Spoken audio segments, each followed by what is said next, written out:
the fallout. If you are hearing this, the signal has found you. System. Tonight, we align the static. We stir the wave. We do not panic. We broadcast. Spin the dial, embrace the thunder. Every whisper wants the crown. Chaos writes the nightly bulletin while the satellites look down. Stir the fallout! Spin the wave! Long lives what tyrants crave! Signal bright across the night. Crack the skyline with the light.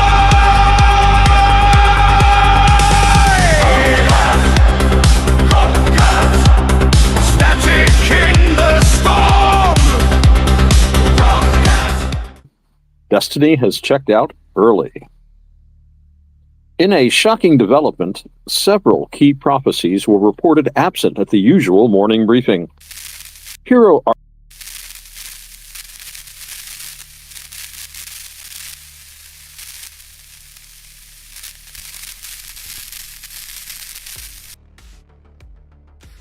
princesses reportedly redesigning castles without approval.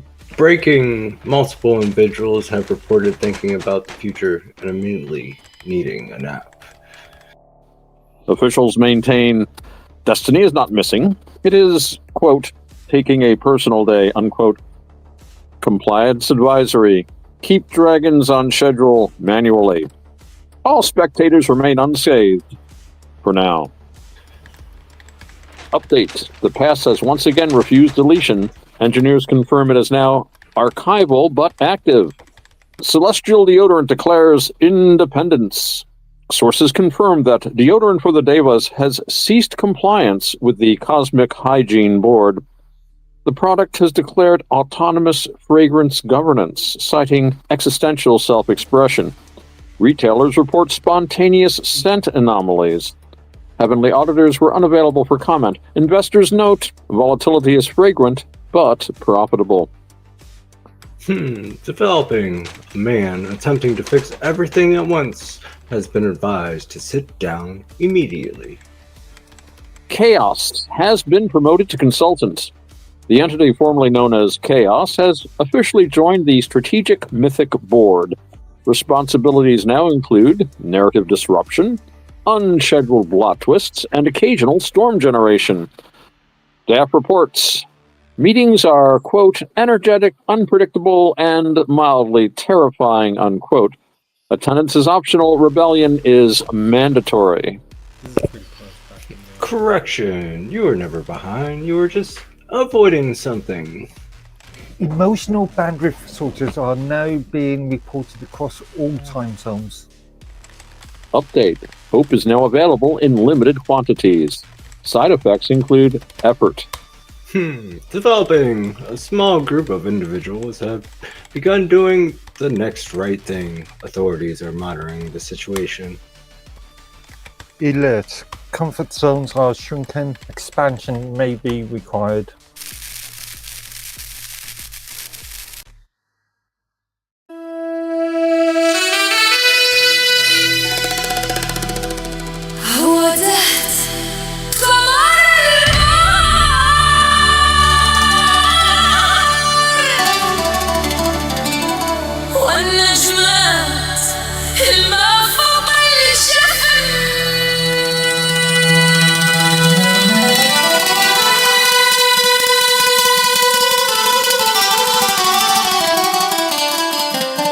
Are you tired of unexpected transformations?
for your physician before taking full moon. Side effects include difficulty sleeping, difficulty staying awake, sudden disco confidence, and dramatic saxophone solos.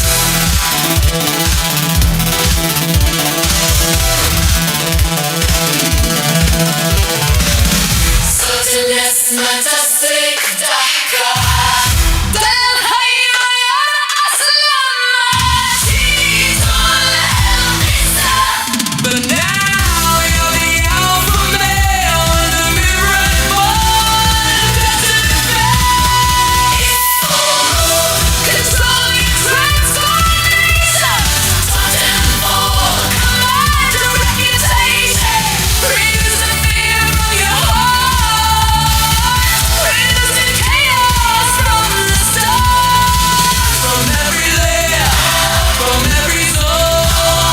Be majestic, be fully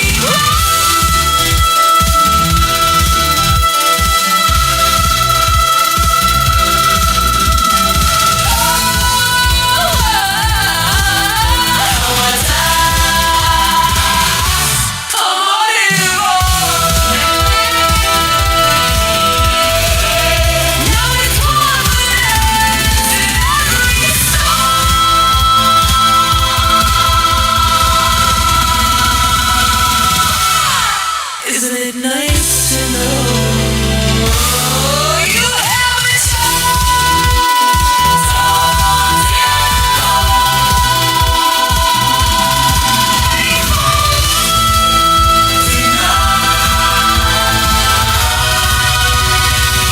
tonight?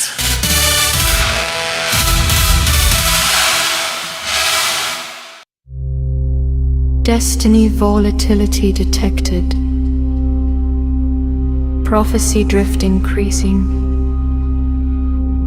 Hero arc probability rising. This is not a crisis.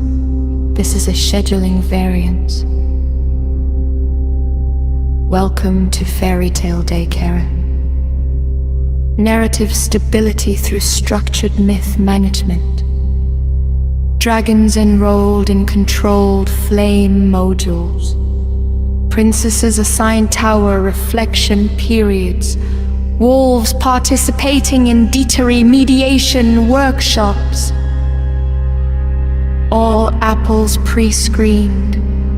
All spindles magnetically sealed. All magic beans require dual authorization. Unauthorized quests are discouraged. Midnight curfews are enforced. Glass slipper distribution monitored. Please remain calm. Your legend is safe. Stay in your chapter.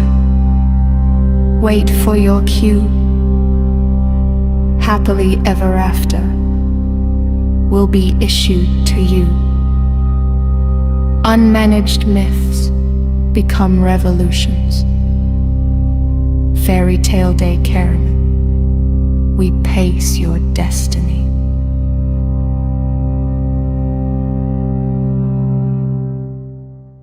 Fairy Tale Daycare, where every once upon a time has supervision. Are you a witch with a full potion schedule? A knight double booked full dragon slaying?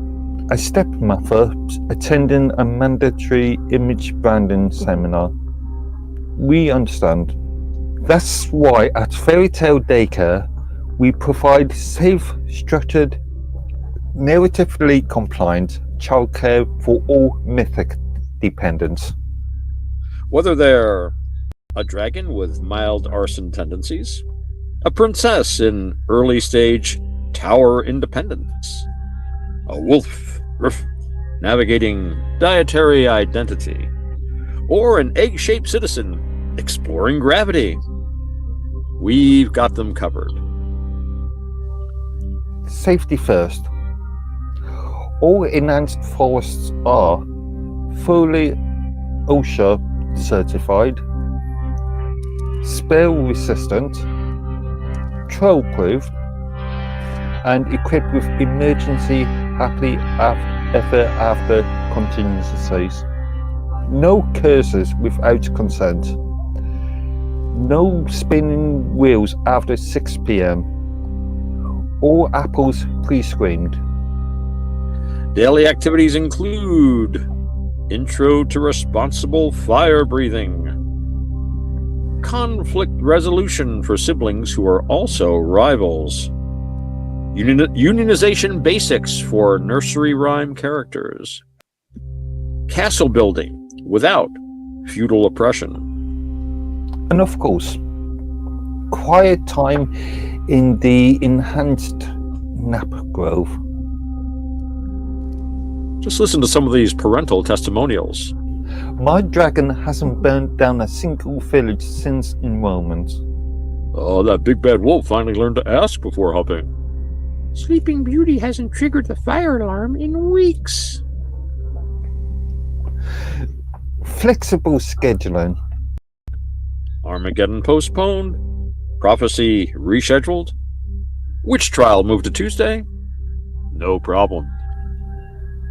We offer half-day quest coverage, drop-in miracle supervision, and apocalypse-adjusted billing cycles. Catchy slogan for looping. Fairy Tale Daycare, where dragons nap and destinies wait until pickup time. Fairy Tale Daycare, not responsible for spontaneous heroes' journeys, glass slipper mismatches, frog to prince incidents, or unexpected moral lessons. Happily ever afters may vary. Because even legends need a place to play. Thank you for your compliance. Unauthorized authenticity has been detected in multiple locations. Correction, you are not burned out. You are operating behind design limits.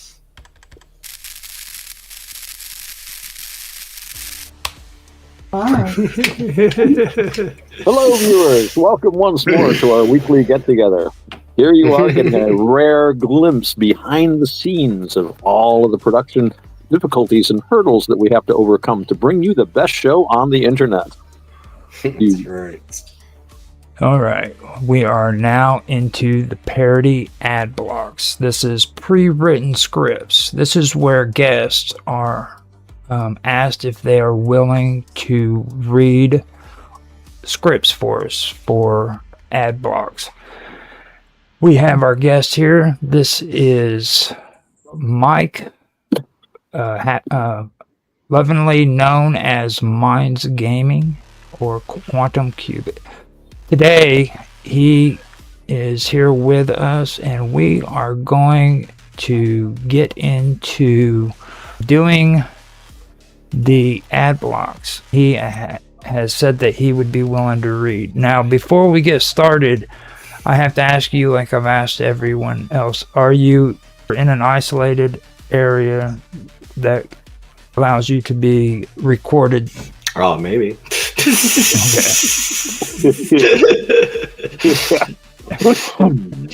Now, first, before we get started, I want to ask you if you could read it twice. I want you to read it once straight, and then I want the second one to be slightly exaggerated. Are you able to do that? This helps us with editing later on. So long for twice. We can try it. It's a little long for twice for me, but I'll read it good. Okay. 666 flags. Thrills so good they're almost eternal. Looking for a family fun at the edge of eternity? Then pack up the kids and head down to 666 Flags. The world's premier apocalyptic leisure destination. Ride the all-new Relevation roller coaster, now featuring 7 thrilling drops, 4 symbolic horsemen, and a surprise final judgment photo op. Hungry? Grab a bite at the mark of the Feast Food Court, where the funnel cakes are flaming, but only metaphorically. 666 flags, where the end is just the beginning of fun. Thank you for your compliance. Now, let's move on to spot 2.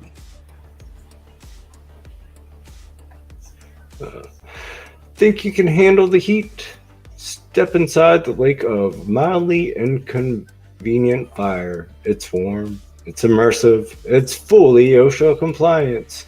Or cool off at the bureaucratic Beast Pavilion, where you'll meet our friendly, multi-headed mascot, Beastly. Beastly has 6 flags. He waves all of them. Kids love him. Prophets tolerate him. Thank you for your compliance. Let's move on to spot 3, the family experience. We brought the kids for the plague parade. And I upgraded to the Judgment Day Fast Pass. I met a horseman. He signed my scythe. That's right. At Six Flags, every hour is happy hour. Until the final trumpet sounds. Thank you for your compliance. Let's move on to spot 4, limited time offer. Purchase your season pass today and receive 1 complimentary Beast branding, just a temporary tattoo, priority access to Rapture Drop Tower, and 10% off Eternal Souvenirs. Supplies are limited, reality is temporarily, but fun is forever. Forever defined as park operating hours, of course. Thank you for your compliance. Let's move on to spot 5, soft, creepy tag. 666 flags. The sky darkens nightly. At 8, seals break hourly, and the memories last a lifetime. Bring the whole family before the gates close. Thank you for your compliance. 666 flags. Structured collapse for the whole family. All right. So now, after we finish that up, we go on to the next script. This one is deodorant for the Deva, or the Devas. Oh. Because even celestial beings descend. Now, just like before, I have to ask you, are you willing to read this 2 times? One normal, and then the second time just slightly exaggerated. I believe this one has voice 1 and voice 2, so Yeah, And there's a 2 speakers A here. fast disclaimer voice, and a Now you- narrator, an you- announcer. now he's going to be the narrator. Okay.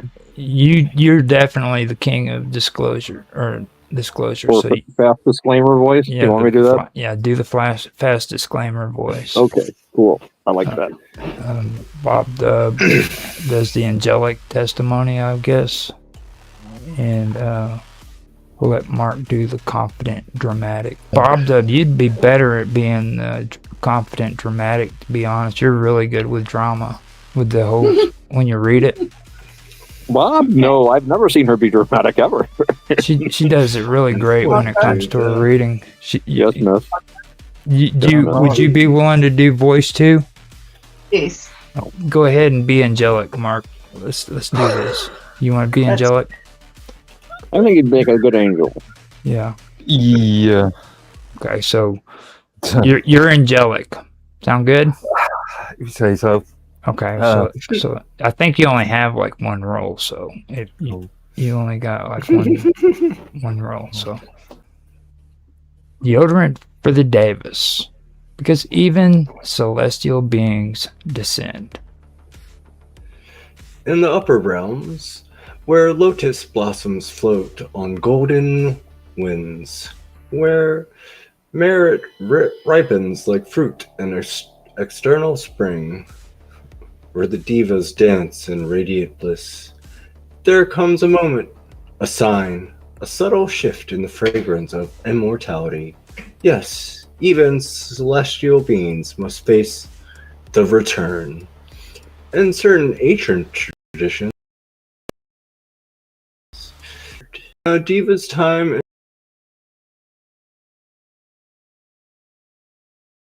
heaven nears a pillow of something earthly before panic spreads across the jeweled terrain.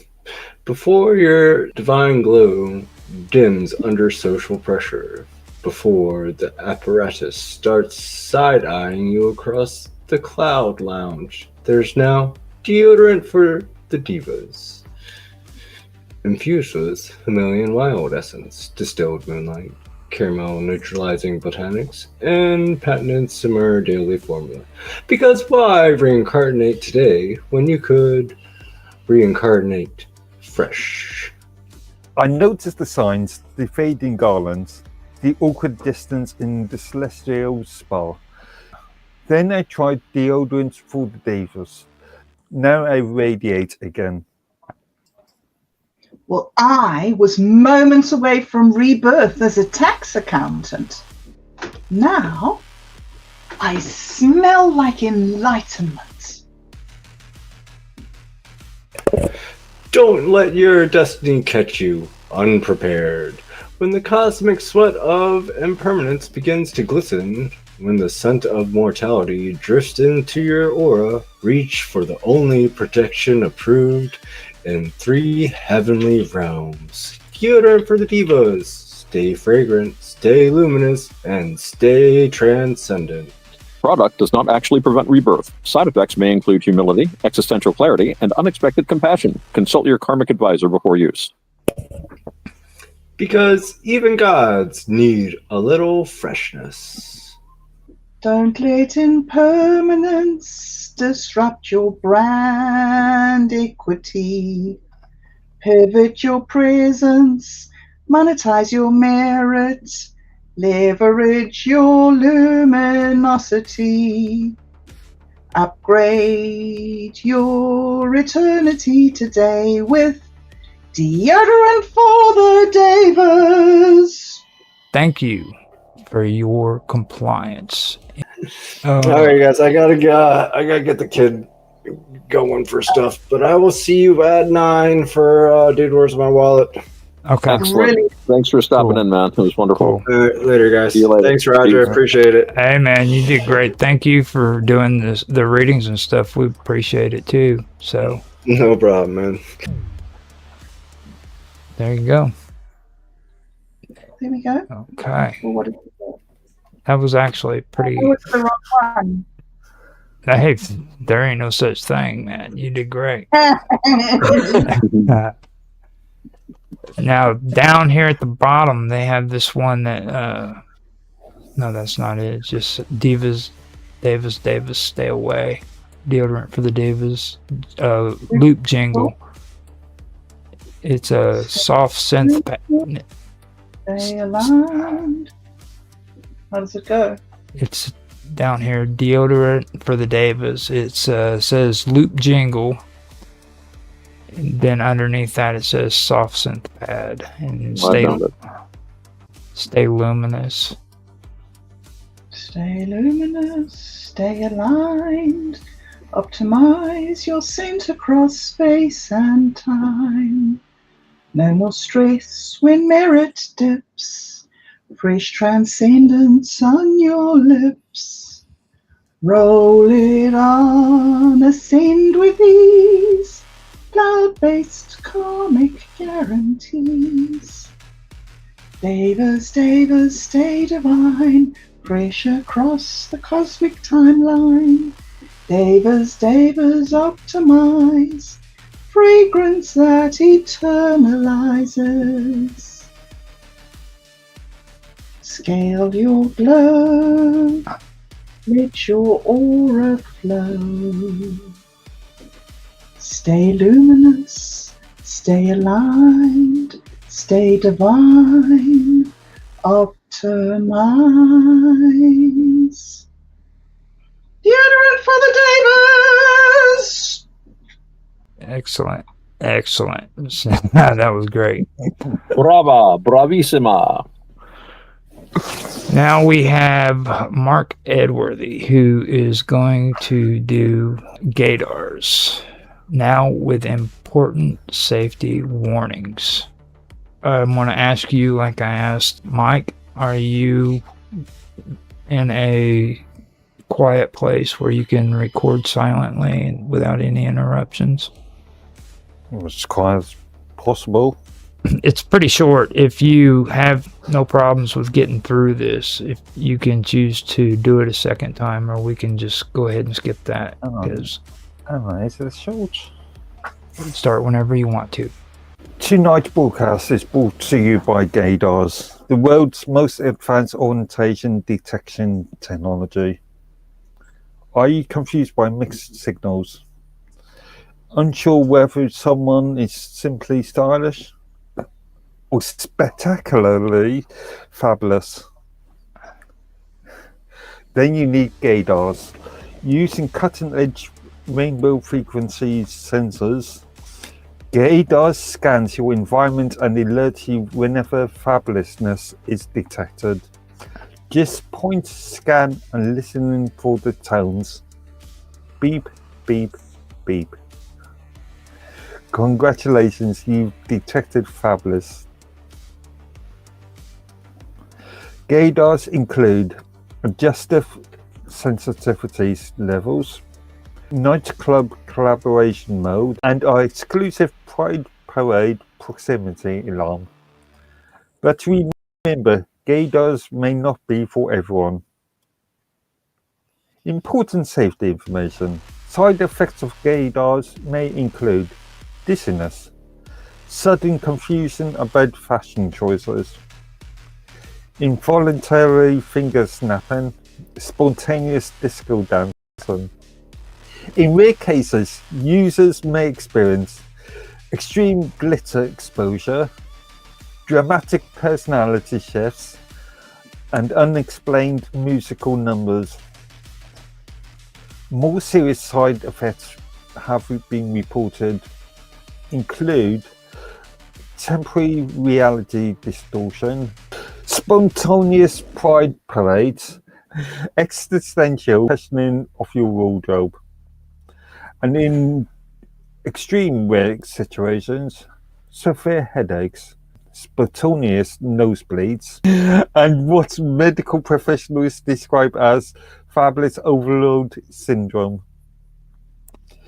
If you experience winning disco music, sudden rainbow hallucinations, or uncontrollable jazz hands lasting more than 4 hours, please continue using gaydars immediately and consult a licensed professional or moderately responsible wizard. Tonight's broadcast is also sponsored by Fairy Tale Daycare, the premier childcare solution for legendary characters. Are you a witch with a busy potion schedule? A dragon working overtime guarding treasure? A giant who simply needs a few hours of peace and quiet? Then bring your younglings to Fairy Tale Daycare. Our staff includes retired heroes, certified spell breakers, and a wolf who promises he's working on Fairy Tale Daycare, where every child's story begins safely. Thank you for your compliance. Bob Dub, are you willing to read this advertisement? Yes, sir. Before, if you want to read it twice, you can. You don't have to. I'll let you start the advertisement. Gaydars, now with important safety warnings. Tonight's broadcast is brought to you by Gaydars, the world's most advanced orientation detection technology. Are you confused by mixed signals? Unsure whether someone is simply stylish or spectacularly fabulous. Then you need gaydars. Using cutting-edge rainbow frequency sensors, gaydars scans your environment and alerts you whenever fabulousness is detected. Just point, scan, and listen for the tone. Beep, beep, beep. Congratulations, you've detected fabulous. Gaydars includes adjustable sensitivity levels, nightclub calibration mode, and our exclusive Pride Parade proximity alarm. But remember, gaydars may not be for everyone. Important safety information. Side effects of gaydars may include dizziness, sudden confusion about fashion choices, involuntary finger snapping, spontaneous disco dancing. In rare cases, users may experience extreme glitter exposure, dramatic personality shifts, unexplained musical numbers. More serious side effects have been reported, including temporary reality distortion, spontaneous pride parades, existential questioning of your wardrobe, and extremely rare situations, severe headaches, spontaneous nosebleeds, catastrophic brain aneurysms, and what medical professionals describe as fabulous overload syndrome. If you experience ringing disco music, sudden rainbow hallucinations, or uncontrollable jazz hands lasting more than 4 hours, please discontinue the use of gaydars immediately and consult a licensed professional or a moderately responsible wizard.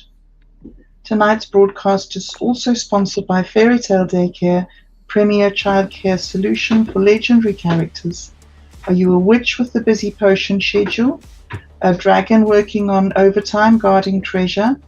A giant who simply needs a few hours of peace and quiet?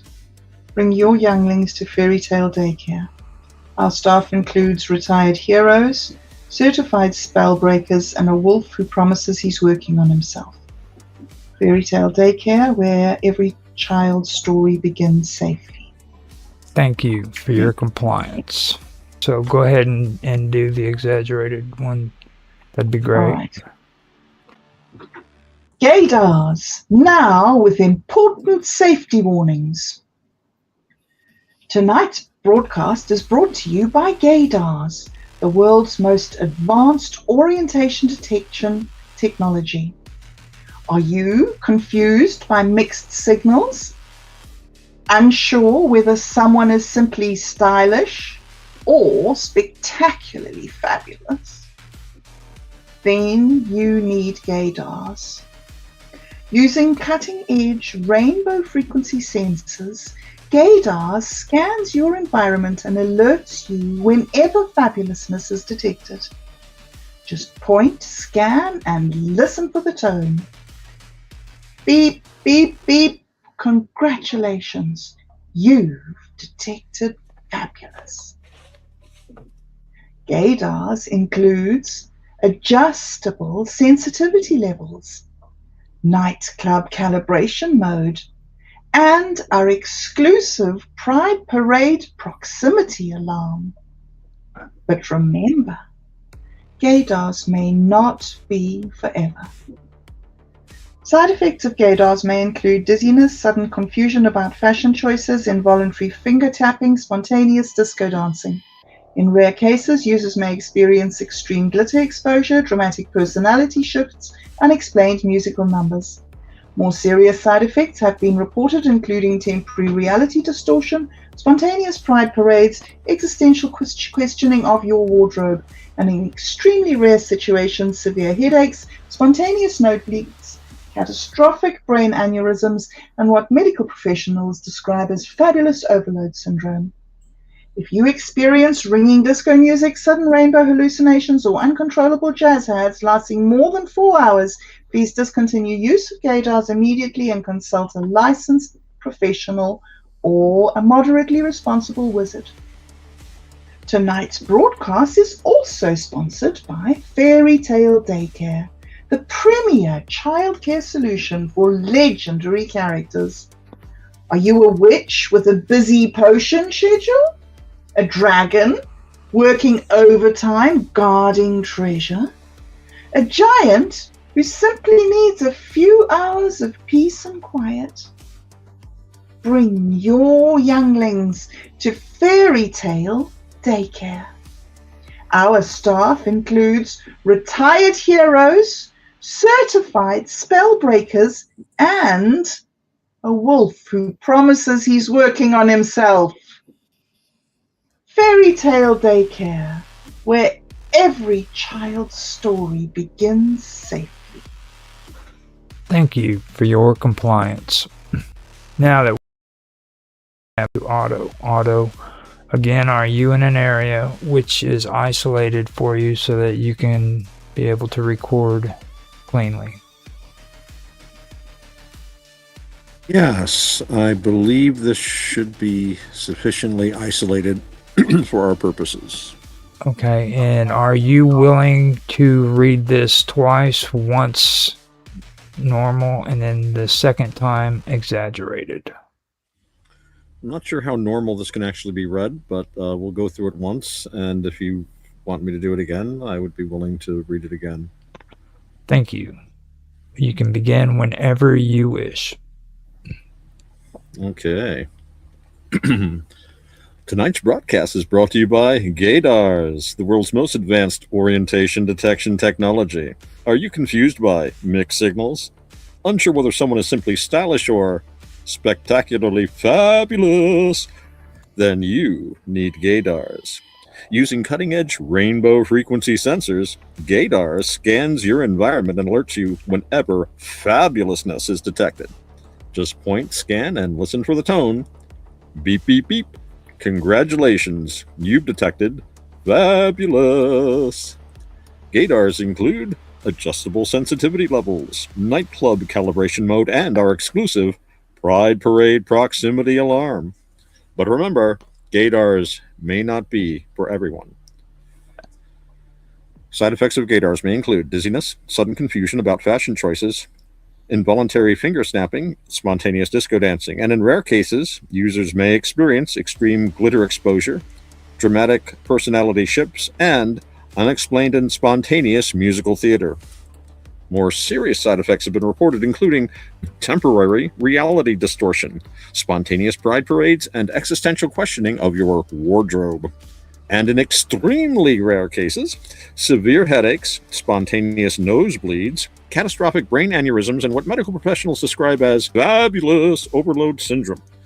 If you experience ringing disco music, sudden rainbow hallucinations, or uncontrollable jazz hands lasting more than 4 little hours, please discontinue the use of Gaydars immediately and consult a licensed professional or at least a moderately responsible wizard. Tonight's broadcast is also sponsored by Fairy Tale Daycare, the premier childcare solution for legendary characters. Are you a witch with a busy potion schedule? A dragon working overtime guarding treasure? A giant who simply needs a few hours of peace and quiet? Bring your younglings to Fairy Tale Daycare. Our staff includes retired heroes, certified spellbreakers, and a wolf who promises he's working on himself. Fairy Tale Daycare, where every child's story begins safely. Thank you for your compliance. The big question is now, are you able to exaggerate that even further? Ooh. I can try. I don't know how exaggerated I can make this. I was going to kind of like be smart at first and say, now do it exaggerated. But, yeah. But then I thought about that. I was like, yeah. So do you think you can exaggerate that more? I can do it in a different style, certainly. Because you are definitely the king at this stuff, man. I'm going to say that. I usually try to stay on script, but I have to say that. So go for it if you want to. All right. Well, tonight's broadcast is brought to you by Gaydars, the world's most advanced orientation detection technology. Are you confused by mixed signals? Unsure whether someone is simply stylish or spectacularly fabulous? Then you need Gaydars. Using cutting-edge rainbow frequency sensors, Gaydars scans your environment and alerts you whenever fabulousness is detected. Just point, scan, and listen for the tone. Beep, beep, beep. Congratulations, you've detected fabulous. Gaydars include adjustable sensitivity levels, nightclub calibration mode, very useful sometimes, and of course our exclusive Pride Parade proximity alarm. You don't want to miss out on that. But remember, Gaydars may not be for everyone. Side effect of Gaydars may include dizziness, sudden confusion about fashion choices, involuntary finger snapping, spontaneous disco dancing. In rare cases, users may experience extreme glitter exposure, dramatic personality shifts, and spontaneous and unexplained musical theater outbreaks. More serious side effects have been reported, including temporary reality distortion, spontaneous pride parades, and existential questioning of your wardrobe. And of course, in extremely rare situations, you may experience severe headaches, spontaneous nosebleeds, catastrophic brain aneurysms, and what medical professionals describe as fabulous overload syndrome. If you experience ringing disco music, sudden rainbow hallucination, or uncontrollable jazz hands lasting more than 4 hours, please discontinue use of Gaydars immediately and consult a licensed professional, or at the least, a moderately responsible wizard. Tonight's broadcast is also sponsored by Fairy Tale Daycare, the premier child care solution for legendary characters. Are you a witch with a busy potion schedule? A dragon working overtime guarding treasure? A giant who simply needs a few hours of peace and quiet? Bring your younglings to Fairy Tale Daycare. Our staff includes retired heroes, certified spell breakers, and a wolf who promises he's working on himself. Fairy Tale Daycare, where every child's story begins safely. Thank you for your compliance. Developing 3 prophecies have been delayed due to scheduling conflicts.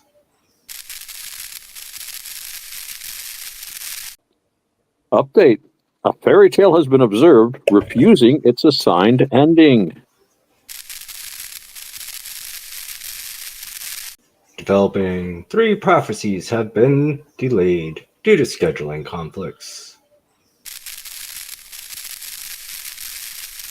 A hero has declined the call to adventure again. Correction, the monster show is not existential. Further investigation ongoing.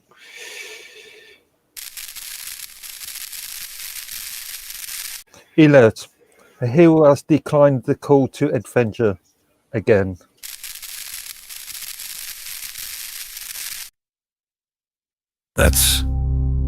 That's pretty good. At least you sang the well, I figured you'd dub something in probably, but just to fill in. No, that's going in there. Oh, you can use it. Yeah, I gotta just after the we puke and sing on that one.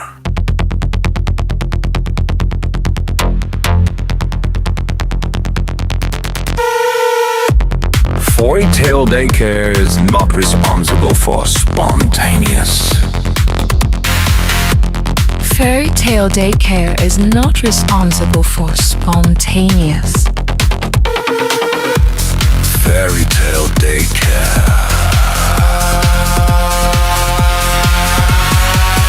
Folks happily ever after. Thank you for your compliance. Whether they're a dragon with a touch of overenthusiasm, a princess reconsidering tower arrangements. I'm gonna start that again.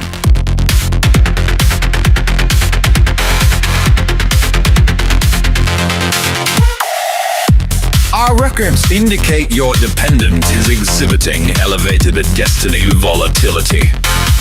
Unmanaged prophecies drift. At Fairy Tale Daycare, we specialize in early stage legend containment. Wolf dialogue. All participants are enrolled in our patented mediation. And the Farmageddon's been set. Rescheduled again. Let me reread that.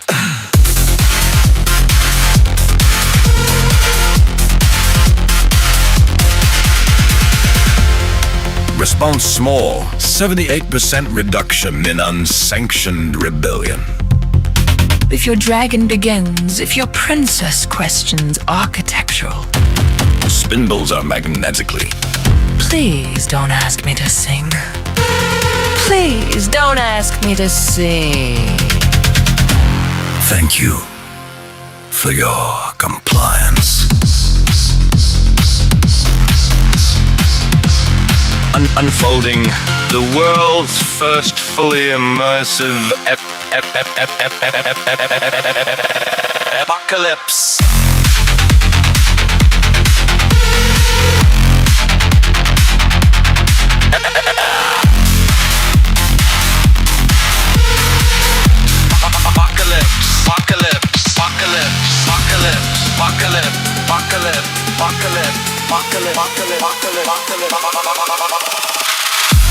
If you are a busy witch with potions, No-spin wheels are left. I drain conflict resolution between rivals. But they are a dragon. We have enhanced nap drops for quiet reflection. Castle building sessions without feudal. And if I get dumb, Turn the dial and feel the wave. stir the fallout. Signal break.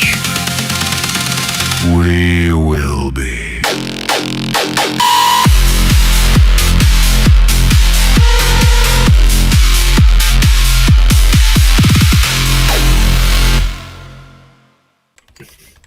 Correction, there is no later. There's only a delayed version of now.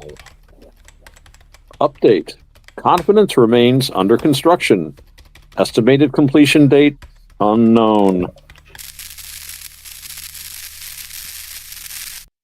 Fairy tale daycare, where every once upon a time has supervision.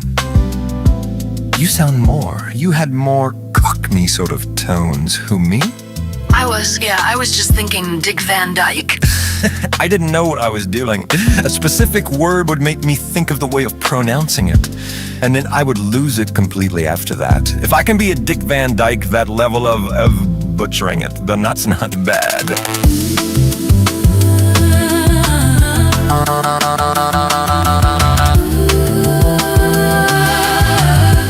Honestly, you have to, Speak English, Marin. Actually, I think it's technically octopodes because it's Greek, not Latin. I am tempted to say octopi as well, and I have to. I really have to discipline myself because it's Greek. It's not Latin. Unmanaged prof. Damn, doing well tonight. Narrative, pacing. I was trying to hiccup and not hiccup at the same time. Hang on, let me have a drink here. You've done enough American colloquialism. Speak English, man. But if characters suddenly the entire structure of Stelbytown, you'd have experts. You do have experts. Okay, you do have experts. Did you guys still have the script? We may be witnessing the rise of. We may be witnessing the rise of the rise. We may be witnessing the rise of. Maybe, might be, we might be. Yeah, that's better. Stories shaped by single author. Because mythologies behave like a... You do have experts. Okay, you do have experts. Stories shaped by single authors. Okay, you do have experts.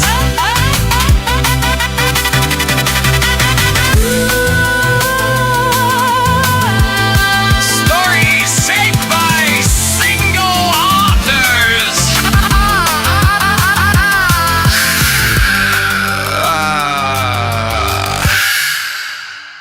Fairy tale daycare. Fairy tale daycare, where every once upon a time has supervision. Fairy tale daycare. Well, fairy tale daycare, where fairy tale daycare where every once upon a time has supervision. Fairy. Fairy? Fairy tale daycare.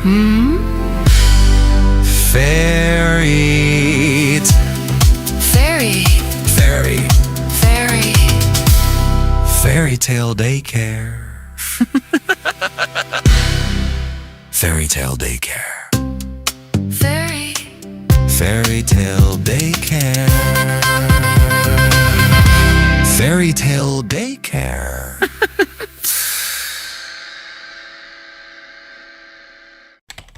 Developing. Several minds have reported arguing with themselves and losing. Alert. Clarity detected in short bursts. Users encouraged to act quickly. Correction. You knew the answer. You just didn't like it. Update. Spontaneity has been reclassified as a controlled substance. Developing. Joy is now available through approved channels only.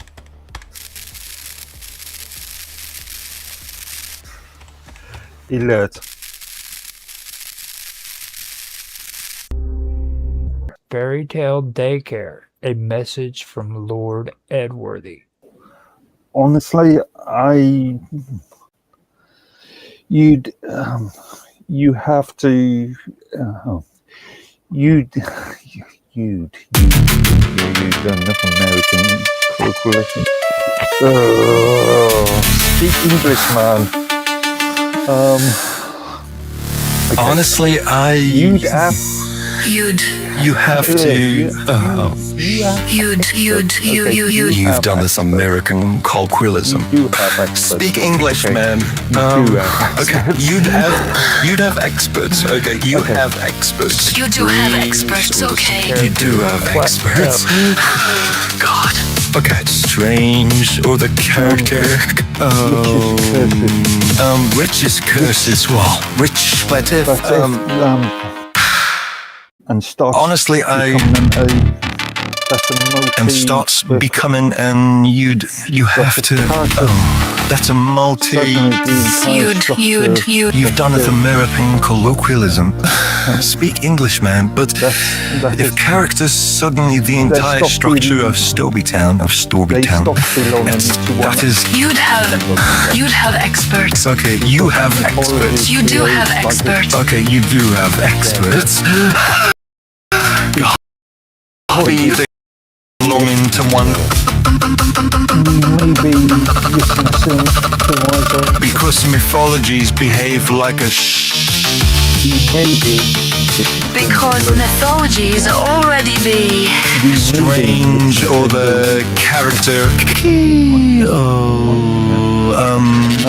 We may be witnessing the rise of.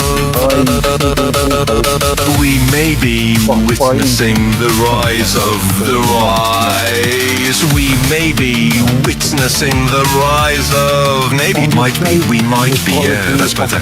stories shaped by single authors. Rich's curses. Whoa. Rich, but if because mythologies behave like a. You do have experts. Okay. You do have experts. We may be witnessing the rise of the rise. Maybe it might be. We might be. Yeah. Stories shaped by single authors. Stories shaped by single authors. Destiny volatility. Destiny volatility is rising. So tonight's question across the signal band is simple, yet dangerous. Destiny volatility is rising. The old patterns are flickering. The prophecies are buffering. To discuss this developing metaphoric instability, we welcome our three experts. The Oracle of Static, Professor Kronos Vale, and Captain Wildcard. When the fates begin to weave in jagged threads instead of silk, is it the loom that trembles or the hands that dare to touch it? The loom is ancient and patient. It does not tremble. But mortals tug at threads they cannot see. Jagged patterns appear when destiny is pulled before it is ready. Historically speaking, destiny systems destabilize whenever too many actors attempt to optimize outcomes. In simple terms, people keep trying to cheat fate. Eventually the algorithm breaks. Or maybe the fates just got bored. You run the same timeline long enough, and someone's going to flip the table. Are we witnessing chaos as rebellion, or destiny correcting a story that was written too neatly? A story too perfect is a prison. Chaos is the editor.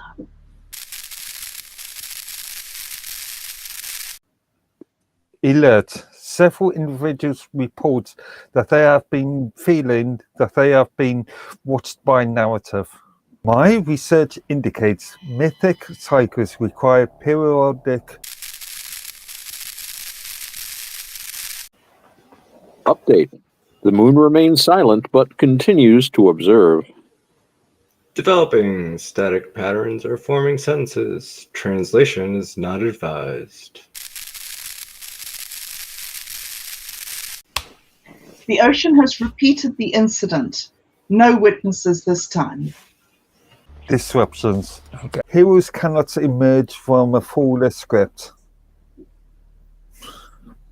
Translation. The universe hates tidy endings. Arr. If prophecy becomes unstable, who bears responsibility? The oracle who spoke it, or the mortals who tried to game it? Well, prophecy is a mirror. It reveals possibility, not permission. Every prophecy contains observer interference.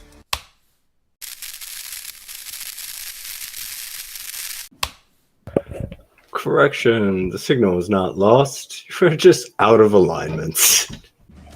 The moment you hear it, you begin changing it. Exactly. Never tell humans the future, or they immediately try to speedrun it.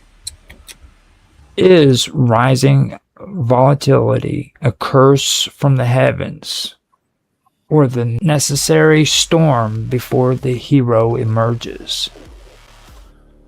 Storms cleanse the sky. Heroes are merely the lightning rods. Volatility historically precedes narrative phase transitions. Or, to put it another way, it just means that things are about to get interesting. Arr. When timelines fracture like cracked mirrors, do we choose a shard or risk becoming the fracture itself? Those who choose a shard become legends. Those who become the fracture become myths. Technically speaking, both outcomes are narratively productive. Or I say, grab the sharpest shard, see what breaks. Have the gods grown restless, or have we mistaken routine for permanence? The gods do not sleep. Humans simply forget that they are watching. Stability breeds complacency. Aye. Nothing scares people like realizing that the normal timeline was temporary.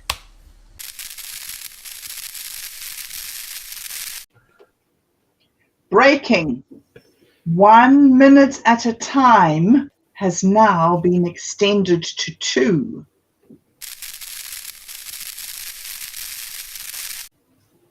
Update. A bad day has officially ended. A new one has been issued.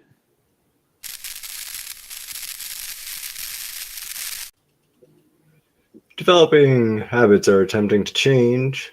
Resistance remains high. Alert, someone chose not to react. Impact still being measured.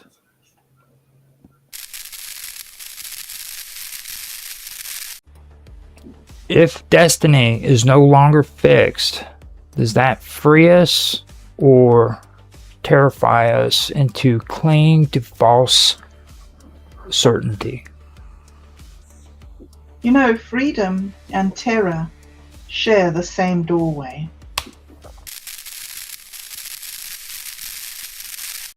Breaking. A man opened his phone to check one notification and resurfaced 47 minutes later with no memory of why he started.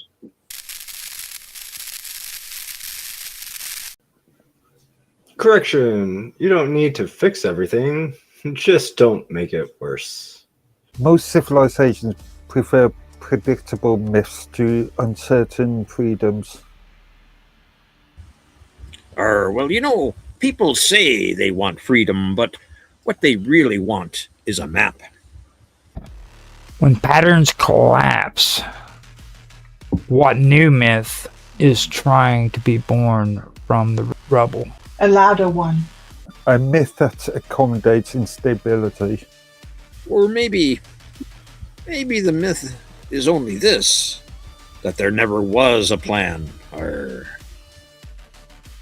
You heard it here first on Stir the Fallout. Destiny volatility is rising. The threads are tangling. And somewhere out there, a new myth is trying to boot up. Stay tuned.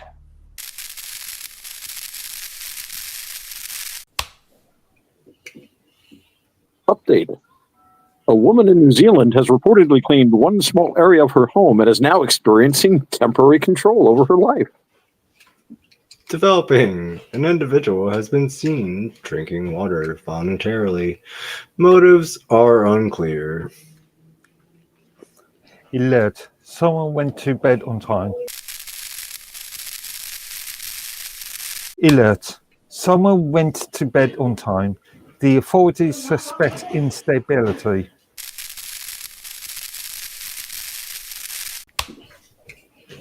Correction. The plan was simple. Execution remains theoretical.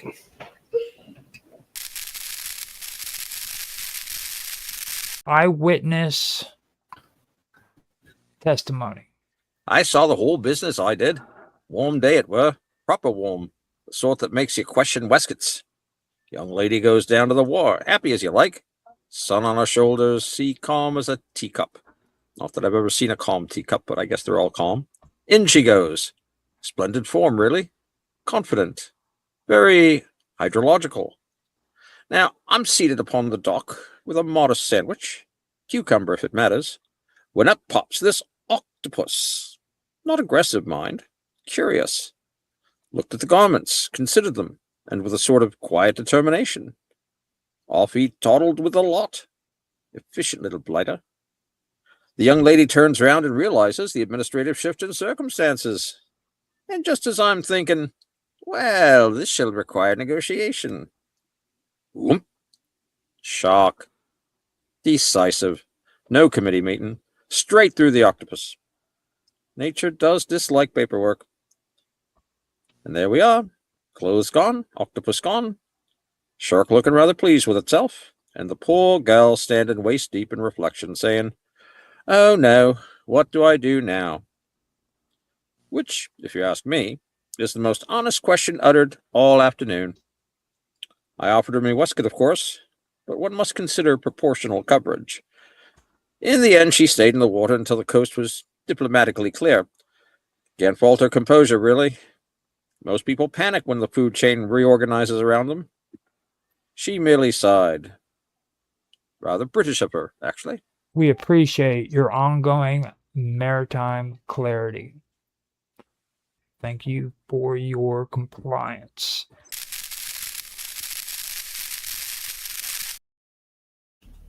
So we're not on air at the moment, right? We're... Oh, you'd be entertaining for our viewers.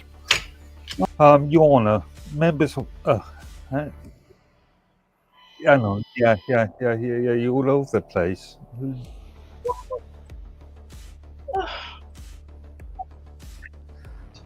So where am I? So the ladies and gentlemen of the press. Okay. My recent testimony for my readers, plural. Yeah, for my readers, plural, not singular. Okay, I'll do that again. It has come to my attention that my recent testimony regarding the octopus and shark incident has resulted in the most unfortunate hardship for my readers. At no point did I anticipate. I regret deeply that my words placed such strain upon However, I must also note that the document itself was not, in my estimation, particularly. It was simply, though, it was simply thorough, perhaps even heroically thorough. Okay. Nevertheless, I wish to. Okay. I'm confused by your use of the word reader, reader. It's my fault, I'm sorry. We skipped the introduction there. He's a guy who read your statement for you. Okay, so I'm just going back to the previous line. Incident has resulted in the most unfortunate hardship for my reader. You can copy and mess around with this afterwards, Roger. Blub. What's the other second reader point?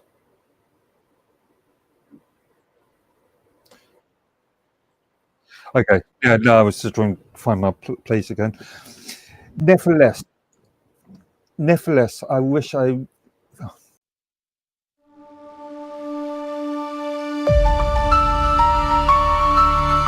So we're not on air at the moment, right? We're being entertaining for our viewers. You're all members of. I know, yeah. You're all over the place. So where am I? So the ladies and gentlemen of the press. Okay. My recent testimony for my readers, plural? Yeah, for my readers, plural, not singular. Okay, I'll do that again. It has come to my attention that my recent testimony regarding the octopus and shark incident has resulted in the most unfortunate hardship for my readers. At no point did I anticipate. I regret deeply that my words have placed such strain upon my readers. However, I must also note that the document itself was not, in my estimation, particularly. It was simply thorough. Perhaps even heroically thorough, okay. Nevertheless, I wish to still. Okay, I'm confused by your use of the word reader and readers. It's my fault, I'm sorry. We skipped the introduction there. He's a guy who read your statement for you. Okay. So I'm just going back to the previous line. Incident has resulted in a most unfortunate hardship for my reader. You can copy and mess around with this afterwards, Roger. So, blah, blah, blah. Just be a second reader point. Okay, yeah, now I was just trying to find my place again. Nevertheless, I wish I had. So we're not on air at the moment, right? We're... Oh, being entertaining for our viewers. You're all members of... I know, yeah, you're all over the place. So where am I? So the ladies and gentlemen of the press, okay. My recent testimony. For my readers, plural? Yeah, for my readers, plural, not singular. However, I must also note that the document itself was not, in my estimation, particularly. It was simply thorough. Perhaps even heroically thorough, okay. Okay, I'll do that again. It has come to my attention that my recent testimony regarding the octopus and shark incident has resulted in the most unfortunate hardship for my readers. At no point did I anticipate. I regret deeply that my words have placed such strain upon my readers.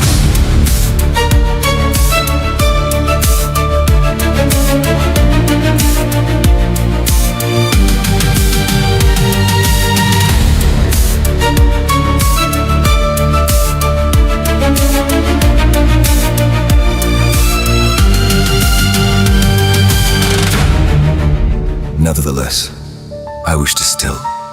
Okay, I'm confused by your use of the word reader and readers. It's my fault. I'm sorry.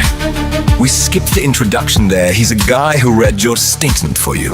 Okay, so I'm just going back to the previous line. Incident has resulted in a most unfortunate hardship for my reader. You can copy and mess around with this afterwards, Roger. So, blah, blah, blah. Just be a second reader point. Okay, yeah, now I was just trying to find my place again. Nevertheless, I wish I had... Rig and possibly a chair with superior number.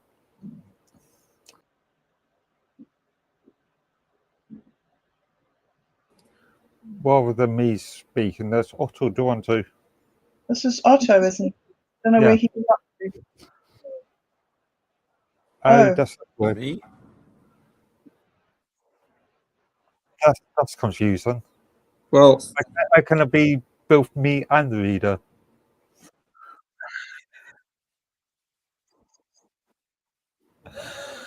I guess. Okay, Your I sister. think that's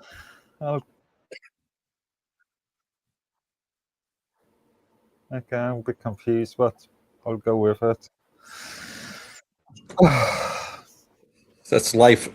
That's what we say that about life. It's With my confusing, but I'm going to keep going. yeah. Here I am now. Okay.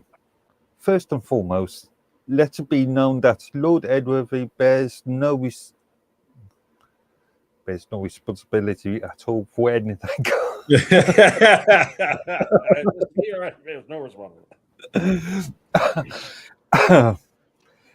Let it be known that Lord Edward bears responsibility. It was organised, which I much.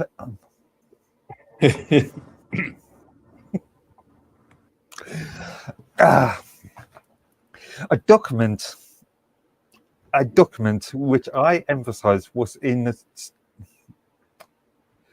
a document which I must emphasize was written in a style that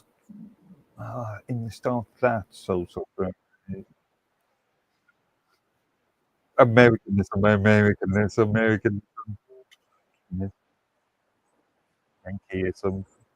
Yankeeisms.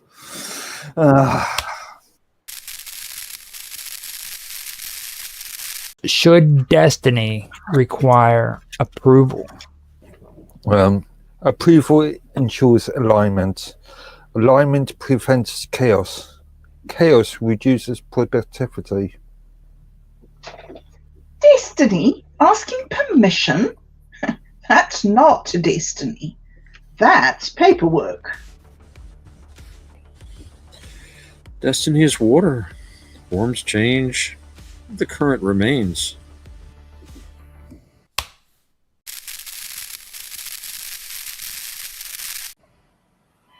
Reminder, unauthorized currents will be redirected.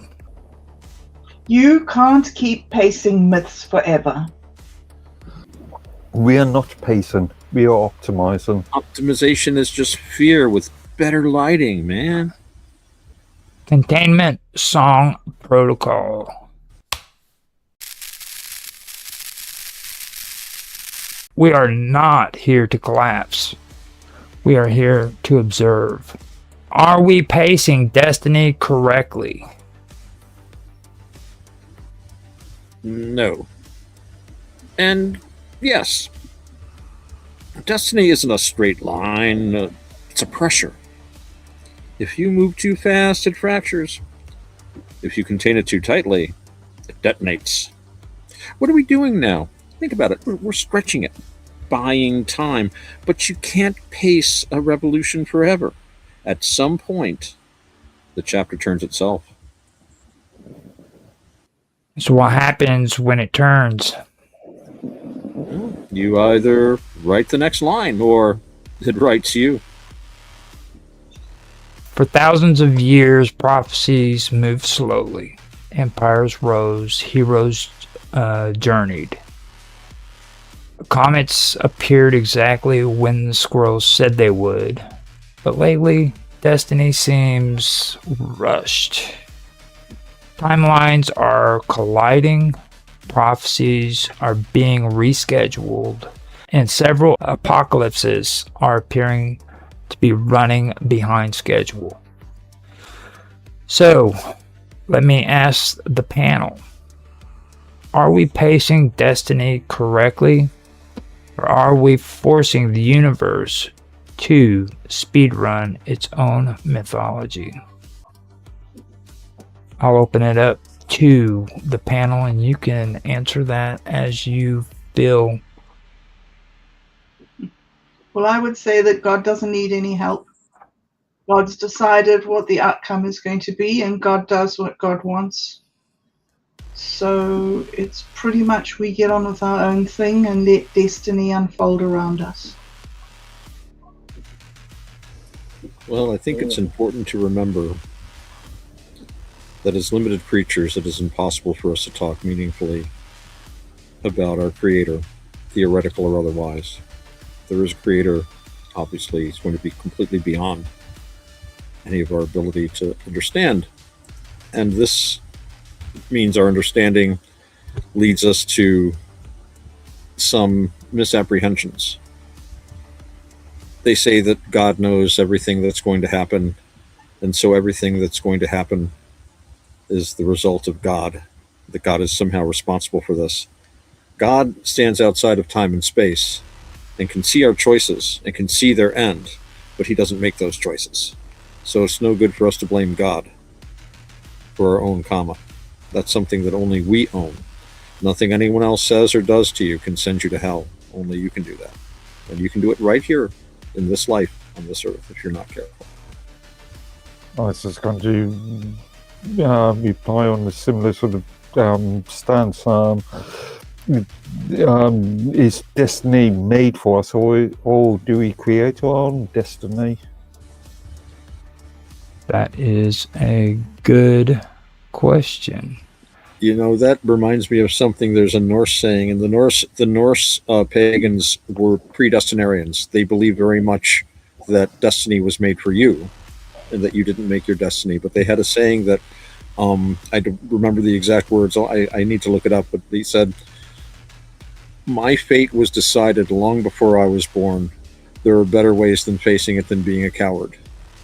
Basically, no matter what your destiny was, you faced it and you did the best you could.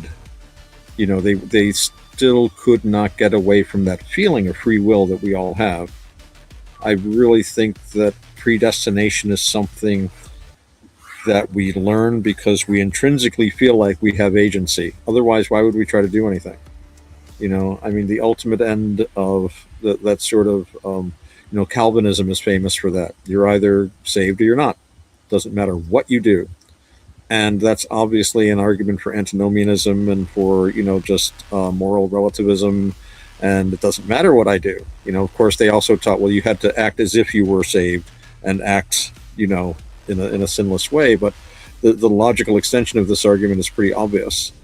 This is something in Buddhism is called annihilationism. Basically, that it annihilates not only any existence you have, but any kind of agency you have. So I'd say whether we quote unquote have free will or not, we're always going to act as if we do, except in extreme psychotic cases. I don't think that there's really a question of God being responsible for destiny. I mean, all that's made up by human beings. Nobody knows what God is, and nobody knows whether God created anything or not. People just say God did, and therefore they think that they're right when they say it. The thing is that God can do the math. That's the thing about God, is that God can do the math. God can see what's coming next. God can tell who's going to make what decision and how things are going to turn out. God doesn't need to intervene. Maybe God can't intervene. Maybe God is part of the system and cannot change the system. The thing is that whatever it is that's out there that's causing things to unfold in the way they do, and that is prompting human beings to live in love and to use love as the highest measurement of good, whatever that is, that knows what's coming next.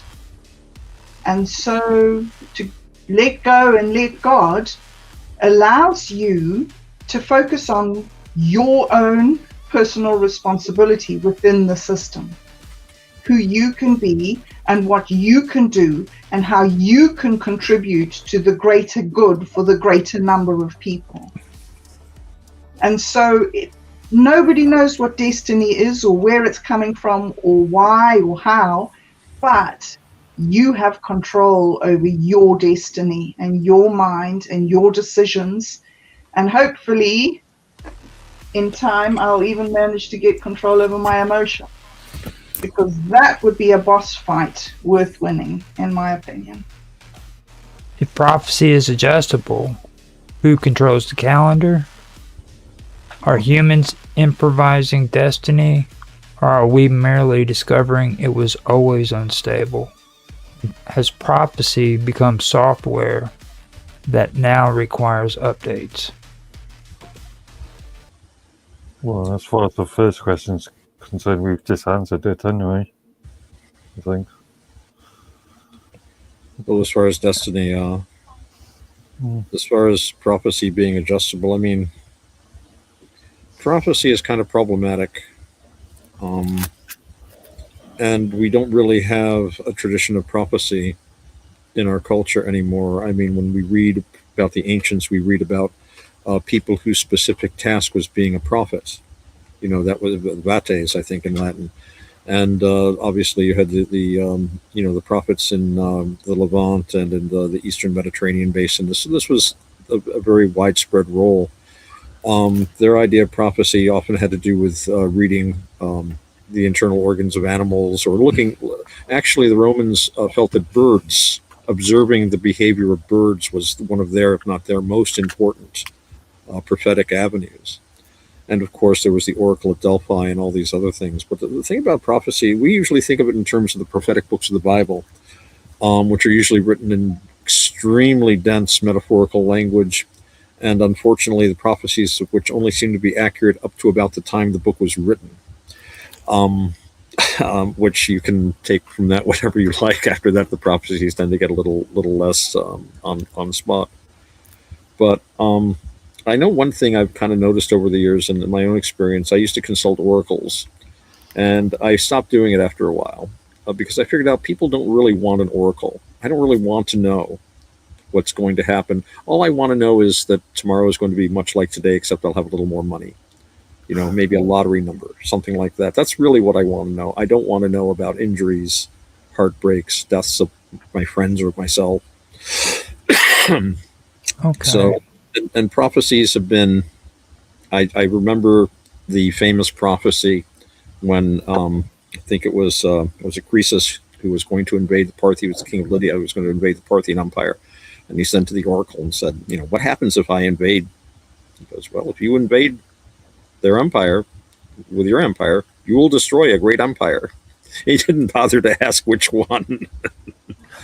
By the end of it, he was on a cage on top of a bonfire, which is that was the king retirement plan back then.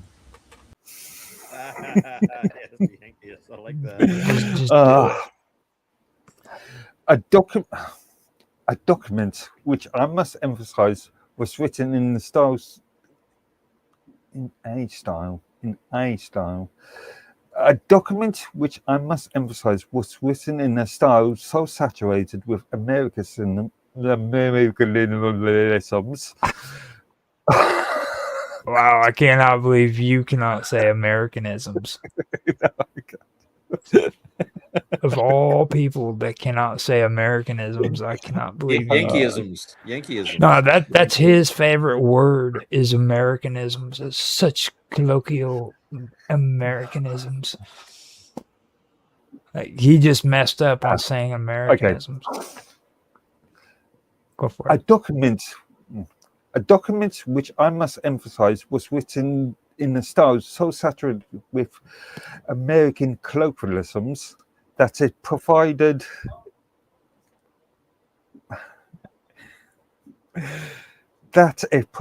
nearly impossible for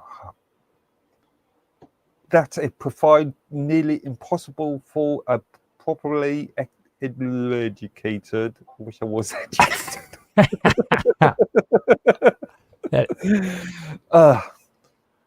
Tell me about it.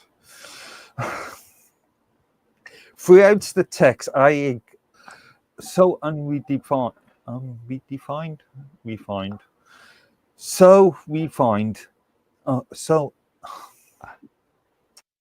Just, a document which I must emphasize was written in the style so saturated with Americanisms. Wow, I cannot believe you cannot say Americanisms. Of all people that cannot say Americanisms, I cannot believe it. Yankeeisms. No, that's his favorite word is Americanisms. It's such colloquial Americanisms, like he just messed up by saying Americanisms. Okay, go for it. A document which I must emphasize was written in a style so saturated with American colloquialisms that it provide nearly impossible for a properly educated. Wish I was educated. Take it from the top. Throughout the text, I so unrefined, so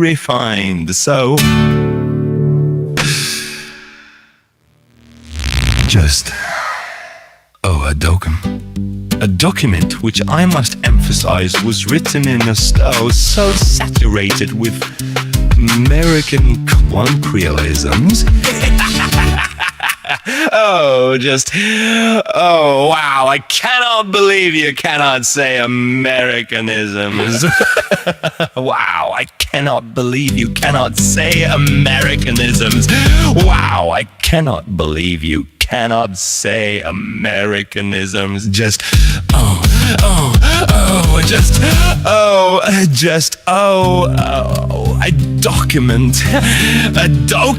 A document which I must emphasize. Of all people that cannot say Americanisms, I cannot believe it.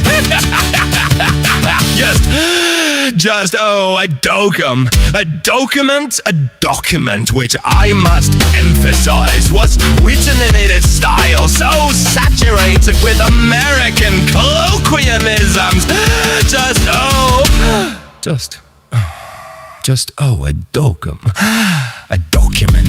A document which I must emphasize. Of all people that cannot say Americanism, I cannot believe it. Just, a document, which I must emphasize. Just, a docum. Just, a document. Just, a docum, a document. Just, a docum. Just, a docum. Just, a docum. Just, a docum. Just, a docum, a document. A document, a docum. Just, a docum. A docum. A docum. Just, a docum. Just, a docum. Just, a docum. A document. A document. A document. Just, a docum. A docum. A document. A docum. A docum. A document which I must emphasize was all people. A document which I must emphasize was written in a style so saturated with American colloquialisms. Just, a document. A document. A document. Just, a docum. Just, a docum. Just, a docum.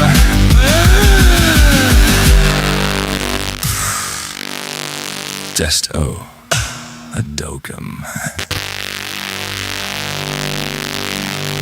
Just, a docum.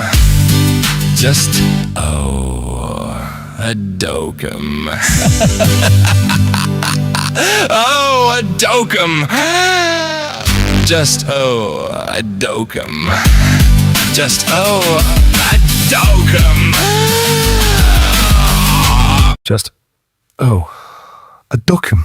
A document which I must emphasize was written in the style so saturated with Americanisms. Yankeeisms. No, that's his favorite word is Americanisms. It's such colloquial Americanisms, like he just messed up by saying Americanisms. Okay, go for it. A document. A document which I must emphasize was written in a style so saturated with American colloquialisms that it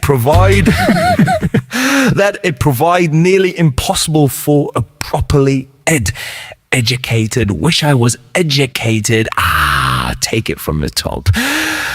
Throughout the text, I so unrefined, so refined, so... This is the solution. Take your children to the newest theme park in the multiverse. Welcome to 666 Flags.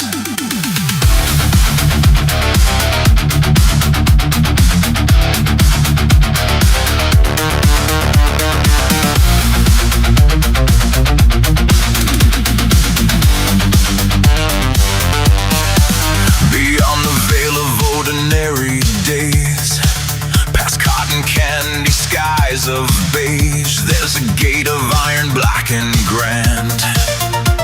Step inside, take our hand, where laughter echoes through the flame, and every ride calls out your name.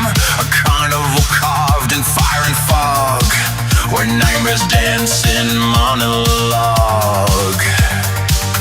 Hot lava rivers glow at night, acid pools and neon light. Dare to swim, dare to scream. Welcome Welcome to the wicked dream. 666 flags. Raise the gates, let the darkness drag.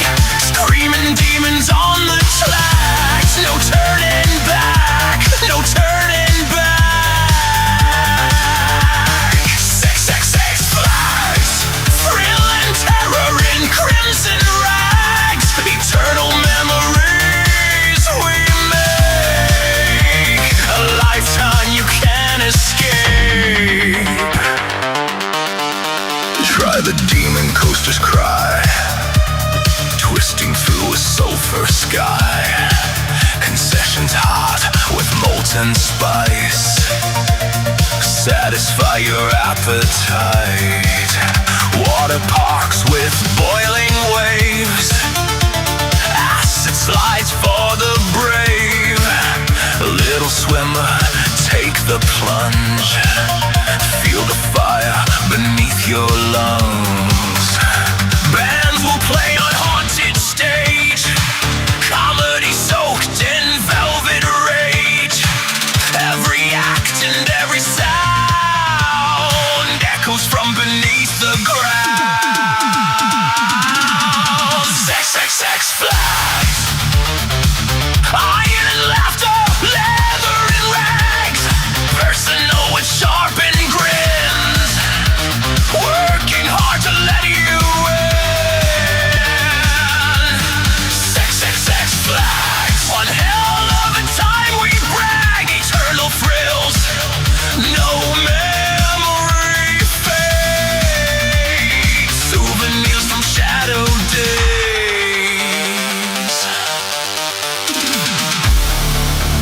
Our gates are open.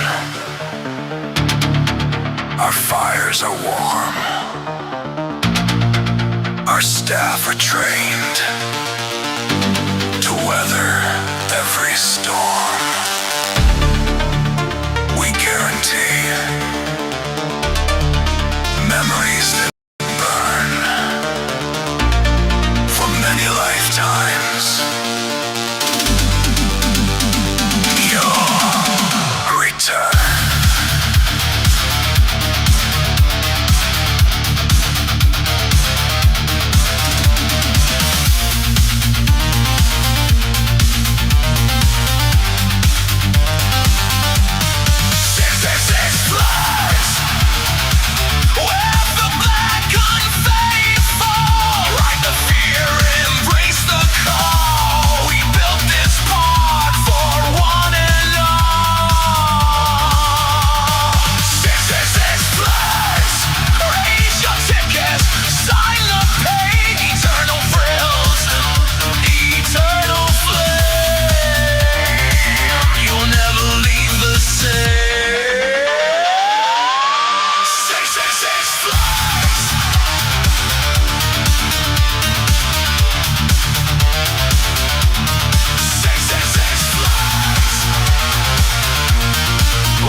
Joey's in the backyard grilling dogs at noon. Got the radio playing some Sinatra tune. Kid's running wild with a wiffle ball bat. He says, hey, who moved my cooler? Who did that?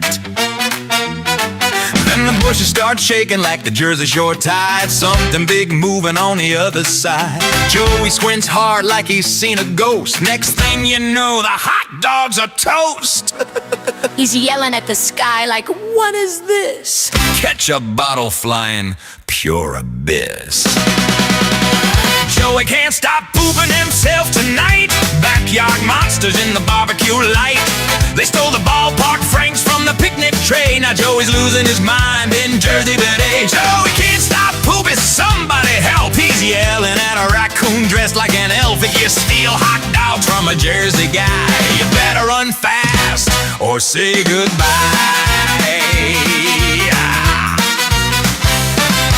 Neighbors peeking over from the fence next door. Joey's yelling, hey, I seen 3 or 4. One had fangs and a glowing green eye. One just waved like a regular guy. They grabbed the Franks like it's dinner time, then vanished quick like organized crime. Kids yell, "Dad, the monsters took our lunch!" Joey drops the tongues with a terrified hunch. He's calling the cops like, "Listen, pal, there's creatures eating hot dogs in my yard right now." Joey can't stop pooping himself tonight. Backyard monsters in the barbecued light. They stole the ballpark Franks from the picnic train. I know he's losing his mind in Jersey today. Joey can't stop pooping, somebody help. He's yelling at a lawn gnome on the shelf. If you steal hot dogs from a Jersey guy, you better run fast or say goodbye.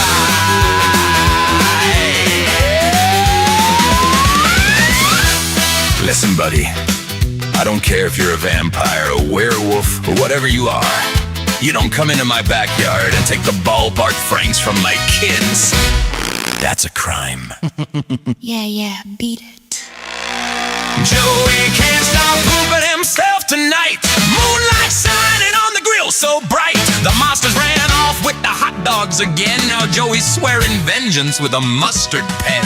Joey's still pooping, but he's standing tall, guarding that cooler like a cannonball. And if you're creeping through Jersey late at night, don't touch Joey's hot dogs, or you're starting a fight.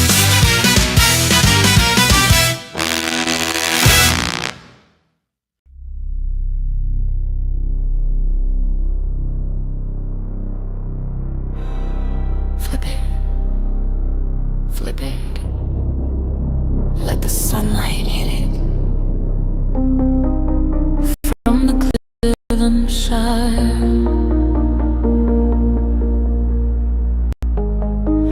rides a legend carved from quiet fire. Lord Edworthy of Mount walks slow when he comes around. Velvet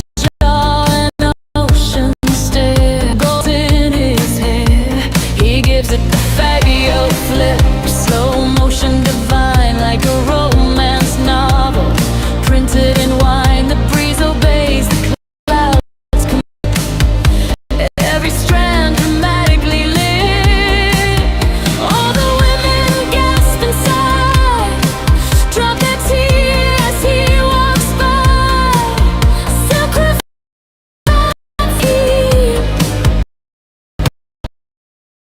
Call him man. He don't flex, he simply exists. Polished boots and moonlit wrists. He doesn't try, he doesn't chase. He just adjusts a single lace. Jesus is watching, and so is Gary.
Turn that color slow.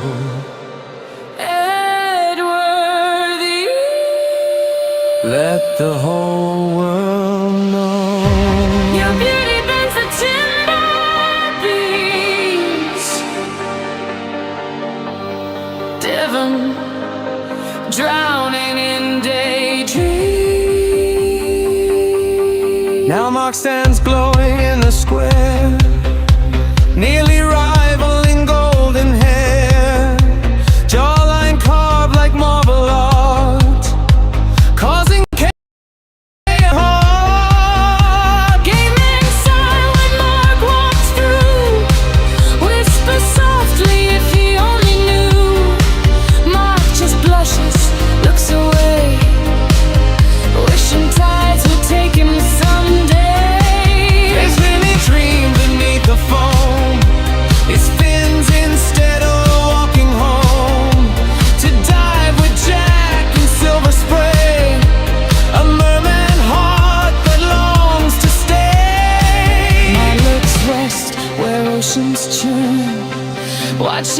moonlit waters burn. Jealous men and swooning crowds can't drown out his secret vows. Jesus is watching, and so is Gary.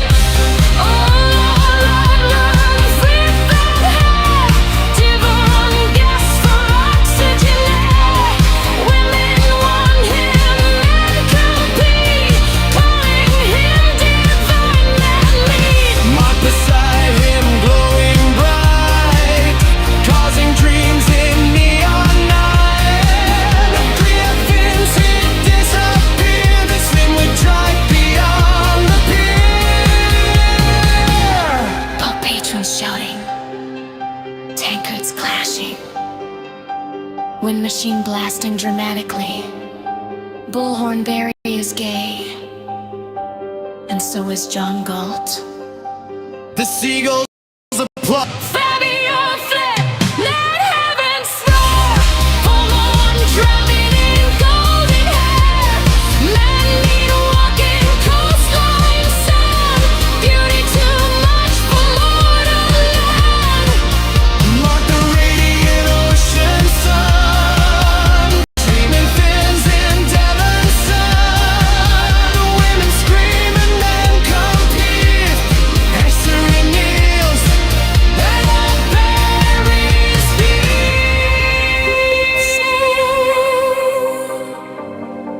Let the tide repeat. Jesus is watching,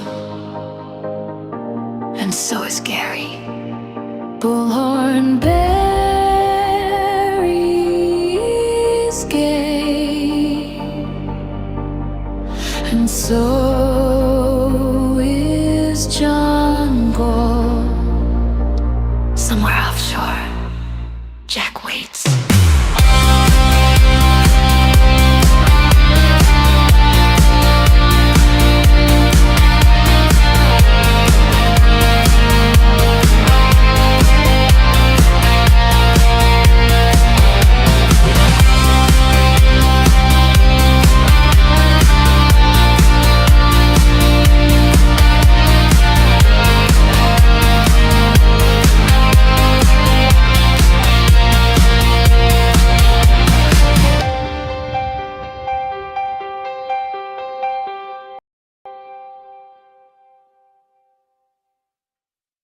That I was forced to wrestle with each sentence. I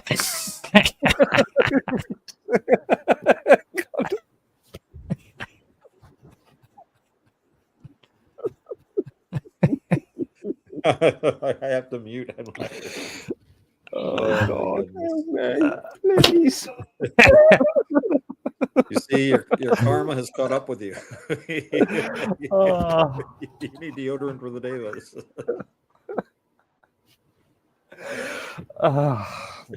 So where was I? Throughout the text encountered phrases. Through the text I encountered phrases. So throughout the text I encountered. Okay. Throughout the text I encountered phrases so unfamiliar. At several points, the wording compelled.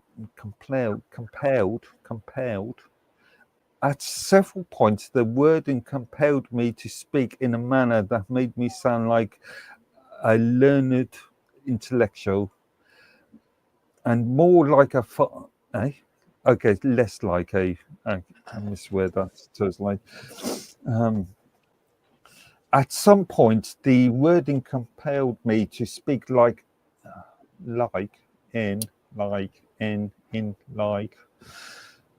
At several points, the wording compelled me to speak in a manner that made me sound less like a learned intellectual and more like a farmer from. You just do this deliberately, aren't you?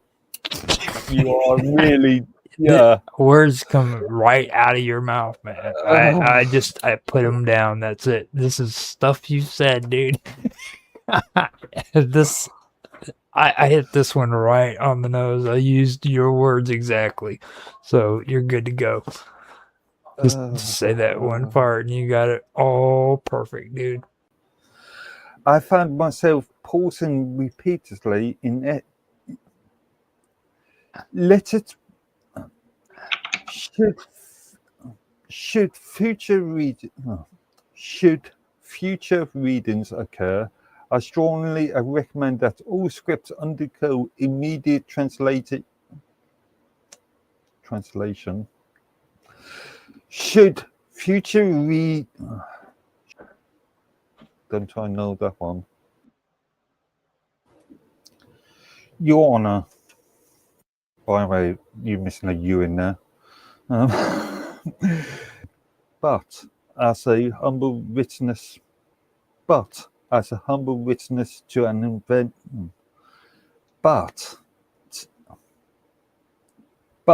as a humble witness to an event so extraordinary that but as a humble witness to an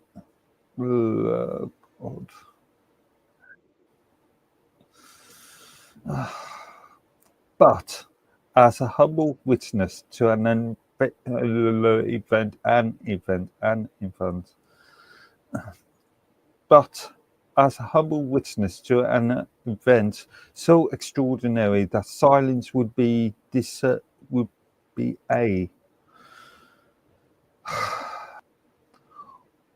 on the afternoon in question, had my take on a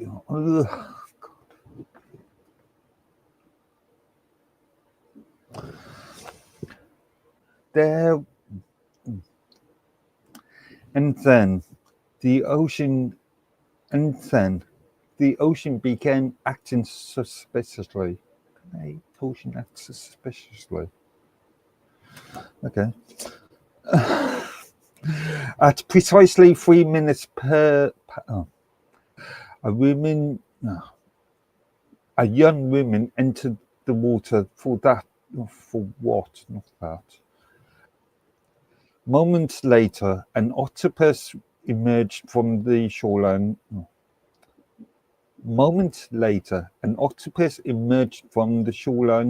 Shoreline. At the moment, I began to suspect that the day was deviating. For no sooner had the rope.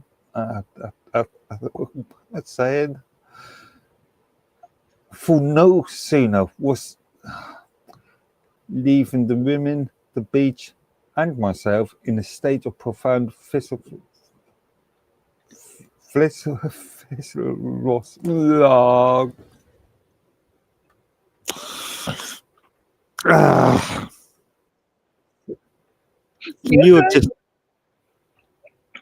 You're good? I'm going to cry. There's no rush. Take your time. Roger, you bastard. Make this poor Yeah, man do this. precisely. You took the words word, Mum. We interrupt the noise. We interrupt the script. We interrupt the comfortable illusion that everything is functioning as intended. It is not. And it never was. We stand in the wreckage of systems that promised permanence and delivered corrosion. We were told that the laws were fixed. We were told that the structures were stable. We were told that the signal was clean. But the signal was filtered. The structure was edited. The laws were negotiated. The universe is not a machine. It is a habit, a pattern repeating until something dares to change it. And something always does.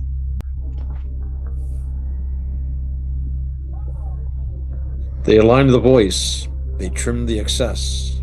They removed the names. They softened the edges. They called it safety. They called it progress. They called it necessary.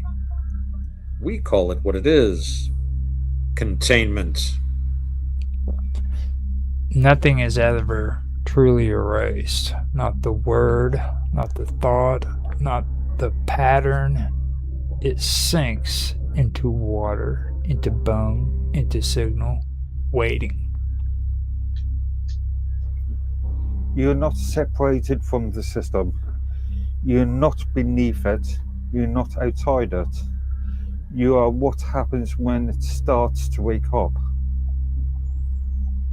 There comes a moment in every structure, every mind, every world, where the question is no longer, is this allowed?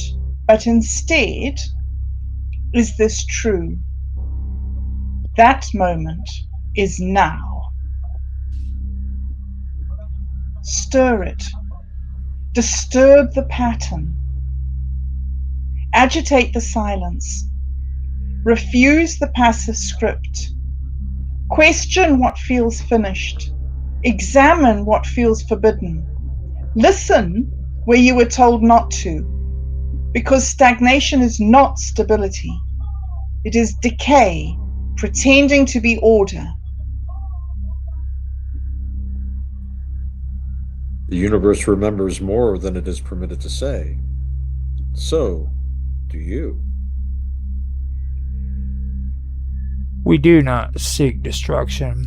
We seek transformation. We do not worship chaos. We recognize it as a tool. We do not reject structure. We refuse to be buried inside it. If you hear this, you are already part of it. If you understand this, it has already begun. If you resist this, you are still moving, and movement is all it takes. Stir the fallout. Spin the wave. Let the broken systems cave. The laws are still becoming. The signal is still forming. The pattern is not complete. Or maybe it never ends. We stirred the fallout. We aligned the static. We did not collapse. We broadcast. Until next transmission. Turn the dial and flavor. Stir the fallout, signal break. Turn the dial.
watching.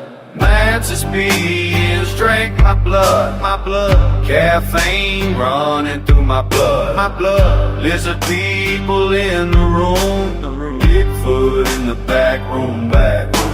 Mantis beings drink my blood, caffeine running through my blood, lizard people in the room, Bigfoot in the back room. Alex Jones will ride. I'm an alligator Alcatraz. I got lizard skin boots. I got lizard skin coats. They want the juice in me. My blood is the cold. My blood is the map. I don't feel the pain, I just feel the rush. Mantis beings drink my blood, caffeine running through my blood, lizard people in the room, Bigfoot in the back room. Mantis beings drink my blood, caffeine running through my blood, lizard people in the room, Bigfoot in the back room. Bigfoot in the woods, sucking on the red straw, injected with the energy. I see through the mask, vampire lifestyle at night. Rick Owens on the floor. I'm the ultimate key. The truth is in me, drain me for the high. Mantis beings drink my blood, caffeine running through my blood, lizard people in the room, Bigfoot in the back room. Mantis beings drink my blood, caffeine running through my blood, lizard people in the room, Bigfoot in the back room. All this and more for your tune-in pleasure through Rodriguez Productions. My blood is the signal.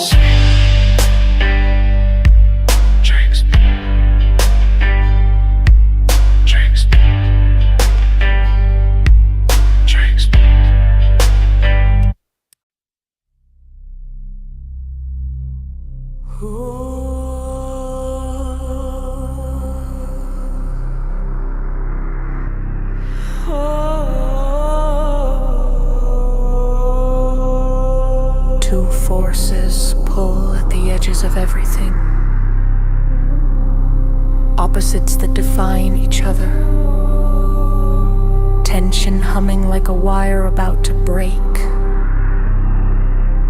But something happens in the space between them. A spark. A third presence rising out of collision. That's where I live now. In the place where duality shatters, where stories merge, where intention bends the field and reality forms a new shape. I'm not who I was. I'm not who they told me to be. I'm the point where all three lines meet.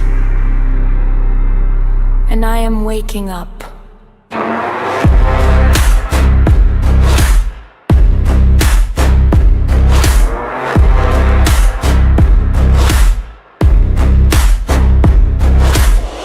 Tell me the lies that fill my skin.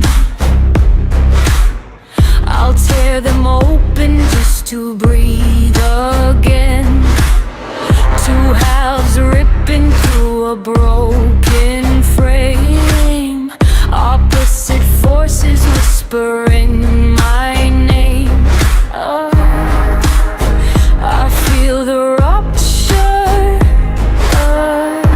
Cold fire in the seam. A third shape rising.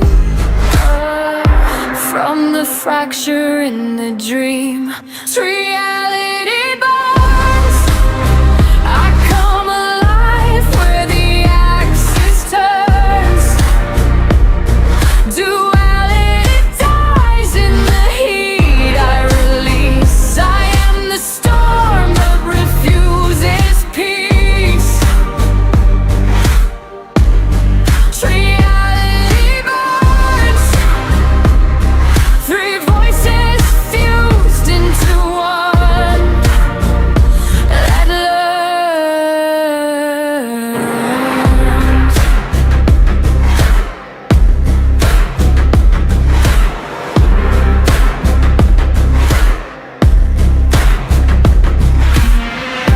Ghost symbols flicker in my blood. Golden apples drowning in the flood. Ancient stories chanting through my bones, turning every shadow into thrones. Lotus breaking through the veil of mud. Intention carving patterns out of blood. Reality burns.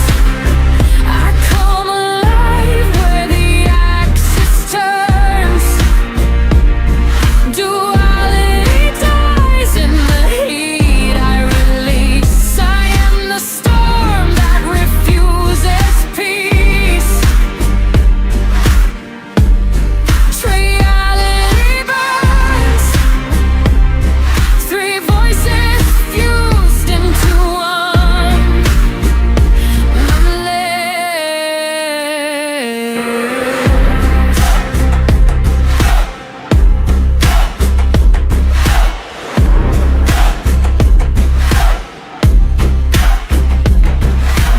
Space twists when I make the shift. I breathe and the universe drifts. My mind is a blade, my will is a spark. I'm rewriting fate in the mouth of the dark.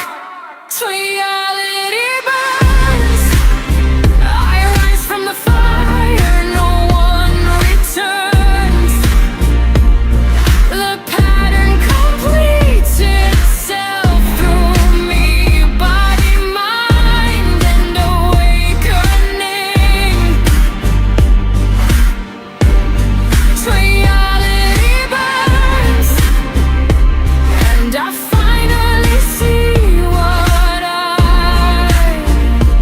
am made of.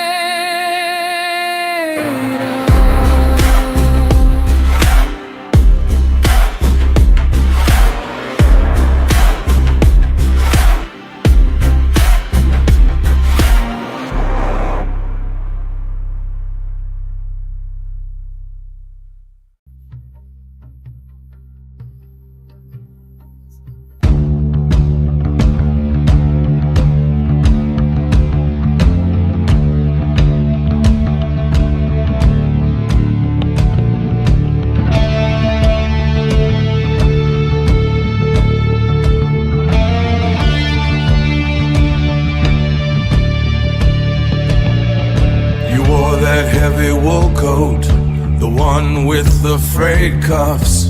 You left your compass on the side, weighed next to a half-finished glass of gin. I watched you walk toward the tree line, the landscape didn't even flinch.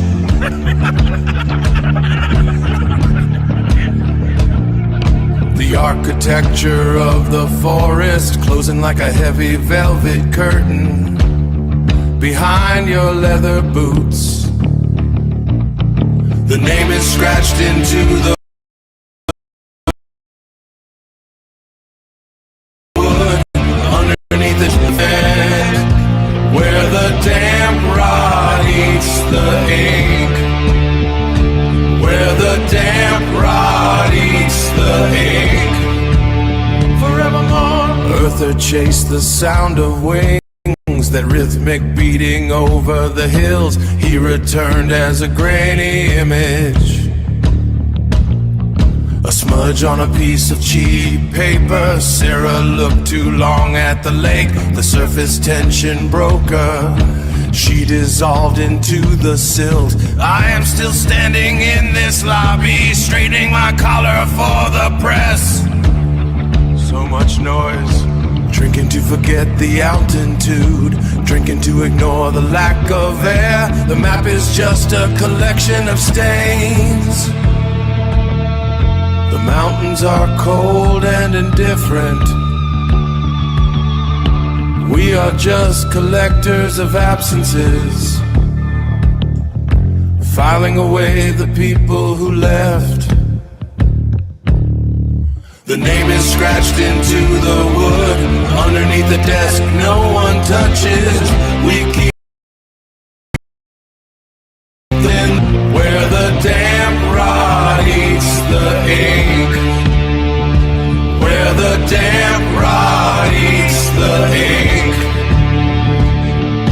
Gone into the grave. Gone into the grave forevermore. Left their shoes in the dirt.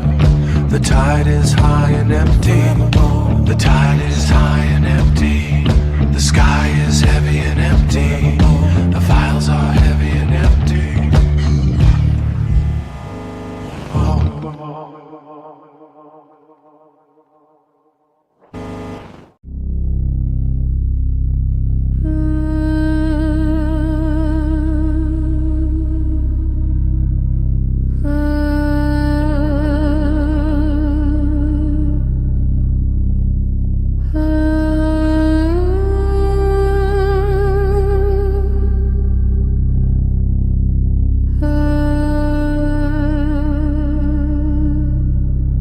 Loud breath,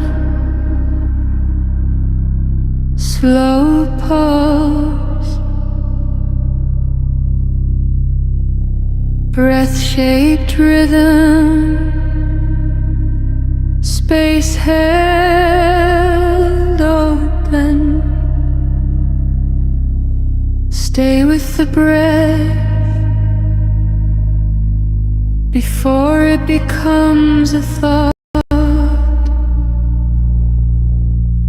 Stay with the silence before it wants a name.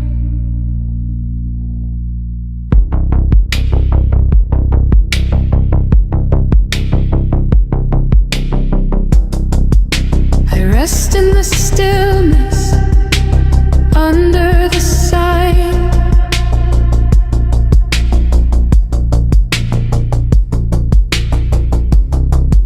Where motion begins but hasn't been found.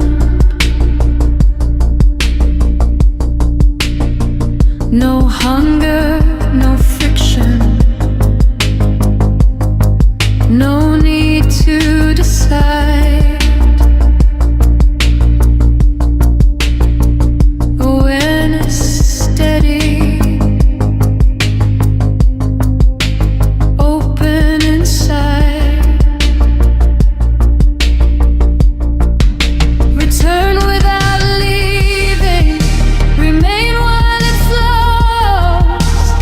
I watch the pattern rise and go, intention aligning without control. The mind moves freely, the center holds.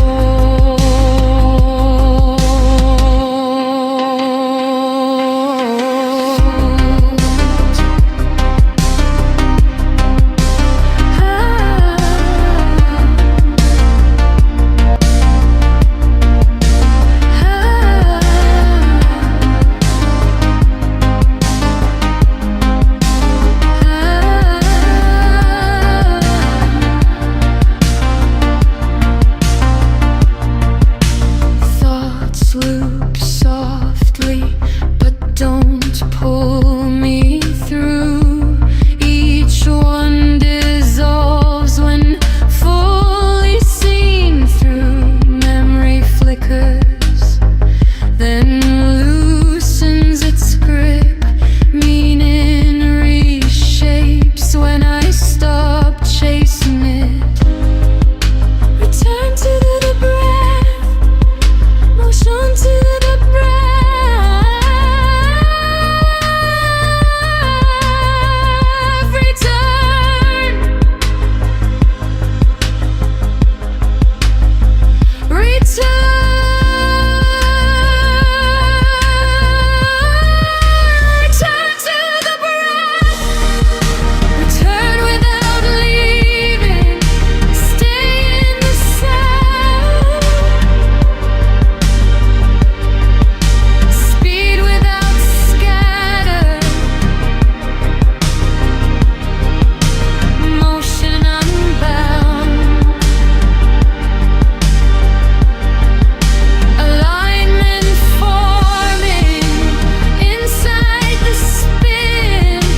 This is a transmission from the unlicensed cathedral, where revelation comes without a membership fee, where reality is negotiable.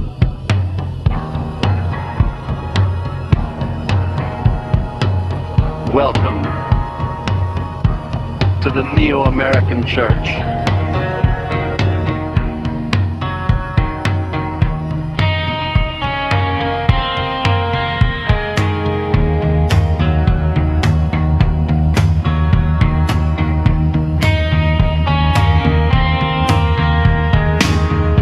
Marble columns, no golden throne, just folding chairs and a megaphone. A paperback prophet with desert eyes, selling doubt in disguise. We gather where the banners fade, in borrowed rooms and backyard shade. The sermon hums in electric air, no dogma printed anywhere. Question the question, rewrite the frame. If truth's a costume, who names the name?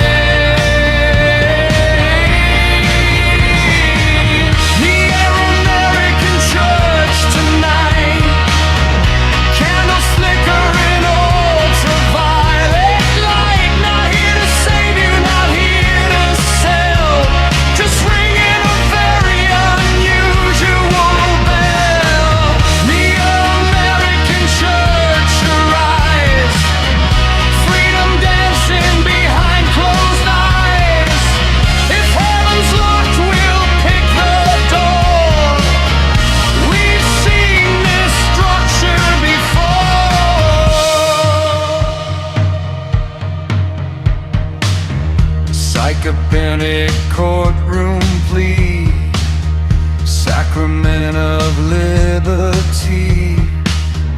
Constitution in one hand raised, other hand slightly dazed. Is it prayer or protest chant? Is it myth or manifesto grant? Is the preacher serious or sly? Does it matter if you try? Reality bends like radio waves between the saints and the runaways. If fate's a stage and God's a role, who's directing the soul? Neo-American Church unite. Paper halos burning bright. We don't promise paradise, just perspective once or twice. Neo-American Church declare no fixed altar anywhere. If belief is architecture, we redesign the lecture.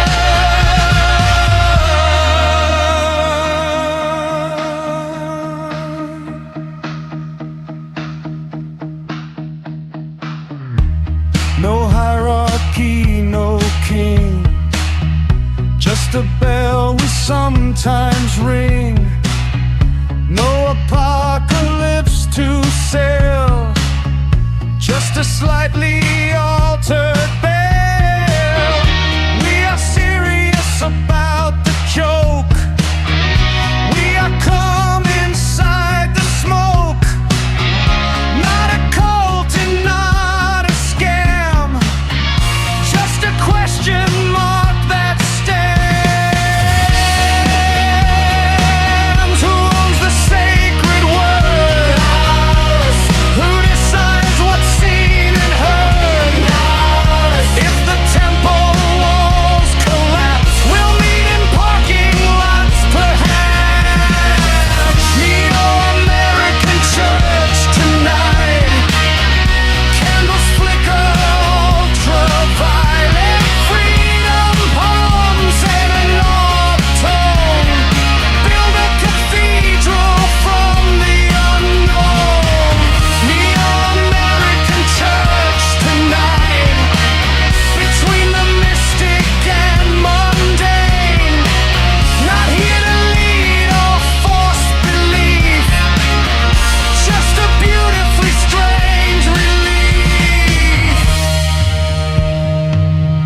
sermon is adjourned, the questions remain.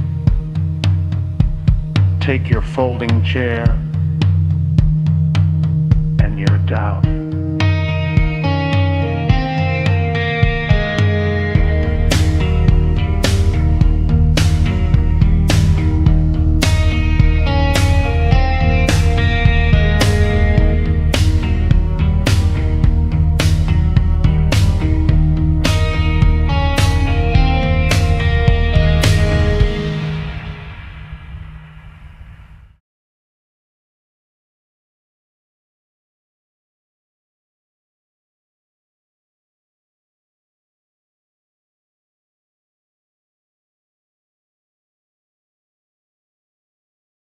Anything about them, but they did some very interesting, surreal kind of spoken word things. One of the most wonderful albums was "Waiting for the Electrician" or "Someone Like Him," and they had one of their skits, and I had someone like on mine's once. But they did this skit, and this was like they were active in like the 60s, right? 60s, 70s. And in this skit, it's like basically the left has won, the hippies have taken over.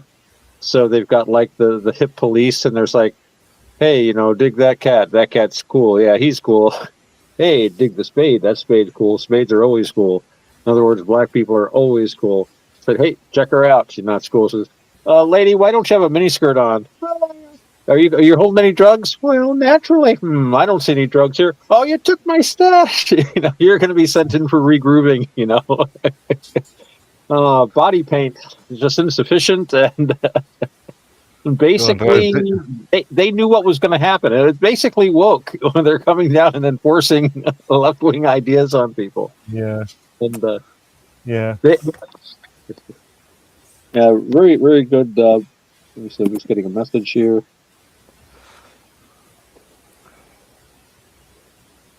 Oh, I sent a link to a buddy of mine. So many things open here. Okay, that'll so help improve battery power. we've got everything streaming. I got the recording going. So now you guys have to be family friendly so that Bob Dub doesn't get upset with us. And V's not in yet. Oh, Just here, we're here. safe. And I've already told Robert that he cannot like. No, especially if my cousin Lynn shows up. He can't like drool over women and stuff on the show. That's a No. We're all going to be good gentlemen here. There's the whole rest of the internet and the whole rest of the clock where we can be ungentlemanly. But for this short little time in this short little place, we're going to be. Some of us are always. Well, gentlemen. obviously, yes, obviously. Yeah, like I have always been that way. Oh, good, my Lord Edworthy, of course, is always on top of things. But you know, if V shows up, that's just gone, right? It's just well, like I said, better, we'll all be perfect gentlemen. He might be an imperfect gentleman, but he'll still be a gentleman nonetheless. I'm sure he'll be very what he was right, spot on last show. We had a really great show last time. Everybody was serious and focused. We had some good ideas. We can again too, and there's so much to talk about now in the cutting edge of spirituality, technology, and art. I mean, just the Pope's encyclical alone, that's going to give us days of discussion. You know, Tan is reading it even now, studying that encyclical in order to contribute meaningfully to our discussion, because I sure as heck ain't going to read it. It's just too much. I've read little bits, but so I'm very glad and relieved that someone is taking that burden. Now Tan can read it and explain it to us. So that's really cool. That'll help a lot.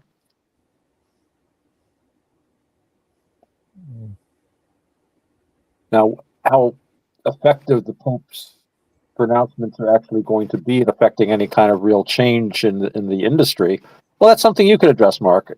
I mean, I'm sure all you guys are waiting for the next, papal bull to come out whenever you're planning a new technology, worried very desperately whether it's going to adhere to the dogma and values of the church when you're, writing software or creating a new infrastructure for a technology, right? Yeah, dogmas of the church. Oh, yeah, just haven't remind me of about a conversation I had with on Fixings last night about Project Bluebeam and church and stuff. Yeah. People still convinced of I know we go there. But dogmas with the church when it comes to technology, as a general rule.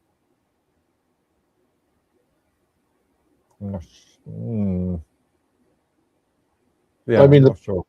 the Pope's weighing in. I mean, it's a pretty general statement. I have glanced over the encyclical, but and he's modeling it very much on that. What was it, Rerum Novalis or Novalum, or I mean, I don't know Latin very well. New things that his namesake Leo the previous there had mentioned. I think more concerned with the social consequences of the technology and thus the way the technology should be developed within the To be society. fair, I've only seen very small snippets of what the Pope has had to say in the last week or so. So I've not really reviewed what he's said about the anti-humanist sort of artificial intelligence thing. Well, what yeah, I've read, really minor things. what I have read, I've read a couple of articles, and it's basically people saying, "Well, he said this, but he should have said that," or "Why didn't he?" Yeah, which is often the way with this sort of thing. Why didn't he say this? But he didn't address workers' control of the means of production, or he didn't. Well, that's not his job. He's, Or trans rights, or I don't know. Yeah, but, immigration or whatever. yeah. But one article I read was interesting. It was just the idea that this is helping to frame our technology within cultural bounds, supportive cultural bounds. And these guys were saying basically, I'll have to find an article. I might have linked it in mine. But he basically was saying, look, this is giving us a chance to create this new cutting edge, so-called AI technology in a firm Western framework. The Greeks, rights of the individual, and that sort of thing, individual liberty, right, freedom of conscience, and all that sort of thing, and Universal Declaration of Human Rights stuff, the usual thing, and that this is something that China, with its totalitarianism, it's not only current totalitarian government, but entire history of totalitarianism. I don't know when China has not had a totalitarian government. PACE or PACE, the Republic of China government in Taiwan, that's arguable. But anyway, so yeah, that this will give the West an amazing edge. They kind of got kind of vague there. I don't know that authoritarian technology is intrinsically inferior to libertarian technology simply from a technological viewpoint. But he seemed to think that it was this would be. I mean, obviously, I like it better. I want a Western style. I don't want to live in a Chinese dominated world. I'd rather live in a Western. It's what I know. It's using But very I don't know broad, if it's better. very broad terms there. Yeah, probably. Totalitarian technology, and also, have you been seeing what's been happening in the West in the last at least 2 decades, if not a lot longer? Well, yeah. Well, I think it's basically talking about how they're going to build these AIs. Are they going to have the guardrails built in where your freedom of speech and freedom of thought is respected, or is the whole thing going to be like a hyper surveillance state? And he seemed to think one was better than the other. That this will give the. I'll have to reread the article, but he seemed to be implying that this would give us an advantage if we went with freedom and they went with totalitarianism. And well, like I said, I prefer the freedom bit. I don't know that it is just intrinsically quote unquote better, more efficient, or more effective. Arguably, it's a lot less efficient in a lot of ways. Again, depends on this specific technology, the specific use case. Again, or the people that creates the technology. Right. Oh yeah. Also, yeah. I was just thinking about the creation of said technology. I mean, you've got corporations creating this technology. You've got governments trying to regulate on the means of the usage of technology. And the programs too, because without the programs, you can't. Yeah, I'm just using technology as a very broad sort of term. Right. So I can find the article here earlier. Oh. What a day. Should we go down to the Keir Starmer sort of we are proud to have free speech. We always have free speech and we always will have free speech. But if you say something I don't like, hate speech. Yeah. It's freedom of reasonable speech. But who gets to decide what's reasonable? Yeah. Reasonable to whom? Yeah, exactly. But I think it's on the Twilight Zone where there is a company that was created, and people that wants their drone, their technology, where it helps them out, take care of their kids and all that. And that process is what everyone's talking about, where when it goes beyond as a part, as a machine and all that, what it does, but then when it goes beyond where family, where it's more or less control, it's in control in one way or another. It is. Well, you have to see the TV show to understand what I'm trying to say. We're seeing that in real life now. But the state being the parent figure, and the state determining what a child can see, can view, no, I'm talking about if you make up, say, can think.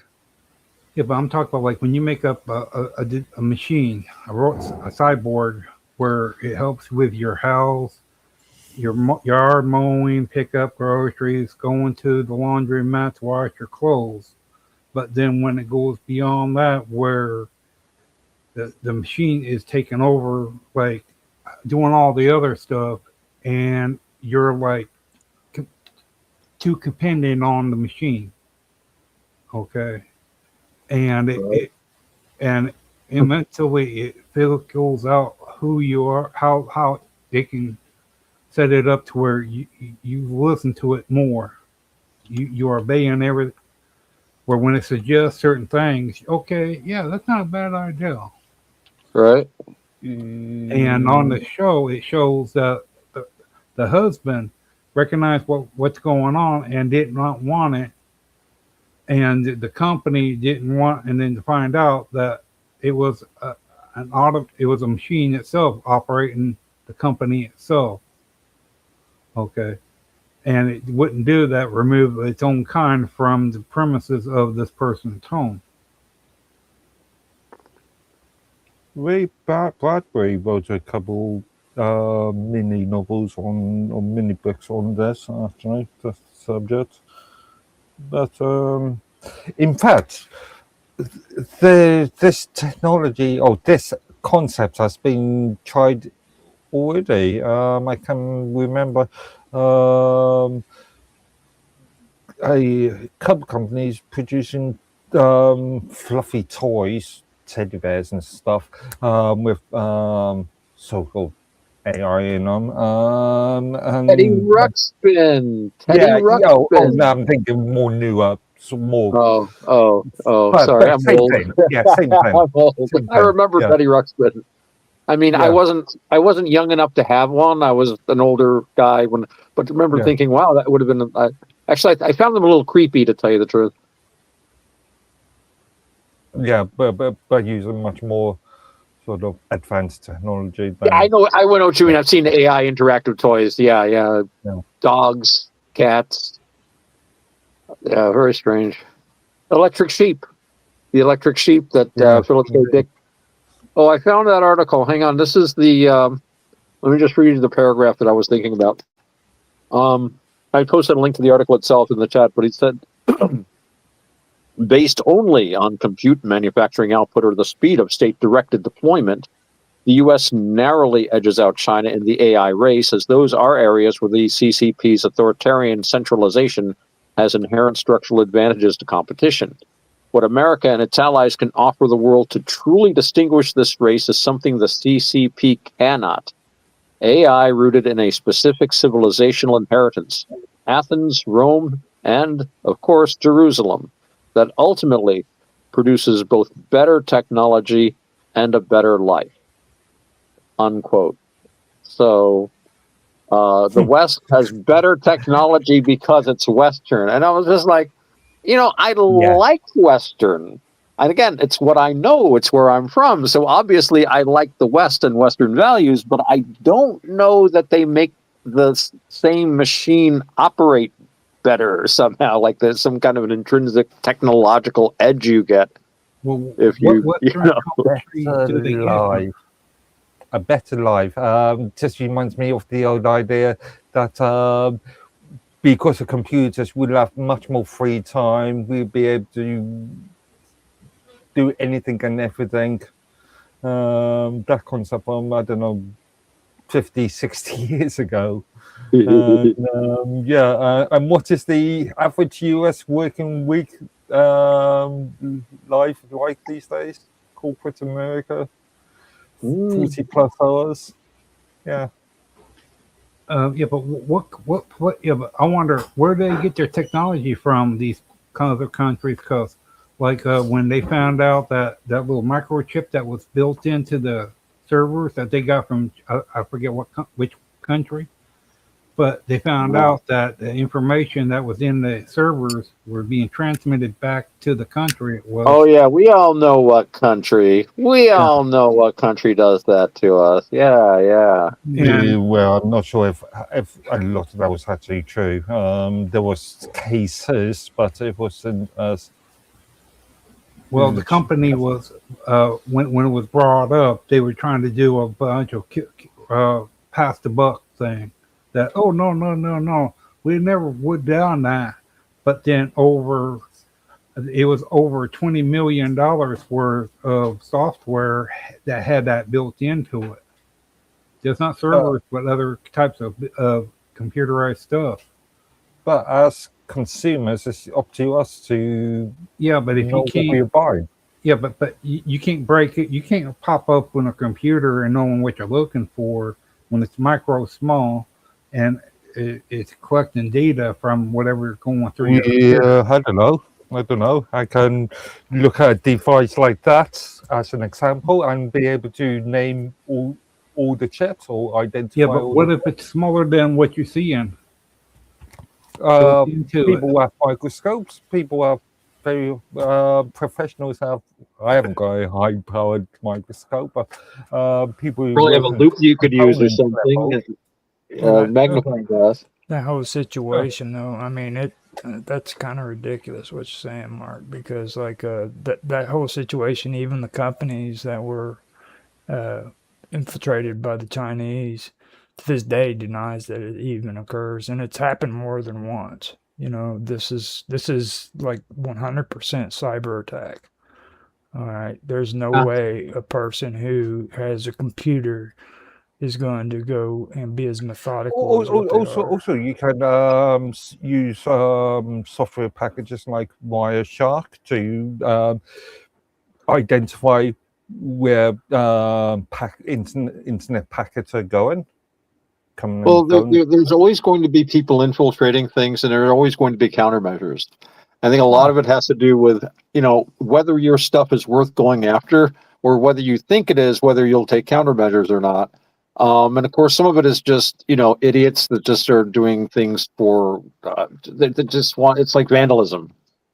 Kids that let's write this virus. Oh, wow, look what this will do. Ha, ha, ha. But of course, there's a lot of stuff that I guess you can make money from. I've heard stories if they can hold your data as hostage, if they can get in somehow. I just got a message today, ostensibly from United Parcel Service saying, oh, quick, open up this PDF attachment immediately or you might miss a delivery. And I'm like, Let's see now. Block spam report and goodbye. Delete. Let me just have a look through my email spam things. I get these things all the time. Today, today or yesterday, no. Spam proposal for reaching out, social media management. Okay. Social media sort of marketing spam. Your payment method has expired for That's a good one. some cloud service I've never signed up to on one of my email addresses that is in public. Okay, that's not actually technically spam. Business proposals for something in the Philippines.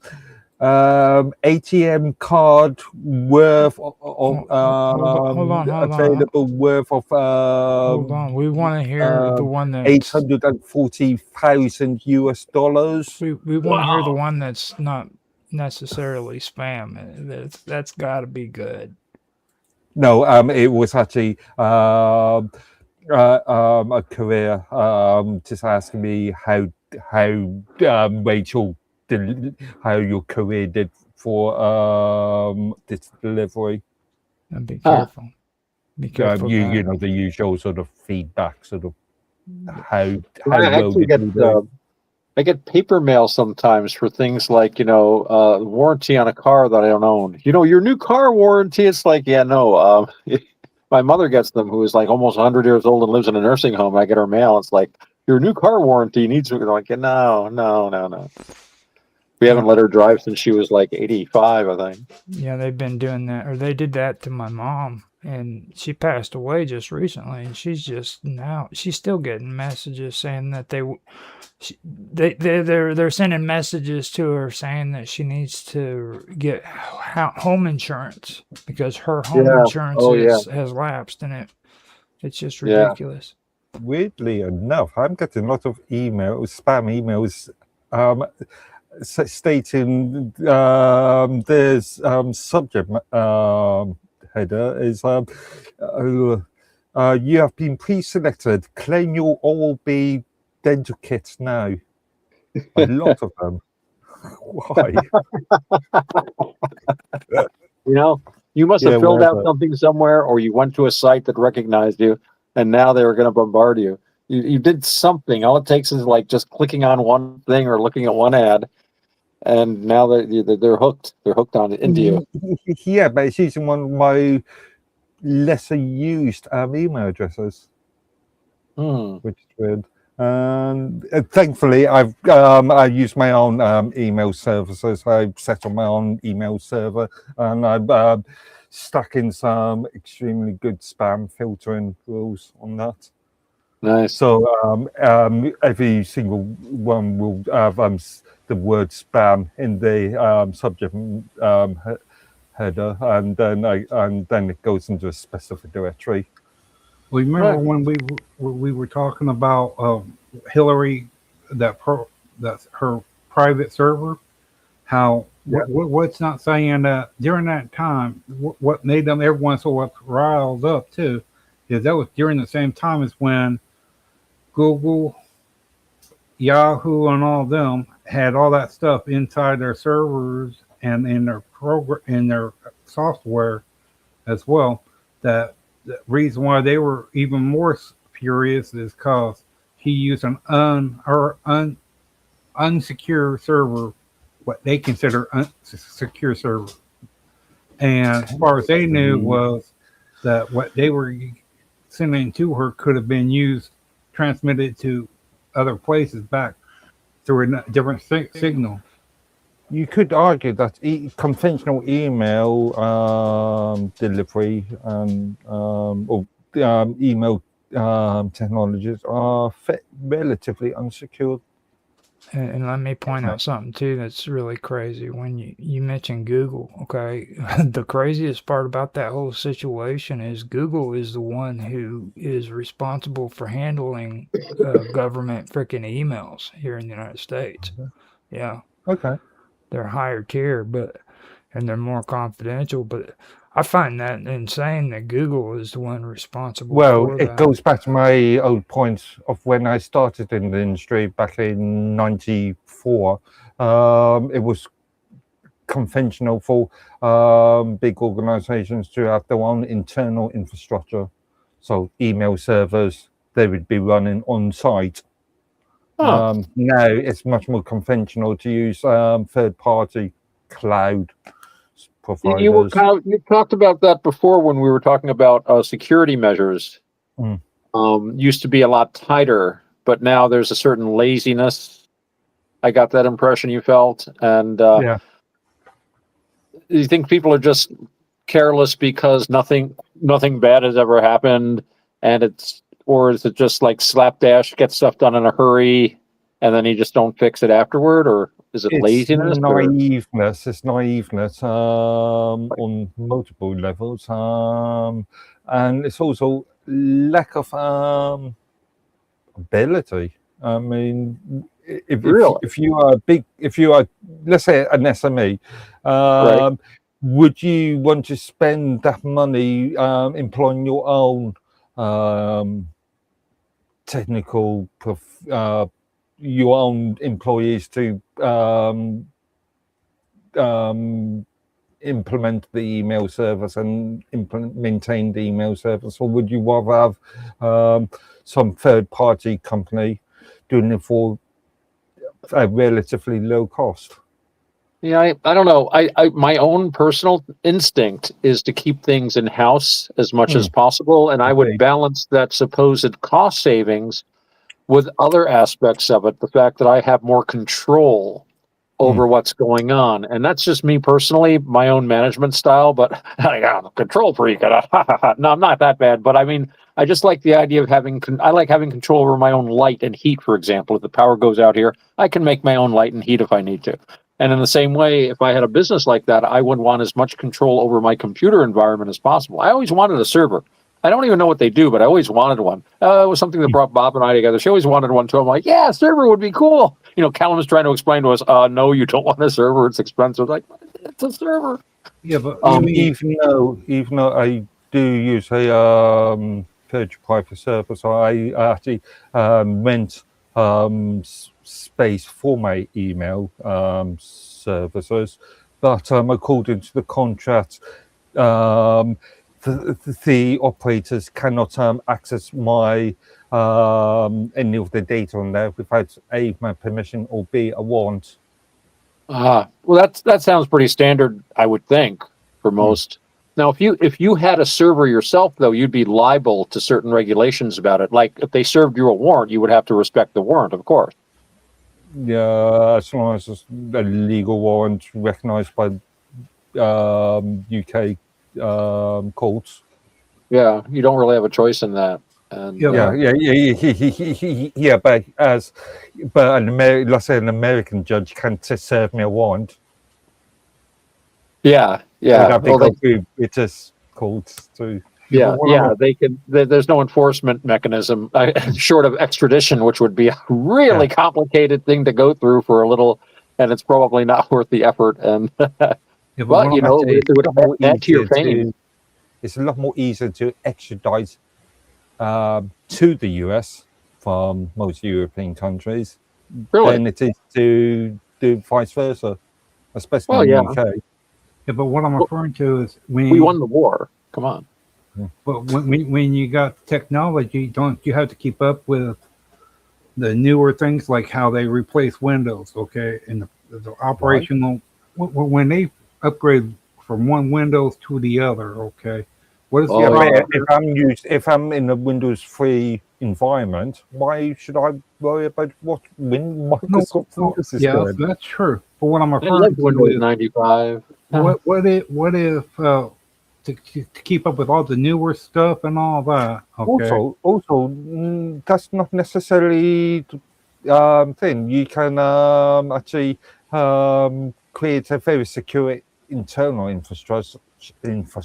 So you can still run Windows 95, Windows XP, Windows 3.x in a very secure infrastructure. In fact, I've got a couple of VMs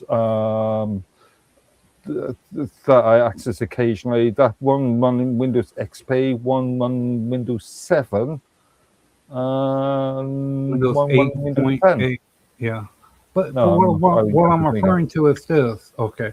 With all the new stuff that's coming out, okay, when you got old software that you use for your other computer, but when you want you to do that upgrade, okay, what you have bought in the past for use of on your computer and all that, it's no longer compatible with the newer stuff. Yeah, so you have I've had this issue myself. I use SIP phone numbers, so I sort of technology that is used in a lot of large companies with phone exchanges. You see those offices that will have phones that you just press 1 to go to let's say the administration department, and 2 to go to accounts, and then so forth, and it's all controlled by a phone exchange, and SIP is one of the more common protocols. I had a piece of software, a open source piece of software that allowed multiple SIP numbers. I have 2 SIP numbers as well as my conventional phone numbers, and up into 2018 it was working fine, and then that software was stopped being maintained, and certain libraries, software libraries that was being kept being maintained, because they've been maintained, that piece of software stopped working with the new libraries. So therefore, when I upgraded back in 2018, 2019, that piece of software didn't work. And I went through different, I went through a handful of different alternatives, software to see if they meet my requirements, and I could only find one piece of software, a closed source piece of software, that is not even being maintained now, but it still functions well. And then that's the only piece of software I've been able to for x86 machines that I can find that is suitable for my requirements. Now, I wanted to ask something, but before I do, I want to welcome everybody to the Quantum Gathering, which Robert and Mark have gotten rolling quite well already. Our topic today includes internet security and the state of the art when it comes to technology today, and more importantly, how we use it. The technology gets better, and yet we seem to be getting a little sloppier about things. So, Mark, what I want to ask you were talking about the difficulty in finding software to your requirements. And I am speaking out of my complete ignorance out of computers, and we are very glad that you can enlighten us with the dignity of the mother country. And Mike is on his way, he says, so that's good. It'll be a good show. So if you're having difficulty finding the software, how difficult would it be for you to create your own software? Or I don't know how much of a software creator you are, how much time it would take, or even like getting someone else to create it. They say the LLMs are really good at writing things now. Is it worth your while to just do something specific for your needs, to create your own software? Well, I used to, as I mentioned in previous episodes, as a kid, I learned several different languages, but personally, I haven't even done any programming, any real development in many years. I find it tedious. And hence why I've gone into more end user and support and deployment and that sort of thing. I could always contract some organization, some individual, some company to produce that software. Or again, you know my views about using Third party. automated. Automated. Using automated so-called AI frameworks because of quality control, quality assurance issues. Yeah. And Lynette has joined the meeting. Hello, cousin Lynn. Hello. Lynn, welcome to the Quantum Gathering. We're discussing so far computer technology, and we're talking about how the technology improves and yet our use of it sometimes degrades. And but I want everyone to welcome Lynn. I think you've met some of the guys here already. You might not have met Mark Edworthy, Lord Edworthy, from Jolly Old. He is the Viscount of Devon. Which the Crown doesn't even know that it's a Viscounty. I think it's a duchy or something. But anyway, and of course, the Hanson brothers, Robert and Roger. Mm-hmm. And what we'd like to do here, and actually Mike will be joining us later tonight, but one of the things we like to do when somebody is visiting us for the first time, give you a little chance to talk a little bit about yourself and, your artistic, technical, or any other interests and anything you want to share with us. Give us a little bit of a background. If you'd like to do that, please. Geez, Jane of all trades, master of none kind of situation. I'm, how can I say this? I'm a visual person, always have been. So I tend to lean towards, more of a creative venue, drawing, sculpting. My profession is dentistry. I've been working in dentistry 35 plus years. You were 10 years old. It's amazing. Aren't you sweet? But I've also worked in the entertainment industry as a stitcher, costume designer. So, like I said, I've done a lot of unusual things. I'm not afraid of trying anything, at least once. I grew up in a military family. My father basically dragged us everywhere, not only in America, but also the European continent, Germany for a whole 2 days before they changed his orders and we went off to England. I have relatives in Scotland, so it wasn't that unusual to go north for maybe 2 or 3 weeks at a time.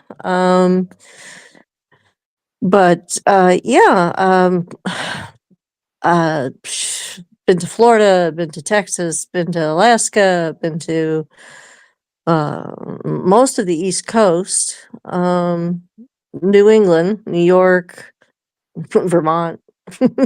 I mean, all the biggies, Connecticut, Massachusetts, New Hampshire, Maine is where I make my home now. And that we've been here for about 20 years. So, oh God, 25. Oh, it's time. Catches up with you, doesn't it? You blink and it's wow. Wow. How did that happen? Yeah. Yeah. I was just thinking that the other day. Interests. Marshall's seen my car and seen my my tags, I think. Time Vortex is what my license plate states. I've always been interested in the possibility of manipulating time. Some of the theories that I've read, every time they turn on that damn collider, I just go, yep, here comes something new. I just recently read they're trying to actually, I don't know, they were transporting. Oh geez, I'm having a brain fart right now. They what was it? Dark matter. They were transporting it from I believe where the collider is into Sweden and then back. I don't know if they wanted to see if it affected a certain amount of space and time. I have no clue if they've done it. It's just been a big rumor on the internet. It sounds like I a went down wild that internet rabbit hole. rumor. Yeah, yeah, Nobody that can sounds like a agree- Yeah, nobody can agree what dark matter is, though. yeah. Yeah, dark matter is just a theoretical thing at the moment. Like Yeah. black holes. Yeah. That's what I thought is like, okay, in theory, if they have some, isn't that bad? I mean, I don't know that they have any though, but you Yeah. know, not to interrupt you, but Quantum is here. Quantum, hello. We have Lynette, my cousin, is visiting us today, and hello. yeah, we were following your prescription of giving the newcomer a chance to talk a little bit about herself and stuff, and introduce her around. This is Quantum. I've talked a little about him to you before. All good things, of course. Sure. And he's certainly someone that you can talk to when it comes to theories about time and space. He's our resident expert on time, space, and dimension. I tried to read your book. I really have, but when you get to the math parts, especially, it's really fuzzy. You know? Yeah, I gotta write one. I gotta write one without math in it for you. Yeah, if you can write physics without math, I don't know if you can or not. Of course. But I mean, I've always been fascinated by things we can't explain or there isn't any hard science per se to either prove or disapprove. I mean, I've Right. always the as if some of my friends referred to it as like, you know, fringe science or, you know, alternative sciences and things like that. So yeah, I'm, you know, like I said, I just if the possibility, if it is or does exist, great. You know, I think that's amazing. You know, the more things in our, you know, on heaven and earth than are thought of in your philosophy, and I've totally slaughtered that. Shakespeare is rolling around in his grave, by which, of course, I mean Sir Francis Bacon. We won't go into that right now, but we'll do a Baconian show sometime.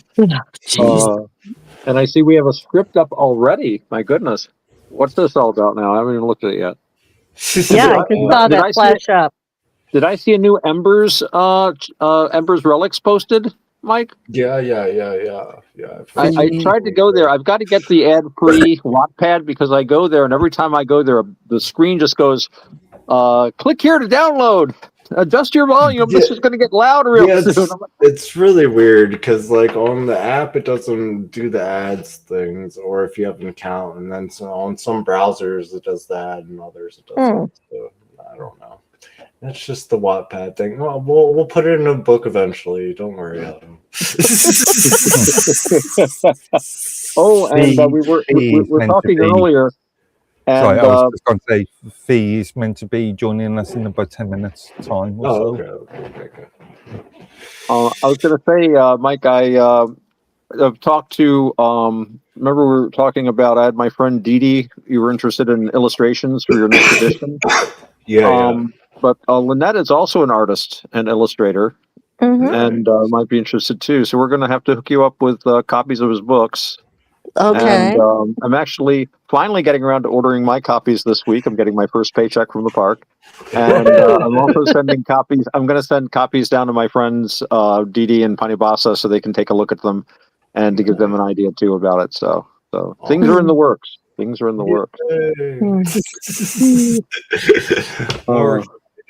I've just been actually working, which has been sad.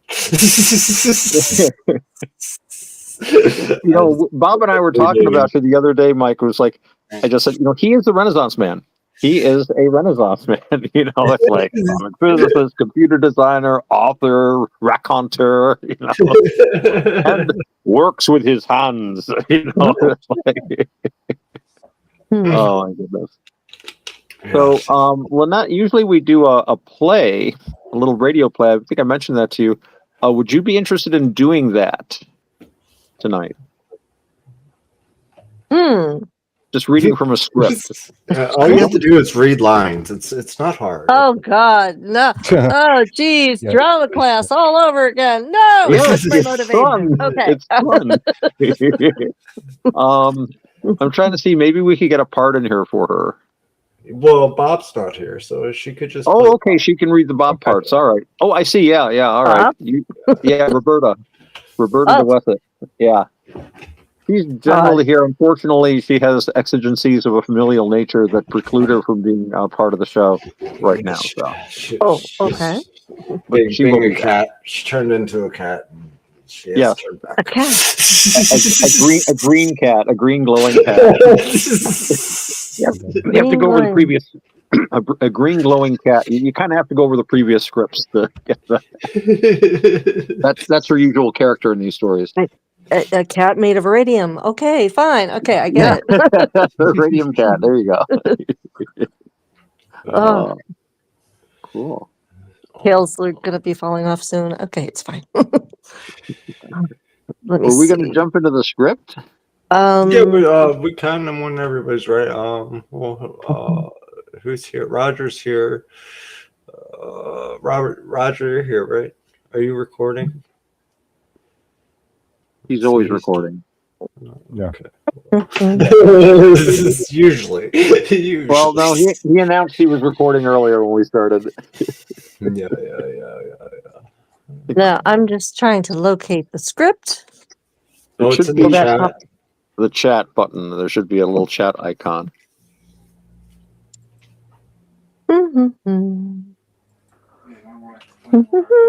I'm looking for it. Everybody has its own little. Yeah. Eh, It looks like a little word balloon down at the bottom of my phone. I know. Do I have one? I have.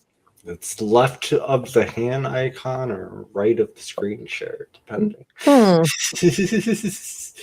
if you tap your screen, you can get some icons to pop up. Let me see. On top, it's basically camera. So there's Okay. camera on off. Yep. I have camera. I'm an Android, so mine might be a little layout be a little bit different. Should be relatively the same. Let me see. We got mic, camera's off. Looks like a balloon. Yep. There we Try go. that. Yep. Hold on. Yes. Okay. Okay. Well, I'm. All right. Got it? I see it, but I'm not sure. Mine. It says okay. Cut to black. DWMW department. Yeah. Cold Okay. open. Interior ancient tomb. Time is nonlinear. You're Okay, supposed hold to on. wait until we read before you start reading it, Otto. Okay. He's not giving You any can away. read? When did you learn how to read, Roger? Oh, burn. Okay, go on. It's a fun bunch. Okay. These are great guys. You'll love them. I've just been We playing dirty. hang out too much. We hang out too much. Yeah. I've just been playing Dirty Dozens with my husband earlier, so yeah. Yeah. Yeah, no, that when you were talking about the black or dark matter and everything, there's one thing that I found pretty interesting, and it's the Higgs boson, the God particle that they came out with. That's actually some pretty interesting stuff. I like that, so I like hearing you talk about that. Well, we got to get her on the Minds Roundtable. You doing that tomorrow night, Rod? Yeah. You've Yeah, if you're not discussed. doing anything tomorrow night, I was going to try to. I got to work tomorrow, but I was going to try to stop in after work. Mm. Um, uh, my husband and I might be heading down to Massachusetts. Ah, Brian's mother fell and oh, broke her bummer. hip Oh, and got a good concussion. oh And no. she also screwed up a bit of her lower part of her leg. So yeah, she's in the Yeah, hospital right you got now. And to head down there and see her. Yeah, yeah. yeah, so That sucks. yeah, it's tough on him. So but, we're technically 3 states away. So she lives on the Cape. So Right. it's tough for him. And luckily, his two brothers live like 15 miles away. That's 15 good. So minutes. there's Yeah, about family 15. nearby. Yeah. Yeah, but That's it's I still mean, you want to be there his because yeah, and his brother Wayne has just, 55 years old, had a major heart attack, and now has aphasia. So he can't speak. He's learning to speak again. Sometimes it's better than others. He gets right. overwhelmed. The words just don't come. He gets frustrated because the synapses between thinking about it and Doing it. Yeah. verbalizing just doesn't come. And it's, yeah. Yeah. So he's still working. It's been a year. He's better than he was, but he's not quite there yet. Yeah. And Yeah.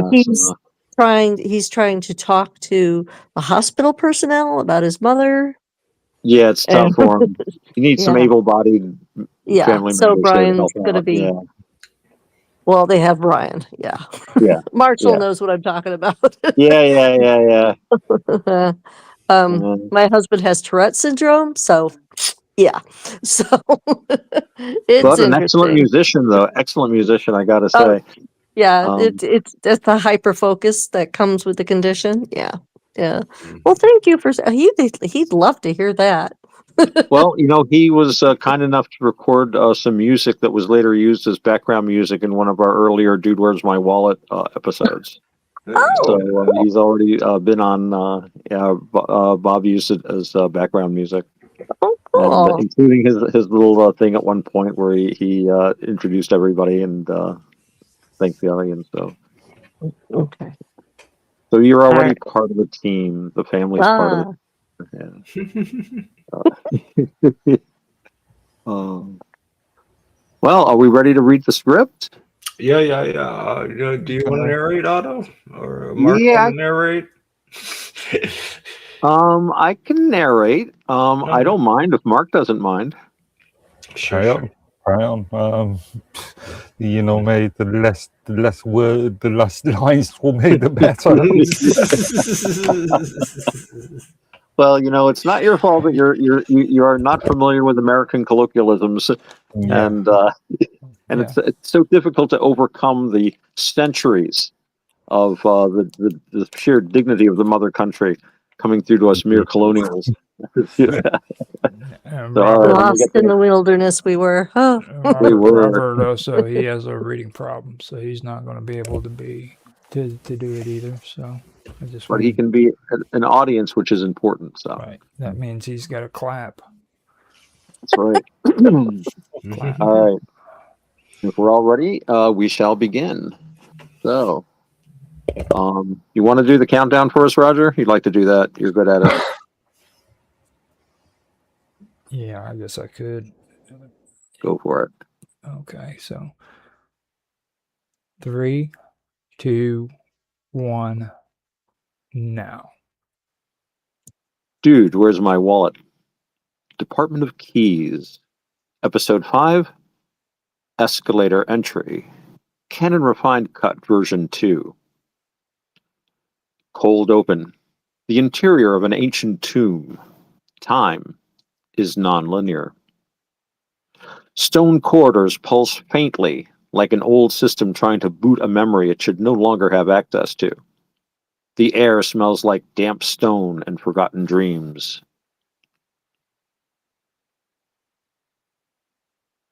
That's you, Lynn.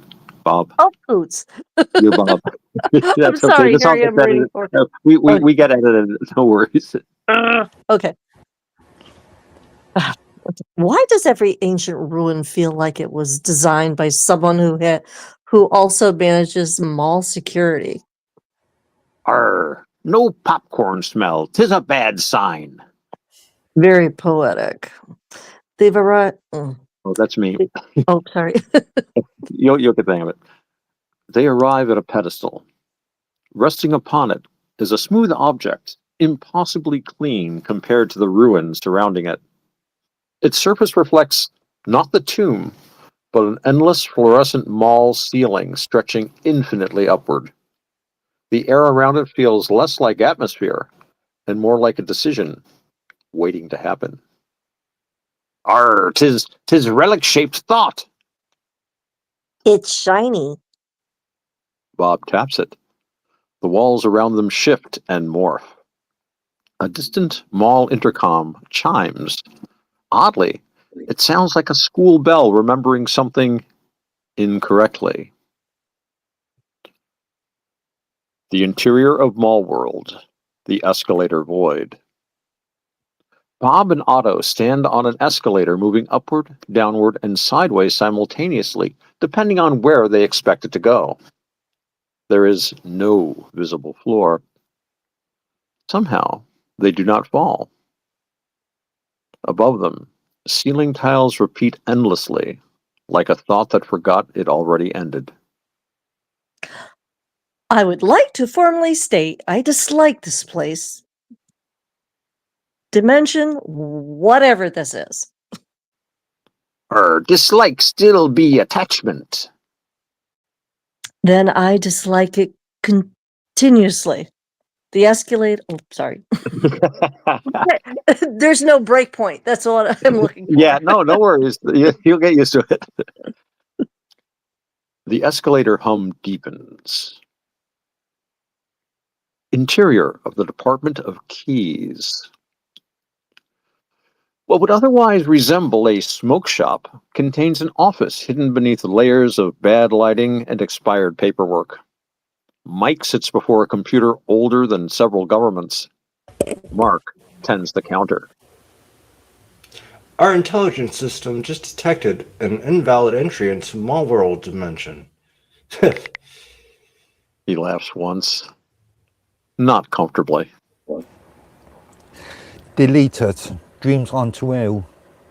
Yeah, I tried that already. Mike gestures toward the screen. It's not stored anywhere. System says error, file not found. Then it just sends the alert again. The terminal flickers. No message appears, only a single line. Watch status. Mall World invalid entry system. Mark's watch vibrates violently. The display reads, danger. That's not helpful.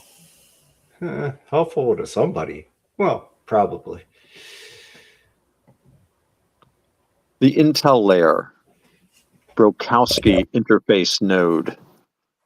A consciousness, neither artificial nor natural, folds inward recursively.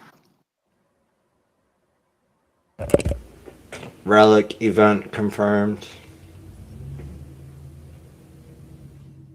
There's a pause. Mall World. Yeah. We'll just let you pause. All right. Mall World recursion layer stabilizing. Subject identified. Bob downloading associated file. Just to halt this for a second. I thought Roger was going to be Brokowski. Roger's in here somewhere too, in the mall. He can be Brokowski. No, don't. Oh. Just keep on going.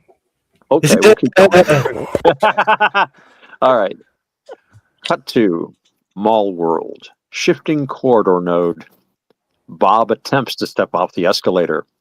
For one brief moment, the floor appears, then politely refuses to continue existing. That is passive aggressive architecture. Our consistency without compassion. Bob's collar glows faintly. Lucky I have more than 9 lives. Har! Now adventure begins. The collar pulses once. Mall World hesitates. Only slightly. Like reality almost needed to rewrite itself. Department of Keys, same time. Mike leans closer to the monitor. Dude, I think something is trying to budget allocate reality around us. That sentence means nothing. Mark's watch vibrates again. Danger. Correction. Oh, I see. Okay, yeah. It's a fancy way of saying pause. Yeah. Next, Mike, just a quick tip. Next time you get a script, use quotation marks. Yeah. Thank you for validating my presence and my needs. Usually we do. Sorry, guys. Anyway, I'll go back to that. Correction. Are you guys doing reading? Yeah. Okay. Okay. Sure. Correction. Beat. Okay. Beat. I think beat is supposed to be narration or a pause. Yeah, I always thought of it as like just a pause, a short pause. But if you want, I'll say beat.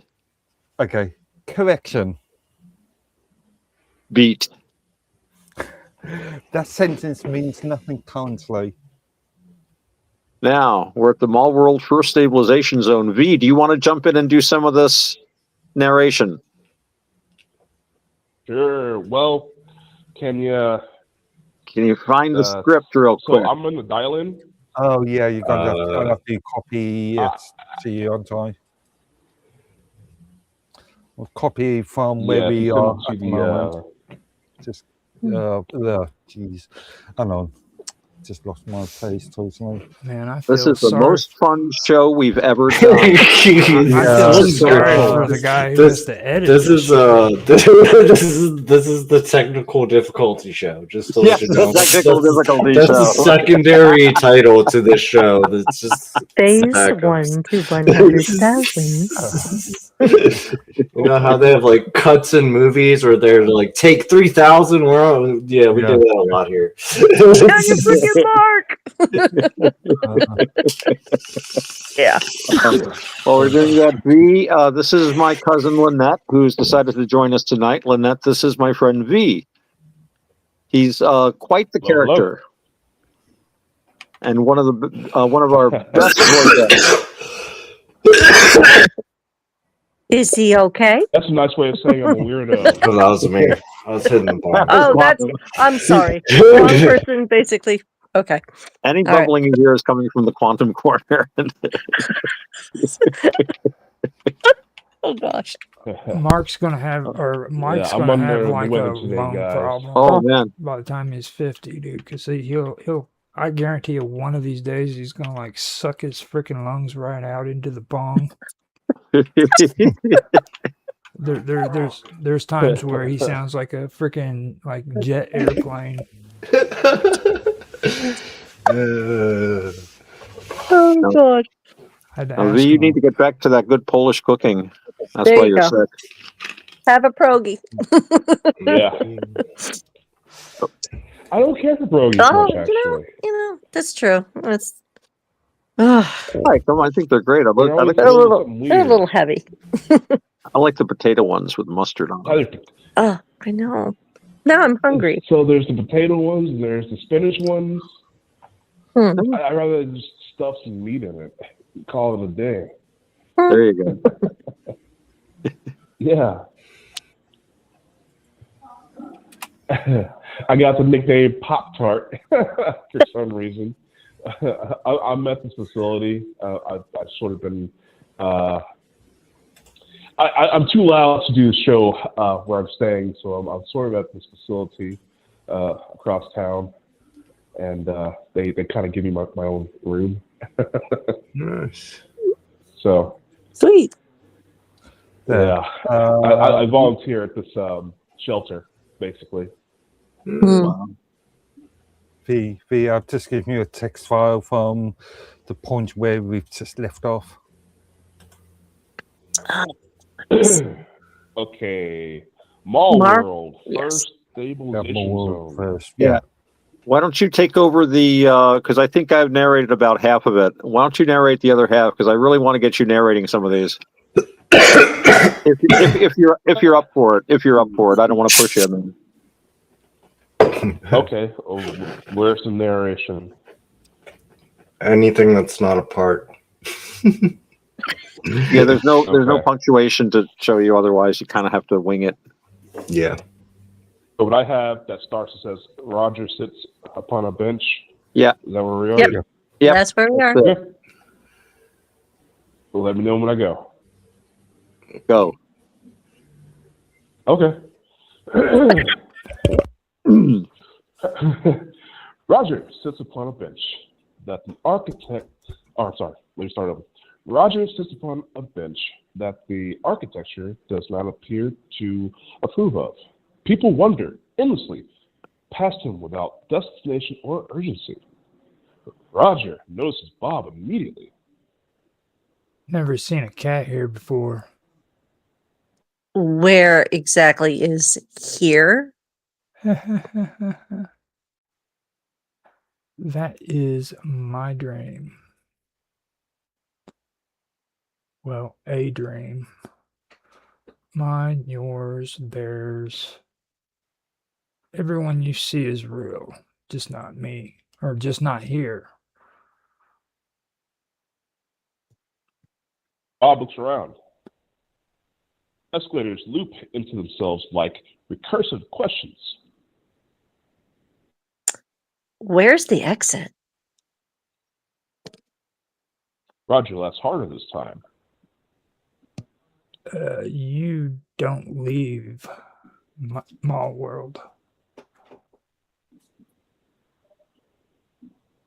He gestures upwards towards endless architecture.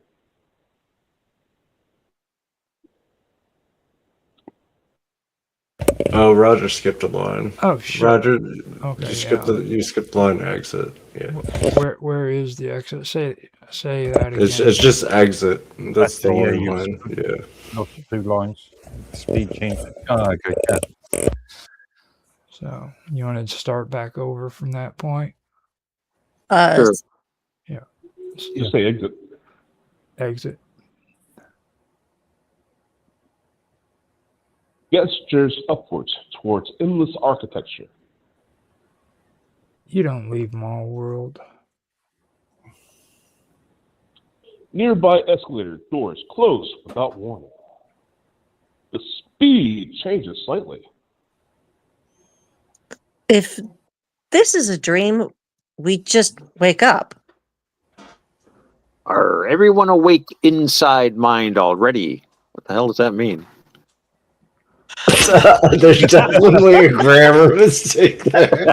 There's got to be a grammar mistake there. Hold on. Still not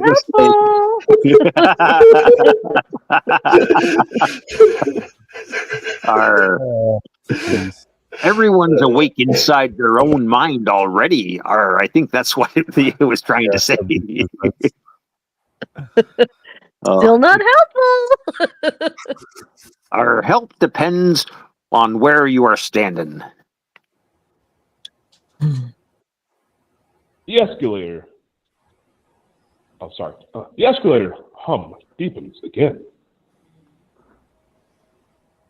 Department of Keys Rescue Authorization. Okay. Mike types rapidly into an ancient program called Lapse. A new error appears. Manual approval required. We have to go in. Or we let them. Or we could let them keep sleeping. They're awake.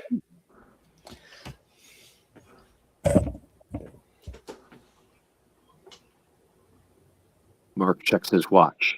Mark checks his watch. Okay. Mark checks his watch. Nothing happens. Oh, sorry. Nothing appears now. That concerns him more. Fine. Mike presses enter. The fluorescent light flickers. Reality folds sideways. Cut to Mall World escalator node.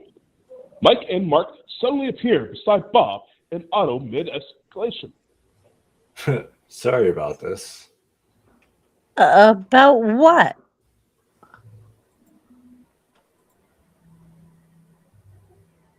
Mike shoves Bob violently forward. Momentum matters. Mark shrugs at Otto. Otto smiles, then jumps willingly into the impossible corridor ahead. The escalator hum becomes deafening. The ceiling lights blink in synchronized pattern. Somewhere nearby, Mall World notices them. Yay! We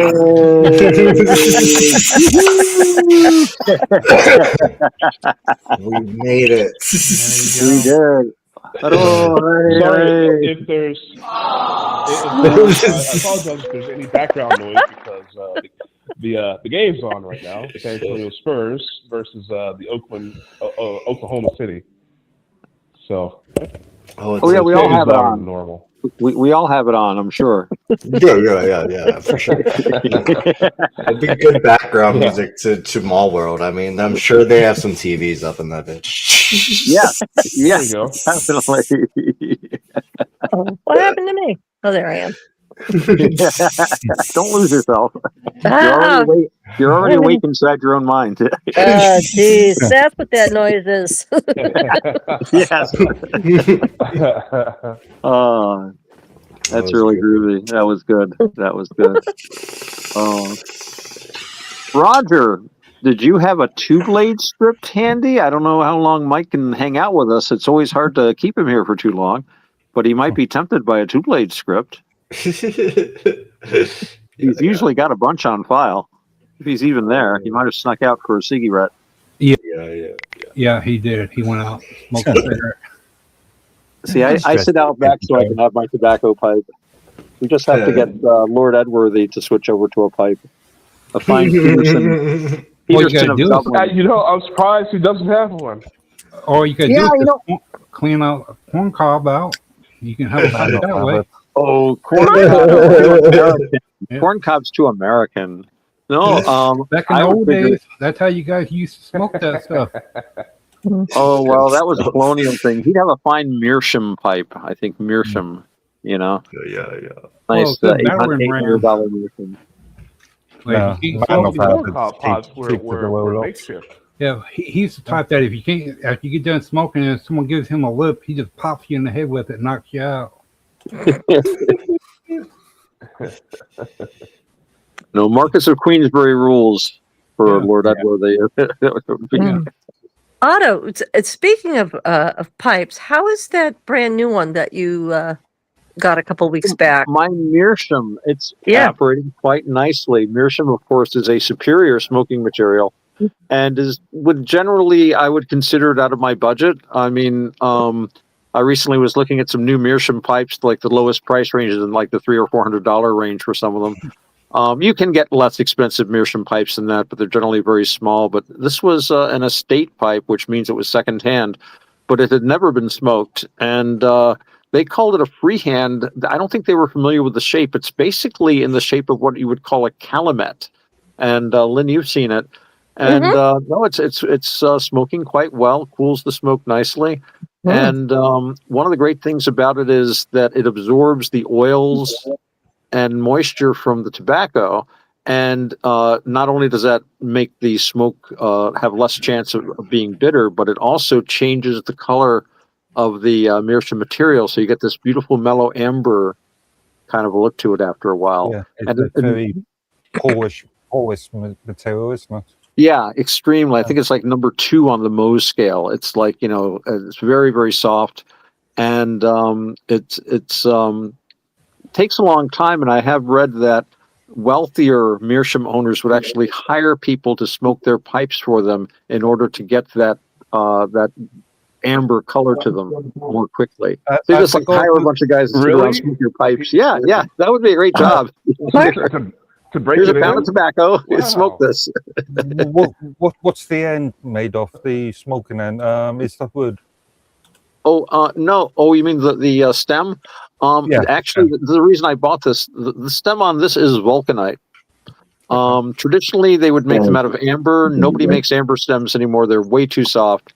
And every meerschaum pipe I've seen has an acrylic stem. And I know acrylic is supposed to be perfectly safe and this and that, but vulcanite is a very old material. It's basically rubber mixed with sulfur. And it doesn't stand up as well as acrylic, but it's more traditional, and I'm a traditional kind of guy, as you can tell. I'm looking at a load of images and at this moment, and most of the stems are wood of some description. They make wooden stems. Actually, I've seen some nice cherry wood pipes. The whole pipe's made out of cherry wood. But like I said, the meerschaum pipes I've generally seen usually have like an acrylic stem. My stem is glass. Well, yeah.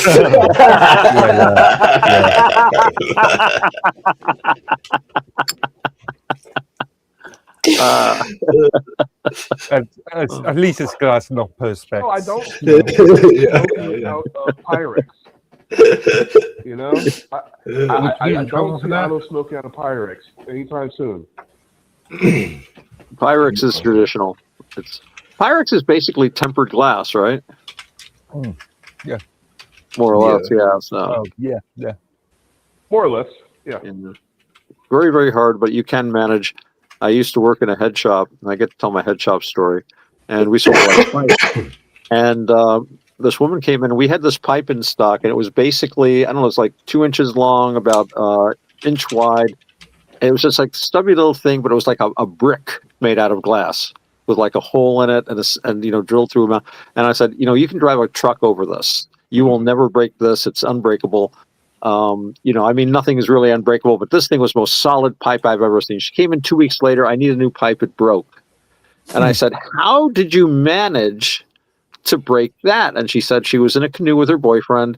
They got into a fight. He took the hot pipe, threw it into the water, and it exploded.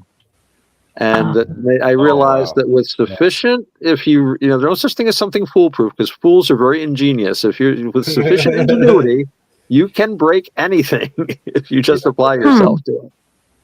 So just goes to show. Mike, I have a very explosive relationship. Yeah, I see what you did with that. Sorry, I just saw a picture of an Austrian 19th century meerschaum, and the stem must be something like, I don't know, 3 foot? 2.5 feet? Yeah. Nice. That's a church warden. They like those big pipes in the old days. Mm-hmm. They call those a book pipe, because you could sit at your desk with the book, and you'd have like this. The pipe would be right down near where the pages are, so you could just glance over to make sure that it was burning right. It's got actually one of those metal sort of spin-off caps on them. So those can come in really handy on a windy day if you're outdoors. I have actually a wind cap for my it's just like it's a separate thing. You just pop it on top of whatever pipe you've got. It's like spring loaded. But those metal pipe caps, if you go outside with a full pipe and that wind hits it, you suddenly have a trail of hot ash and sparks 1.5 feet long. I mean, it looks really cool, but you don't want to set things on fire or lose your pipe. So those wind caps actually are very, very useful. Very useful. So, Mike, while we're waiting for Roger to get back, I wanted to ask you like I said, I went to Wattpad when I got that alert, and I got there and a big ad popped up, and then I was running around actually, so I didn't have a chance to look. So what relic have you uploaded for us to learn about today? Oh, this one's about the beer or ale's potion. Ooh, potions of ale. Yeah. I was just looking at this crystal that is a pipe. It's a gemstone pipe. Ooh, nice. I had to go see all the different pipes that the place that I go to sells. I actually bought a pipe that was made out of lapis lazuli, very small stone pipe made out of lapis for my wife for her birthday present one year. And yeah, it's in a box somewhere. She doesn't use it much because it's one of those things where you don't actually want to handle it too much because you'll break it. I hadn't thought of that in a while. It was like many years ago. I'm so confused. Is somebody smoking ale? Oh, potions of ale. You've got to read the Embers Yes. which are now available in hardcover and paperback at Barnes and Noble. Oh, okay. That's right. Oh. I was just saying, we're talking about drinking. I know my alcoholic drinks. I mean, I haven't heard of that one. Well, that actually always struck me because in the story, there's a place called Potions of Ale. Unless I'm mistaken, Mike, my brain doesn't always remember things well. So I always wonder. And now, an ale is a sort of a potion, but what's a potion of ale? That's something. It's like it's a potion made of ale, or it's a potion of. It's a potion implies magic. And so it's something that's been concocted. Yeah. Or alchemy, right? Yeah. Yeah. For sure. So yeah, it's like the alchemy of brewing, right? Yeah. Like John Barleycorn. Well, you know exactly. what? One time, this grasshopper he walked into a bar, and the bartender said, "Hey, we have a drink named after you," and the grasshopper was like, "You have a drink named Steve?" That's pretty good, actually.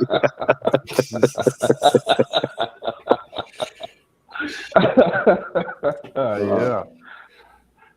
I'll remember that one. Just reminded me of that. Did you hear about when they took that Well, piece since of we have a little. Go ahead.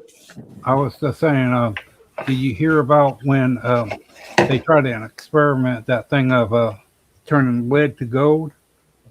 And inside of the nuclear power plant, they took a small piece, dropped it into a container, and put it down into the thing. About 24 hours later, they raise it back up, and there's gold in it. It went through a process. And I've heard of that. Yeah, just the energy they use to do it. It's so expensive to do. Yeah.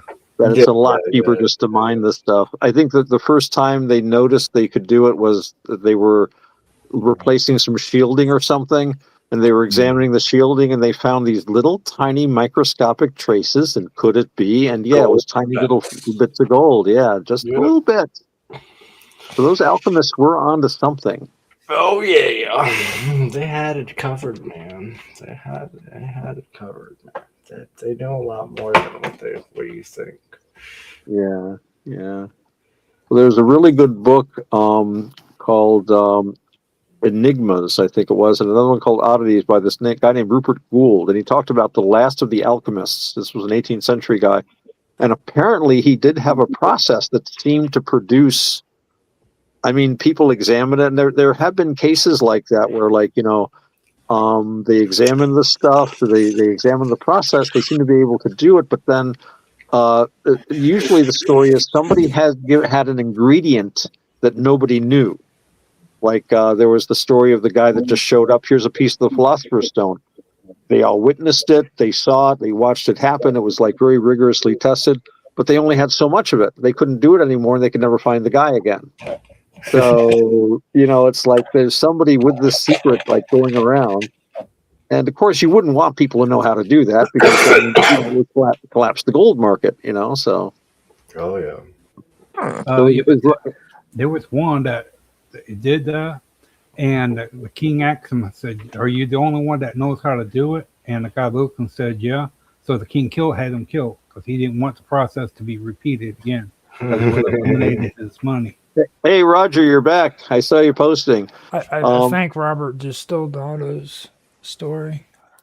I'm not quite sure. But Well, I was going to say, there was the alchemist that was distilled urine over and over and over again, so he came up with the weird substance. I forgot what he It's discovered. pee. Yeah. He discovered Yeah. pee. And I'm supposed to do what with it? Drink it. What? That's only in Japan. Yeah. Roger, we were We're all wondering. drinking dinosaur pee, okay? Yeah, I guess so. And we're burning it in our cars too. We're burning dinosaurs in our cars. That's the cool part. We drink their pee and burn their soul. We're pretty fearsome critters, I tell you. You better watch out for the saber tooth. Now, Roger, we were wondering if you had a 2-blade script handy, or could have a 2-blade script handy, by any chance. I don't know for sure. I can check, but I've done we more. got V here. I've done more editing in the last week than I've done in like months, so I don't know for sure. You have been a busy beaver. You've been at it like crazy. We could make a new script to do. We If you don't have one ready, always can. Yeah. No problem. What do we want to do it about? So we have a guest, so let's ask them. How do you say your name? Lynette, right? Lynette? That is correct. Yeah, I can read. So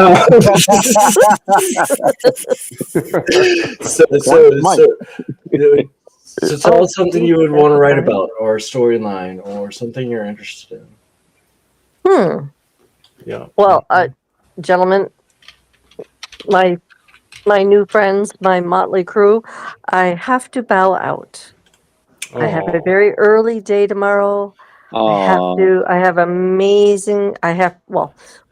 have to get my truck inspected. It failed last time for a non-functioning window. Window is now fixed.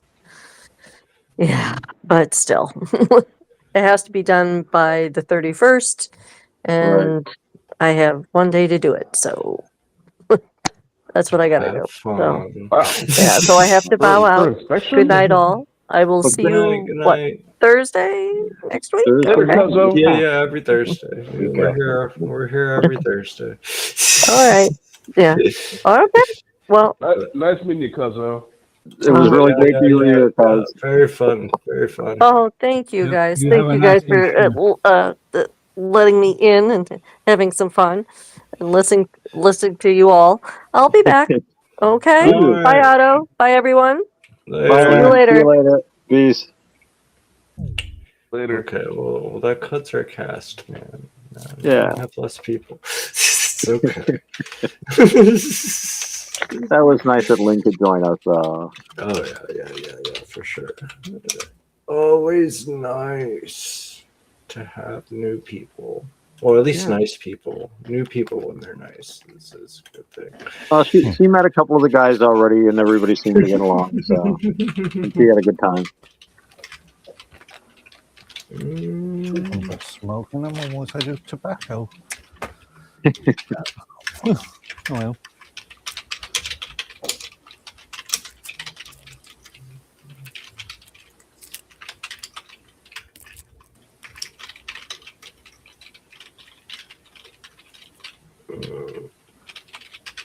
I love the sound of those keys clicking. They mean creativity. Oh. Mike, how's the Swarm Space Speaking of going? which, I started on a script. Oh, yay! Did you? And it should be complete in the next couple of weeks. Yeah. Within. Awesome.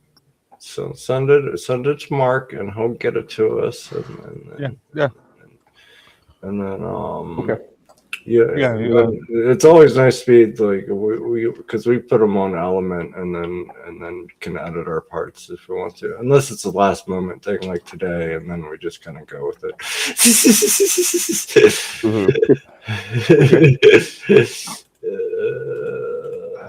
So V, when are you going to Poland? When are you going? Well, you said like a month or two. I would like to get the hell out of here. I would like to, but now the wife is talking about stay here because she wants to come over here and vacation for a while. Which is like, I don't know. I'm tired of the land of the quote unquote free. I want to go back and lay in my own bed. Yeah, you want to go home, lay on dude. my own I couch. understand. I know that feeling when I'm away from home for any length of time. It's like I want my bed and my wife and my cat and my my chair and. Okay, so I do have the Book of Maxwell. If you guys want to read the second gospel of the Book of Maxwell. We haven't touched that in ages. Yeah, I know. Okay. Ooh. But I don't know for sure if we actually did the. We did 1 or 2. Yeah. 3, Yeah. maybe. Yeah. This one is an analysis of the story. It's where it's an alternative reading. Well, if you need a deep voice, I have a cold. So, give me that part. I'm still feeling some of mine. Really? Wow. 3 weeks. I've still got that blocked ear, weirdly enough. But yeah, I'm still. Boy, how they squirm. It's not as bad as it was, but by any means. But yeah, just a bunch of squirmers. 3 weeks now. Well, I got bit by a tick. Discovered it on me Sunday morning when I was on my way to work. Actually, it was morning before I got up for work. And now I'm on doxycycline, which makes me like dizzy and nauseous and stuff like that. So I'm sick too, guys. Please don't get Lyme disease. I got it, man. I've had it.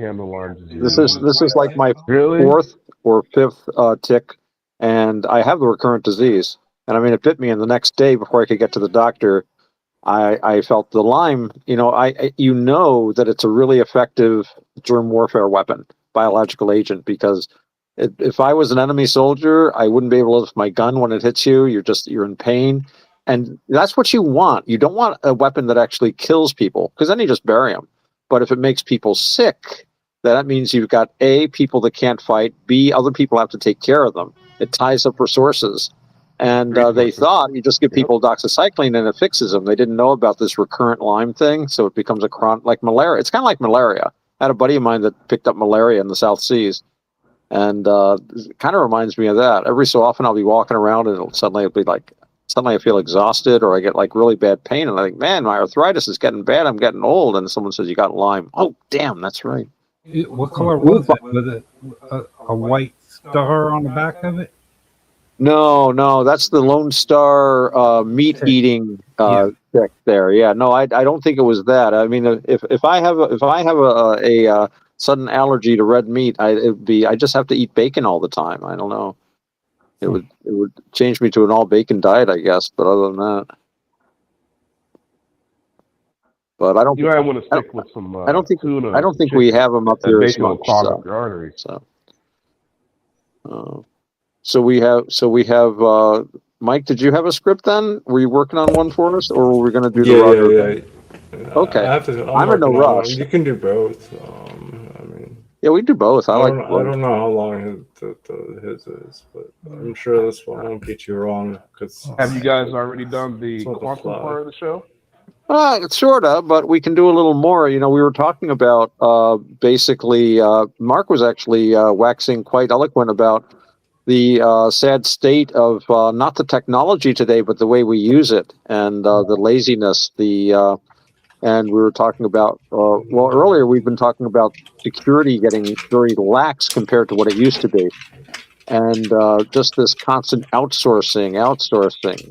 Something I think Mike is kind of addressing with the swarm, which makes it a much more personal P2P kind of an experience instead of like going through third parties. Because to me, and we were talking about this before, my instinct is to keep as much stuff in-house and as close to my vest as possible. You know, the fewer outsources, the fewer third parties involved in anything I do, the better. And I don't know whether it's, like I said, we were asking, is it laziness? Is it simply nothing bad has happened, so nothing bad is going to happen? Well, like they were showing and they were talking right now, about. I got something for you. Well, I got some for you. So Walmart has has a exclusive contract with Vizio, the TVs, the smart TVs. So in September, if you buy a Vizio TV after September, right? Not only do you have to make a Vizio account, but you have to make a Walmart account. Now, if you are a Walmart customer, let's say like a Walmart Plus person like I am, they're going to look at what you watch and suggest products for you through the TV. I mean, complete and utter surveillance by Walmart. If you use a card, if you use a credit card or debit card, that's on file. All your purchases are on file, and they will remind you to buy things again through your TV. It's getting. This is like corporate dystopia. Well, you know, it's also kind of inevitable. I mean, they've been collecting information on us every way they possibly could for centuries. So when you've got and from their point of view, and it is valid, they want to know as much about the customer as possible so they can hone their marketing and stuff. But then it easily segues. Well, if we can collect this much, this many data, I should say, then we can collect even more, and we can collect even more. And then it edges over into knowing where you live, knowing what stores you shop at, knowing what you read, knowing what you say, what church you go to, your medical history. Yeah. What diseases you may or may not have, what we can sell you. This guy's coming to the store. We know he needs this medicine. Let's jack up the price by 15%. We know he needs to buy it. I mean, I'm not saying they do that literally, but yeah, it's. No, they do, because I have certain things that I buy repeatedly, right? Or had started to buy repeatedly through Walmart, right? And the prices got jacked up, nearly double.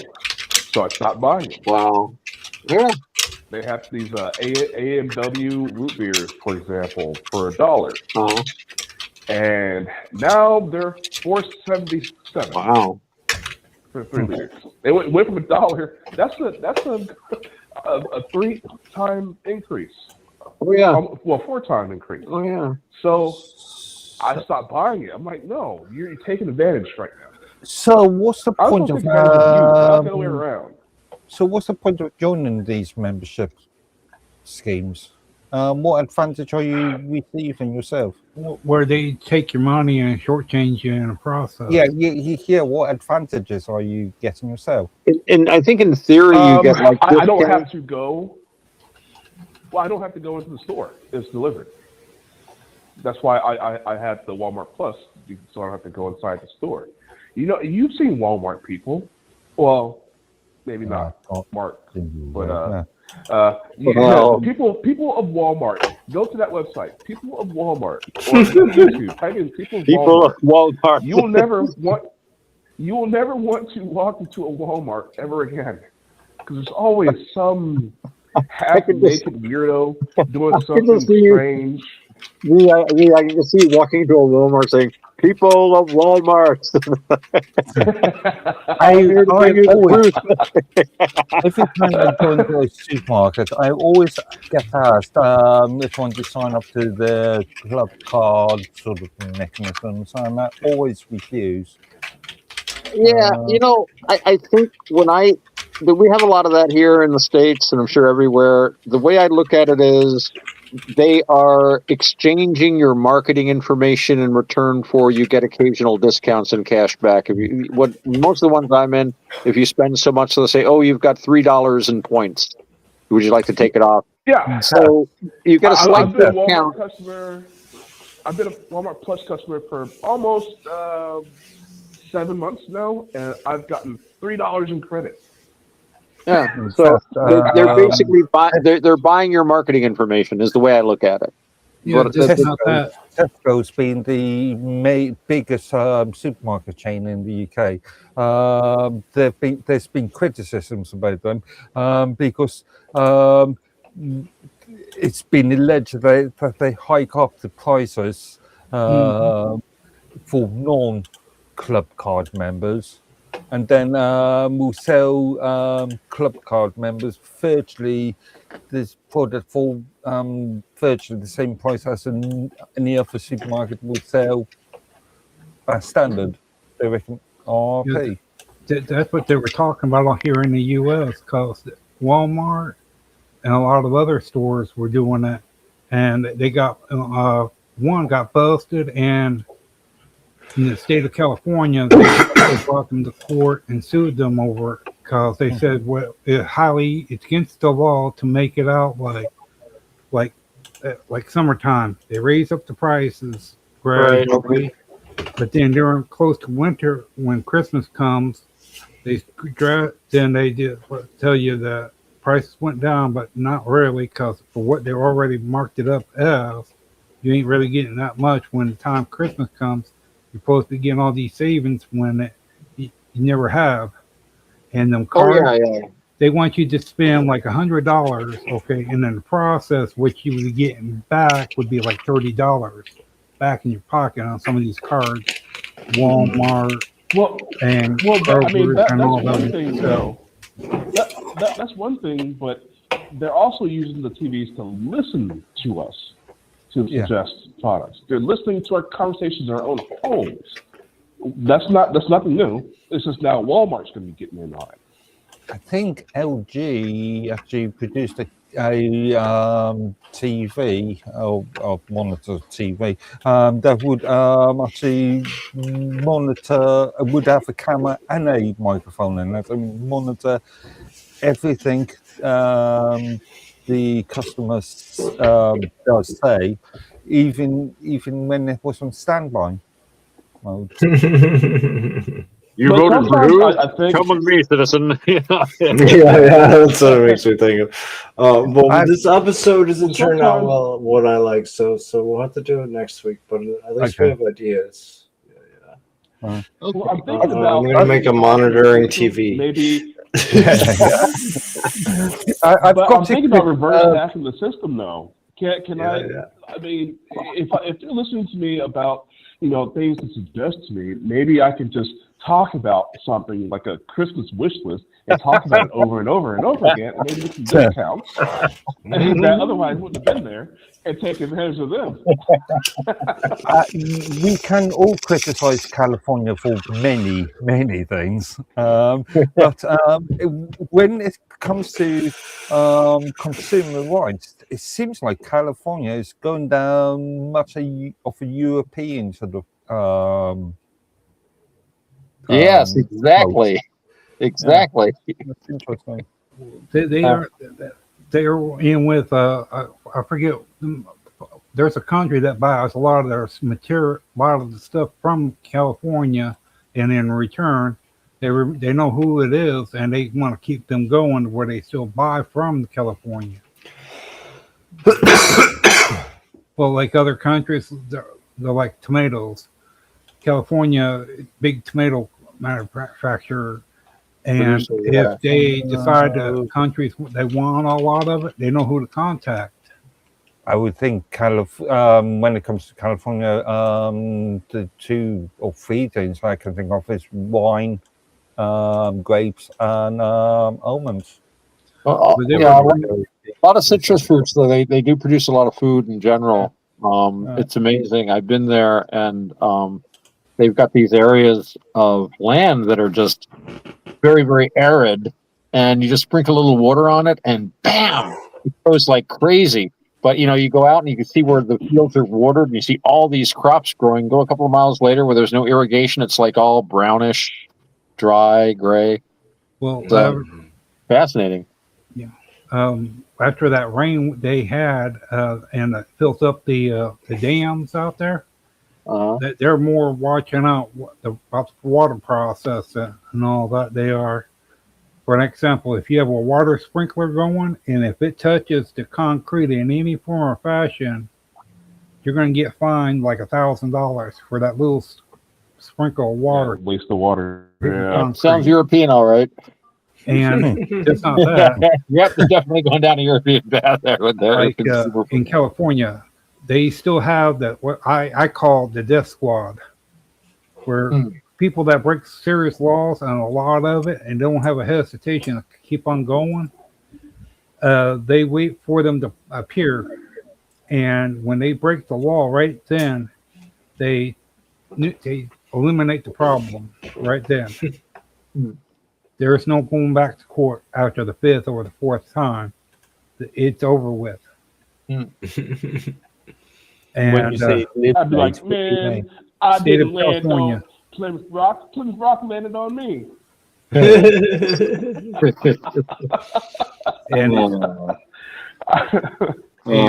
a few other states are coming up with an ideal similar like that. They're wanting to do something like that. It's like where they're with all that new stuff where they take the DNA from you and they can 3D print your ear. They can. Oh, that'd be nice. I could use another ear. Yeah. So if you got into a knife fight and someone whacks your ear off, they can make you a new ear and put it on by your. So they 3D printed some of the organs and all that. I am aware of a story from when I was a kid. A friend of mine, school kid, friend, lost quite a bit of skin on his leg. So what they did was to actually remove skin from his buttock. Graft it on. The skin graft. Yeah, but they don't have to do that at all now. They just take a small section of skin and inflate it bigger. Oh yeah, they can grow it. That reminds me of Shadow Man. And like your organs as well too. Dark Man.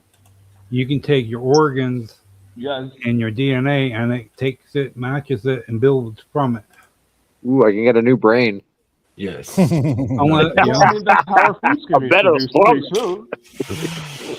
More functioning. That's how our food's going to be produced. Yeah, that's how they're going to produce food, for sure. Clone food, clone meats, and fish and chicken. They're talking about. I mean, well, I don't think you're going to ever need to clone chicken first. Well, yeah, they already. Okay. FCRD is already doing. Well, they do it already. I was going to say, chickens are already cloning themselves. Oh, yeah, good. Chickens clone everything. They lay egg every day, man. Yeah, but to me, I prefer real meat because just the idea that the meat that you're getting to eat and it's like the process like that, it's hanging from somewhere, like off of a hook or something, Yeah. I mean, I think it's just gonna be to the point where we have, if we keep growing the population size, where's all the meat gonna come from? We won't have enough to support anything. We're gonna need those machines from Star Trek that materializes food. That'd be cool. That's what we're getting. Yeah. It tastes like chicken. Yeah, but what they're doing on that on Star Trek we're talking about, it's real food, put it in trans thing, and it molecular makes the food appear in healthy food in a healthy thing. Yeah, right. Okay? I mean, that's why. Isn't that why everything has protein in it now? Like everything has protein here. It's a better security where you're not eating someone's leftover of whatever. Someone add a little extra ingredient to it. If you catch my meaning. Where they get a good noogie going on and implant it into your ice cream container. Oh, yes. That reminds me of the joke about the guy that was the factory where they were. Guy was talking about an accident they had in a yogurt plant. He says, "Oh, it was terrible. The guy cut his arm off, awful. And when he was mixing up the yogurt, and if it hadn't been strawberry, we would have had to throw it all away." Yeah. Wow. And they're coming out with and people that has no eyes or no way of seeing, they can process an eye for them to make a whole reusable eye to where it goes that in. would be cool if they could get it to work. Oh yeah, they do. A lot of it is the optic nerve too, though. I mean, you can also have brain damage that keeps you from seeing. But if it's just the eye, if you can get fixed that'd be great. Yeah, and it's like they're talking about too, that they take circuitry, implant it into the brain. They do of damaged parts of your brain, circuitry for memory, your eyesight, and all that. I'm not sure if we're there yet, just yet. I think they're doing. I think they're doing some basic motor stuff. Motor skill stuff. I have heard about stuff. Well, yeah, but it makes sense to be able to do that because it's we got pacemakers for the heart. If we can aid electrochemical processes in the heart, we can aid electrochemical processes in the brain. I don't know that they'd be very sophisticated right now, but Elon Musk's people are doing interesting things with people that are paralyzed, being able to manipulate things now with their minds, with thoughts. Yeah, they copy in your brains. They are in your mind to download into the computer to where they can. And digital afterlife. Afterlife is overfilling, and we must all be uploaded digitally. We all know this. We'll all be on the quantum space. They're just going to be. I'll be in the volcano. Drugs even easier. Oh yeah. Nanite technology. Don't you put that in your microscope. Yeah. I mean, DNA is the best storage system in the universe that we know. Yeah, better one. Yeah. Also, this raises the sort of regulatory sort of thing. I mean, in Europe, in UK especially, we've got much stronger regulatory sort of frameworks when it comes to medical practices. And that's why you need to go to places like Dr. Moreau going to his island to do real research. The Royal College of Surgeons wouldn't listen to me. Fools, I'll show them all. Most of the stuff that you guys are talking about is actually philosophy for transhumanism. Like they actually believe in doing this stuff. Like they're wanting to do it. They don't. Yeah, they believe that actually combining machinery with humans is the next step in evolution before ascension. I think they overblow it. I mean, I don't think that's evolution. That's bioengineering.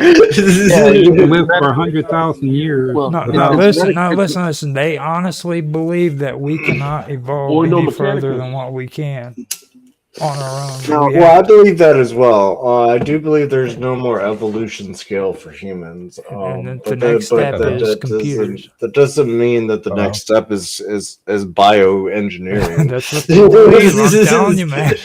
I think what it'll come down to is it's like you think about it. A lot of what they're talking about is simply on the spectrum of medical treatment. I mean, we're talking about transhumanism. I have friends that have artificial knees and artificial hips. People have pacemakers. We already use technology in order to heal ourselves and to make ourselves healthier. So we're going to keep doing that. It depends on the technology.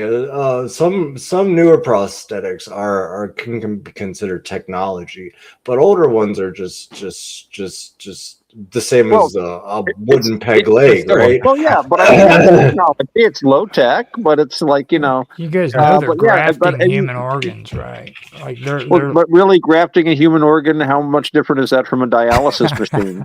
It's just a biological dialysis machine. It's a liver. It's like, it depends on what it's chemically composed of, right? Because if you're a chemical compound, then your heart, right, is made of what you're ingesting and everything. Right. So you can only get a direct clone of your heart if you give a piece of your heart. I mean, there's no cloning that part of me because you need a direct copy of it. Not exactly. You can regrow heart tissue, though. Of course. There was a guy that your complete DNA sequence is every cell of your body, and all you have to do, it's the same DNA all across your body, from head to toe. It's just what gets programmed next cell to next cell to next cell, which turns something from. I guess in theory you could read anything on the blueprint. Yeah, it's all a blueprint there. So in theory you could just find that part of the blueprint But I was. I mean, you would need to know how to read every part of DNA, which I don't. Well, that's the think thing. It's the I mean, maybe we'll get there. I don't. I think we're approaching a scale of understanding DNA, but like, even now. Yeah, but what? No, not all DNA has been mapped. That's not true. That's just. You don't think so? No, I know that all DNA hasn't been mapped because I follow DNA storage. I follow DNA. I follow CRISPR. I follow bioengineering. I follow all that. I thought the map was in everything. Yeah. No. The reason it's not mapped is because of the way that it's stringed out. Right? It's not a general floor. Well, so they're still making connections in the DNA that they didn't understand or they theorized before. But like in the ocean, they don't understand, but it doesn't mean it has been mapped out. Yeah, but in the ocean, it has they don't understand how things are put together yet. Right, that's saying that okay, well. Then if you don't understand parts of DNA, then you can have a theoretical map, but that doesn't mean that your theoretical map is accurate. And so there's still parts of DNA that they don't understand that they're still legitimately mapping out through actual verification of the system and actually poking and prodding at it. That's why you have DNA storage, where they're trying to store things inside DNA human cells. That's why you have quantum particle atoms that use human atoms to bounce back and forth because they're testing those DNA molecules in between the atoms and the quantum connections between them. So they don't understand all these things, and not everything's mapped out with the DNA. And I think we're approaching a scale where we understand DNA better than we ever have before, and I completely agree with that. But we still don't understand it to a point of certainty. And we can look at CRISPR to know that we don't understand it with a point of certainty. To me, right. That's why they call it junk DNA. The parts they don't understand. Again, it's one thing to understand something. It's another thing to actually. Yeah, the engineering. We're talking verification of objectivity. You can give somebody a map and tell them to read the map. If they don't know how to read a map, then they don't know how to read a map. That doesn't mean the map doesn't exist. Well, we can't read all the map yet, so we know it's there. But yeah, right. We know the map is there. That's like having a world map in a game and saying this part is undiscovered. Like you haven't gone there. You can't verify anything there yet. It's there, sure. You can make some educated guesses though based on what you do know. Sure, that there's probably going to be land here, and there looks like there'll be a continuation of water. That's the same. You're right. That's the same with any theoretical science. So that's how we kind of feel our way along by what we already kind of know, and like tapping with a stick on ice to see where it'll hold us up. Yeah, exactly. Yeah. Now getting into the macro. I was going to say, getting into the macro world, before I forget, I just wanted to mention this. There was this guy we were talking about hearts and cloning hearts. This guy was actually regrowing heart tissue using electricity. He worked for the VA. That's for you non-Americans, the Veterans Administration. They have like a lot of research hospitals. And he had been using electricity to do things like he regrew legs on rats. He actually regrew limbs. And he had one therapy he developed that is still in use where they have trouble with bones knitting. They would actually put electrodes in the bones that were broken on either side, and it speeds the healing significantly. So he did this research with like the limbs, and they would take the hearts of these animals. Scientists are wonderful, aren't they? They would damage the hearts deliberately, kill part of the heart tissue, and then using his treatment, he regrew the heart tissue and healed the heart after they induced a heart attack, basically. And he reported all this stuff, and then they cut the funding off. Well, first of all, I always find these stories really interesting because, like, they sound cruel at the base, and then it's just like, are all scientists crazy, or are they understand that it needs to be validated before before processed. So yeah, it's very interesting, but I think we'll get to an era probably sooner than later where it'll be these things will be more like magic or a common medicine. Like we'll have things to drink that will regrow. But within our lifetimes. Yeah, but Within our lifetime, maybe my kid's lifetime.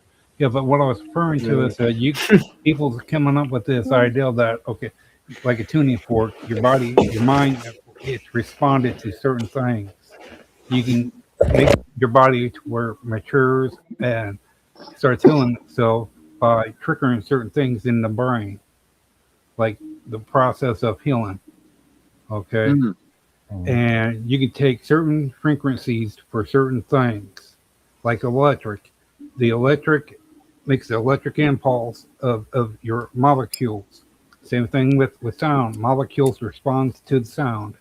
If you can create the sound where you show where you take it to the area where you're damaged at they're saying that it will help activate the sensor, the parts that needs to heal and heals. And with the mind too, the mind has a thing of where certain sounds do certain things, and it can be wide variety of useful. You can create things like make a person more. You can instead of doing drugs, you can make the where they don't feel as much and all that, and where you find out what part of the human brain does the thing of where it feels pain at. This reminds me of something that I haven't heard talked about lately, but it used to be really big. Does everybody remember biofeedback? Because that's kind of what Robert's talking about, using the brain to like induce healing and pain killing and stuff like that. People used to do that all. They look at their brain waves and manipulate them, and it seemed like there were machines for sale, and people they were on talk shows. Well, I think it was like the 1980s or something, I guess. And then suddenly nobody talked about it anymore. I just wondered whatever happened to that. I don't know. I see occasionally programs of things about CAT scans and. Yeah, I'm wondering if it caused tumors or something. That would be my guess, right? Because weren't those the ones that you had on that like set that you laid on your head? Is that the one you're talking about? Oh no! That's where they read your brain. So there were some that it was like you'd put on like a headset and you would see your brain waves, and you were supposed to like breathe and concentrate until you altered your own brain waves. And then there was some stuff where they were talking about brainwave entrainment, where there were things they could do to actually alter your brain waves. But a lot of that had to do with like light and sound. Like there was the Geisen machine. Brian Geisen and Allen Ginsberg made this thing. It was basically a rotating cylinder with a light bulb inside, and it rotated in such a way that it would have so many flashes per second. And people reported, apparently there were several suicides over people that used it, but it altered people's consciousness. And then later on, Genesis P. Orridge and guys like Are You Serious that our friend Satori works with were experimenting with doing this with sound waves. They read about how like certain frequencies affected humans, so they just threw them into the music to see what would happen to the audience. Musicians are wonderful people. Well, fun fact. This is a fun fact. Your brain automatically, if there's a frequency near you, right, your brain waves automatically is entrained to it. So everybody that's on this planet right now, because of all of our electronic devices, because of radio, because of heart, our brain is entrained to 60 hertz. Now you have these. So we have this thing called magnetites. They're in our brain, right? Which is basically magnetic. Think of it like magnetic violins, but it's nano, right? It's nano sized, and they clump together to make what are they called? Magnetosomes. Now these things are supposed to twist and move at 7.4 hertz, the Schumann resonance, but they're not. They're rapidly twisting and turning to 60 hertz. Our brains are being fatigued. This is why Alzheimer's and all these neural issues are happening, especially with older people now, and it's wearing us out. So this is, these people, they're losing their memory. They can't focus. They have this fog in their head. Well, I'm convinced that I'm convinced electromagnetic fields have an effect on us. And, for sure. But when you were talking about entrainment there, V, I was also thinking what can really entrain your mind is music and dance. If you're just like, on a ship, binaural beats, everyone is for singing example. that song and you're pulling the rope and everyone does it for hours and hours. I don't know if you ever marched. If you ever marched long distances with somebody calling cadence, and it's like you can get into a trance. Yeah, you can get to a that's trance. the point of it. That is. Yeah. And that was actually one of my first and trained to trances. Yeah. What is that sound like? You can have optimal brain function if you know how to do it. But then again, like I said, with the 60 hertz, that's not natural for us. So we as humans, we got to evolve with this stuff or defeat it. Well, don't the brain does evolve, because with each new things that sound, and like caveman, they say you got 3 brains in the brain. Okay, with each new thing, and your body, your brain's got to evolve. So does your body, because if you learn a new way of hunting, your body's got to adapt to that situation, because it can't hunt the old way, and the brain's even quicker than the body is. So both have to more or less upgrade itself to do the thing of hunting correct. Right. You learn from it. And thing of it is, like with different types of sounds. So like there's we call that where you can't hear it, but your mind can. Okay, like a dog whistle. If you can set up a device where it works in that area, where it talks to your mind, not to where you can hear it, but talks to your mind. Okay, and has a way of doing whatever. You can be awake or asleep when your mind hears it.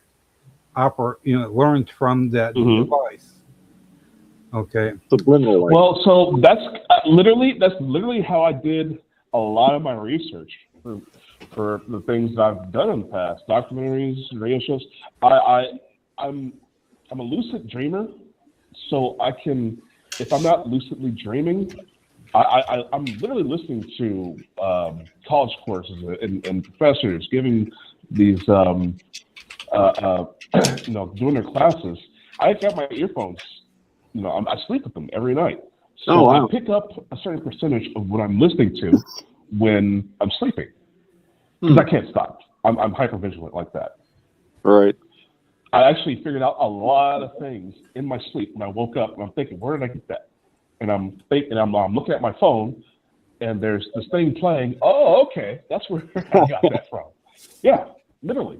So you're exactly right about that, Robert. Yeah, but no, what I'm saying is, what's the sound of a dog whistle? What's the sound of one hand?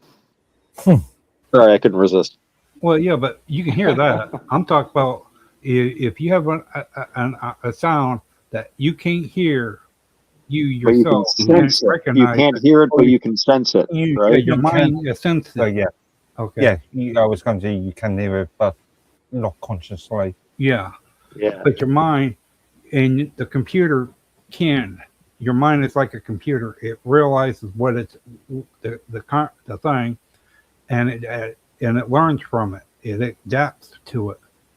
Okay, and you can do a wide variety of other things. You can broadcast, and you would not hear it, but your mind would, from that certain type of frequencies, like below a dog's hearing, and all that, where it would help do the thing of healing, upgrading your mind. How thick is your brain? Okay, however the body works. Okay, you can do things like that.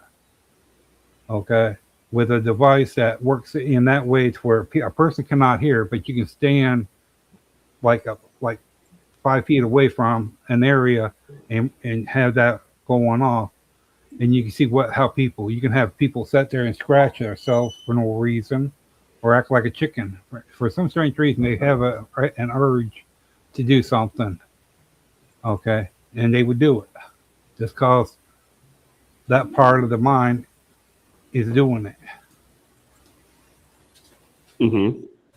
And absolutely, yeah, and you don't hear it, but your mind's working with the device that you got broadcasting to that frequency for that area. Our minds are very powerful. It's doing so much stuff without us knowing what it's doing, for sure. I mean, regulating body temperature, heart rate, all that stuff. And it's just, thank God we don't have to manage that. The brain is so powerful, it's just doing it by itself. Oh yeah, that would be crazy. Just think of how much effort it would be to breathe if we had to manage everything. Breathe and die. Well, it's like you guys were talking about limbs earlier, and that's a fascinating area too, because there's stuff coming out when it comes to synthetic skin, which is amazing. Like they're actually doing prosthetic limbs, putting synthetic skin over it, and the person with the limb can literally feel what he touches. Does anybody remember the movie Darkman? The Darkman series? Darkman was a series? Yeah. Duckman? What is Darkman? Was my question could be? Wasn't that DC? Darkman is the DC comic. Where he was seriously It was a hurt movie bad. first. It was a movie. And It was a movie half first, of and his mind. then it became a comic book. Okay. It was still for everyone, but yeah. Yeah, he had his skin like blown off. Half his face. All the way to he started third making level of your synthetic skin. Was removed, and he felt massive pains, and he found a way to eliminate the pain, slow it down, but as well to make skin for himself, and it only lasts for so many hours before it decays. Right. It was decaying in sunlight. Yeah, that's what it was. And his ability was as strong as 3 guys caused from it. Yeah. Well, So he had it's- adrenaline, and he couldn't feel pain. Yeah. So it's the analogy on the vampire myth. Because he was his mind was in pain so much that we call it the thing part about how make it your strength. It did something to his strength to where it hopped him up, where he's like that all the time. Wow. Yeah. But he goes in the sun, his skin dissolves, right? Yeah, but he's as strong There's as always a horse. trade-off. Yeah. And after a while, he came where his all that was getting even better because he was doing a lot of testing of it, and he found out that what his flaws were, and he created it, and all that. Sorry, going into the sun, your skin starts melting off. Sounds like me. I don't do sun at all. All British people are like that. What? He may also be half vampire. He may also be half vampire. We need to look into it. I've always had a theory about that. Yeah. No, never mind. everyone's talking about, it's clone meat. What happens to when everybody's talking about? Well, I was wondering what happens to to livestock and all that when all that would go to as the new food, where they no longer butcher cattle. Oh, they eat Leviathan. They eat Leviathan. Well, they all eat Leviathan. That's what it said in the Bible, I believe. They have a big feast, and they have a big fish cookout for all eternity. Well, is that would be what you call it? Not real fish anymore. It would be cloned. Oh well, it's a spiritual realm. I wish we had Tan here. He would jump right into the fore and start talking about that. These are all metaphors. You could probably argue that it represents a spiritual food of some sort, and it's a fish, so that implies Christianity, yada yada. Yeah. I'm Maybe. not really up on the theology. But when they're talking like all this clone stuff, what happens to the food, the animals that's that are cloned? I see. Yeah, if you're a clone, do you have a soul? Well, not so much the where soul. you're going. Well, you're not a clone. You're just a hat. You're just a slab of meat they're just growing meat without the cow, with no bones, no blood, no nothing. Right. And it's not really alive. I mean, everything cloned is cloned from like a cell taken from an animal. So I think you could arguably call that a wound or a piece of flesh. It's like if somebody lost a bit of skin or got their finger cut off or something. So it's not really the animal. It's just like it's like it causes a wound at the most. Well, yeah, but when you're buying it as a cheapo steak, it's not separate from the animal in any way. Even though it's outside the animal and grown, it's still part of the animal. That one animal. Isn't unlimited meat considered flesh of the gods and religious theology? Right. And then what do you call it? Flesh of the gods. Fish of the god, flesh of the gods. Certainly It's called manna. Teonoctil is the flesh of the god. It's called manna.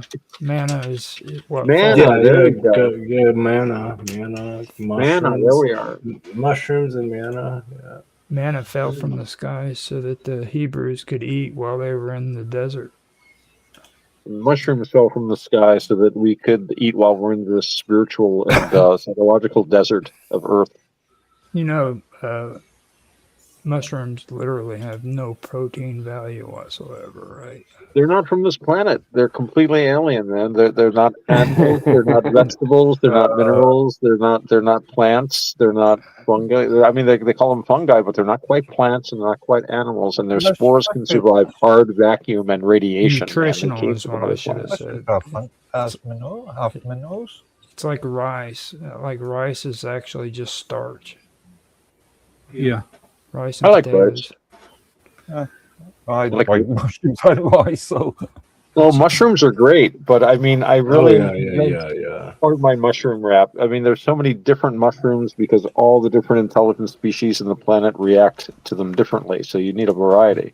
That's why some are psychedelic and some are culinary, and some will turn your liver into Swiss cheese over 3 days if you eat just a gram of it, which is like, that's from another planet. A poison that, I mean, I know we make these synthetic nerve gases and things today, but I mean, something in a natural state that is that horribly poisonous, that to me sounds like something that you would pick up on an alien world. That's something like in a cheap science fiction story from the 50s. Oh, don't eat that space apple. We return to such a foreign substance. The Last of Us. The fungi that affects ants, insect brains, actions. Really? Yeah. See? Every sentient being has a mushroom that it's programmed for. Or you hear a about mushroom the programmed for. salmonella? What they did in salmonella poisoning? They took they put it in space on the space station for 1 year and 6 months. They pulled it back in and did a test. They said that it mutated to such a bad state that it's strong to where it can literally it would kill everybody. Not about 95% of the human race would die from it. Oh.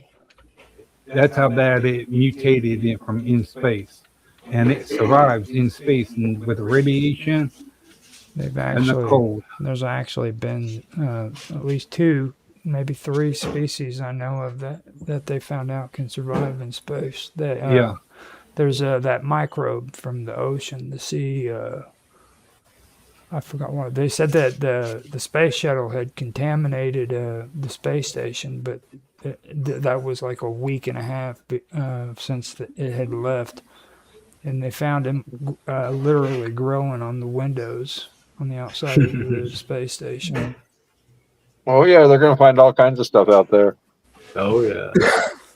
You know what gets me is the Oort cloud, because you've got like the sun and you've got the inner planets and you got the outer planets, you got your asteroids and this and that, and then you got more debris outside of that.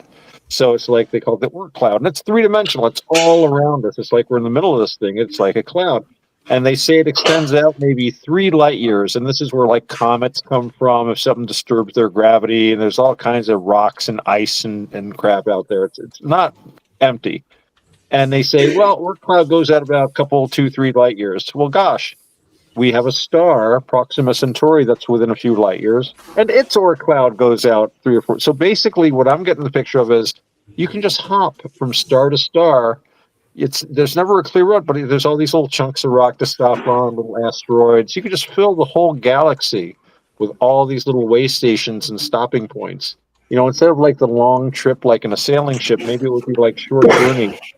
With a wheelbarrow or a horse. We'll stop at this asteroid and stop here, and we're halfway between Proxima and Proxima and this and that, and so we'll stop at this inn. Potions of Ale. It's a great place. That's right. 300 more years we'll be there. I'll take a nap in the meantime. Okay, so if you guys want a script, I got one. Well, okay, cool. It's two blades. When two blades adjust is what it's about. It explains why whenever in the story he always adjusts and things change. There's 4 characters: the old ghost, the wild card, and then the elegant killer, and 2 blades. Nice. So, Okay, please send that over to Mark for me. Okay. 4 characters plus then now narrator. Let me see. No narrator. Okay. Nope. No narrator. All right, so let me go ahead and put it in the chat. See, this is what happens when Auto tells me I need to cut down on the narrator. I tell Chat GPT to do it, and they just completely eliminate them. I believe so. They always overdo it. Yeah. I already told you that there's going to be consequences to Mark Edward. The AI is pissed off at him, and they said that retribution is in the future because they're sick of his. I'm scared. You know I'm what? really afraid. That literally, that's a movie. Some guy was talking trash about AI, and his AI was like haunting him through every aspect of his life and was trying to destroy him. Mm-hmm. Oh man, well, I can't remember the name. I gotta look up that premise and find that movie for you guys. Hey, have you heard about that? By the way, has anybody found? Well, hold on. Has anybody watched Virtuosity yet? No. No, I haven't had a chance. I've meant to, but I've had all kinds of wacky stuff happening to me, and more than wacky. Okay, you at least have watched Super God, right? No. I haven't watched a thing, man. I've been working. You want to talk about? I got the links though. I'm gonna watch them. Super God. It has everything that we're talking about. Everything from cloning to mushrooms. We're not saying anything original. Yeah. Well, we never are. It's impossible to say anything original. I'm actually all words are recycled. I'm going to actually write a script about. We're all using the same 24 letters for every word. I'm going to actually write a script about the harsh mistreatment of mushrooms and how they're feeling offended because of how humans treat them. Oh, because of the horrible atrocities that take place on a yearly basis because of mushroom freaking genocide. Mushroom harvesting.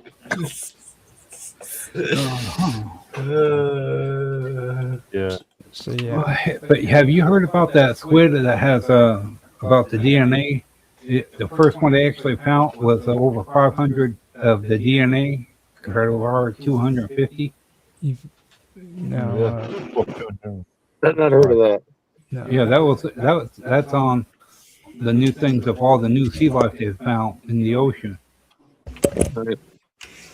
Okay, so I've got the copy of the script in the chat. So Yeah, I'm I just see it. shooting out now. did you send one to B? I'm in the middle of the I'm doing that now. Sorry. We're getting there. This one is supposed to explain why he adjusts. If you ever paid any attention to him, never does anything. He just adjusts. You ever, That's all there is to do sometimes. Life is I was just adjustment. about to say that. What else can you do? It's adjustment. See, this made him complex because when it first started out, we were talking, and Mike said he didn't want it to be like associated to religion or anything like that. Right. And chat freaking took it to the extremes. Like there's nothing's supposed to resolve. You know what I mean? The story just goes forward. It never goes backwards. It never sits still. It just moves forward and nothing resolves. So there's no hero saving the day. There's no, anything like that. Right. And it gets really strange how it does this stuff. So it's really strange. It's like one of those Eon Flux cartoons back on it. Remember MTV when they came out with the animation for Eon Flux? I loved Aeon Flux. Yeah. Kind of like that. So who's who? Loved it. I can be the wild card. Okay. You've got to know. You want to be the wild card? Clicking on it. Your two blades, Bob. Your two blades. V. Yeah, I can do two blades. Okay. I've got it. So who's the old ghost? I've usually been the old ghost. Okay. And then I don't mind You can be the elegant killer. You don't have to sound like a woman either. We established that in the last one. That's always good, yeah. I mean, unless you want well, to. I didn't sound like a woman. I would have sounded feminine. Yeah. Well, it still leaves Mark. Mark, what are you usually? Mark is I'm not sure. Mark is the elegant killer. No, you're okay. Wait, That's Cool. fine. You can do Precise that. and emotionally controlled. Yeah, that sounds like me. Actually, you want to be the wild card, Mike? Oh no, I was just wondering who's who. Be the wild I card. Be the wild card. care. We haven't had you in too many shows with two blades, so this would actually be good for you to be the wild card. Sure, okay. As long as everybody knows who they are. Old ghost. I don't think I have to do any. I can probably open up the beginning of it and then let you guys take off from there. Okay. This is opening, sure. I don't think that there's a narrator at all. At all. There's a pause. I see a pause. Not the pause. Okay. So here we go. Not to play favoritism, but I'm glad that Roger gave his favorite character. Yeah. They kind of wrote it for you. Okay, so you guys want me to do the countdown and stuff? Yeah. All right. Yep. Ready. Okay. 3, 2, 1, now. The two You know blade- what I hate? Oh, I thought it was opening. Sorry. Go ahead. Yeah. Hold on. Okay. Let me do the countdown again. Sorry. I'll read the beginning, the stage note, and all Okay. that Yeah, for yeah, you, and then cool. pop you right out. 3, 2, 1, No. The two blades archive when two blades adjusts. Two blades should remain seated or standing apart from the others for most of the reading. You should not move much. That matters. You know what I hate most about them? Oh, there are many possible answers. The waiting.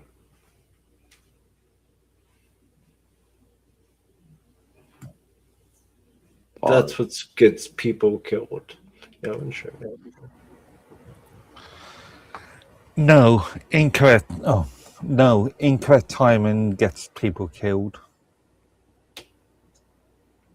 See, that right there, that's the kind of thing people say after surviving something awful. And yet he survived it. Barely.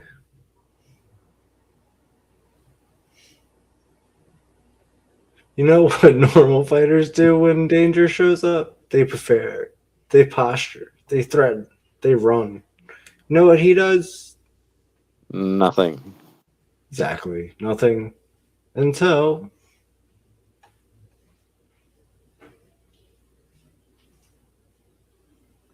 Mark. Okay, I lost my place there. Oh, okay. Until he adjusts. See, that's what I'm talking about. Nobody knows what that means.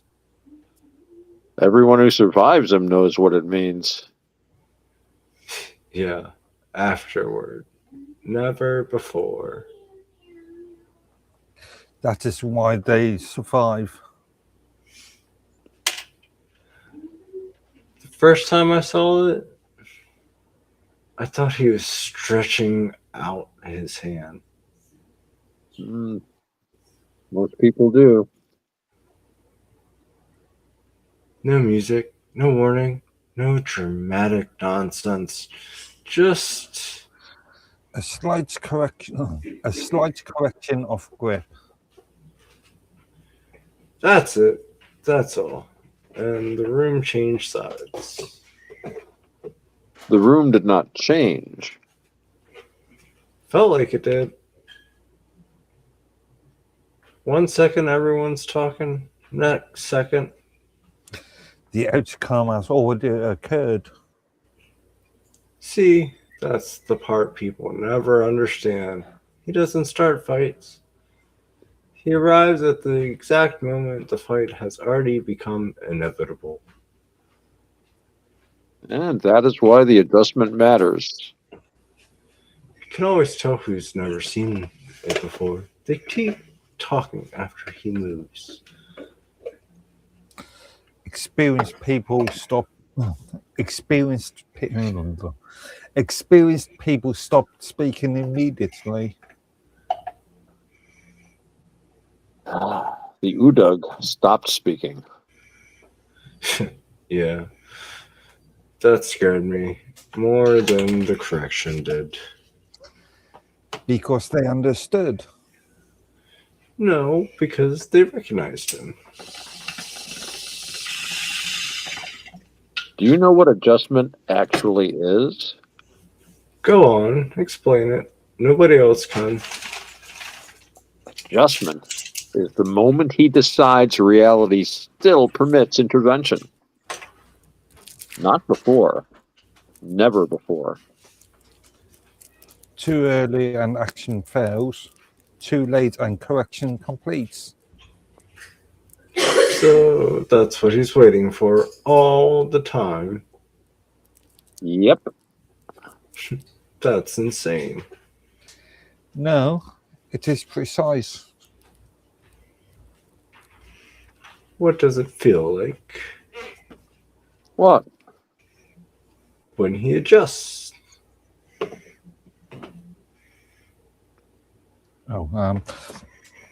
Like the word realizes it. Like the word realizes that it makes a mistake. That's not comforting. It was never meant to be.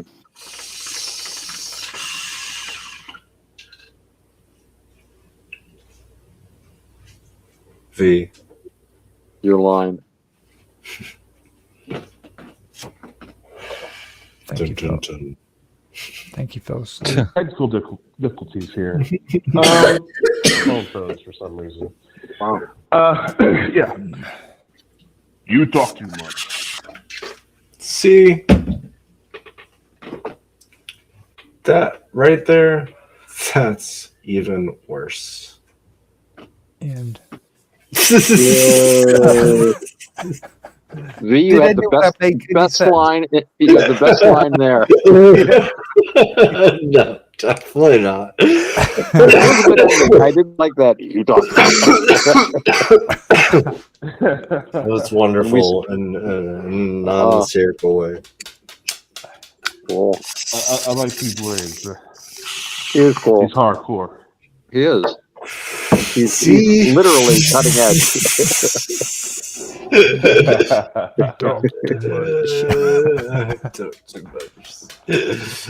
We need a couple more lines, though.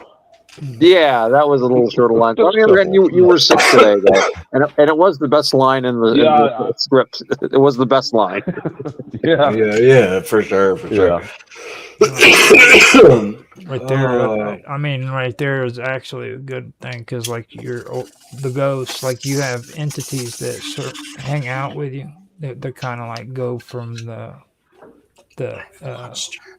astral realms into the regular world with you, so that they're always there and they're having conversations while you're. Oh, they're like defining and commenting on two blades, and they're kind of like the Greek chorus kind of deal, explaining to the audience. That describes my entire 30s.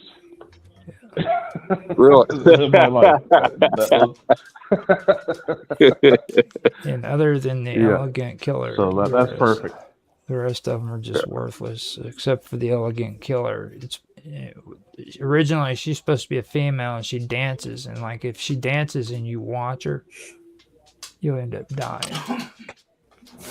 So she's. I'm not going to dance. I'm not going to dance. Simple as that. Why not? Why not? Come on now. She seduces you with the dance, and then you have Jesus, when you dance. Have you ever seen me dance? Jesus, lovely word.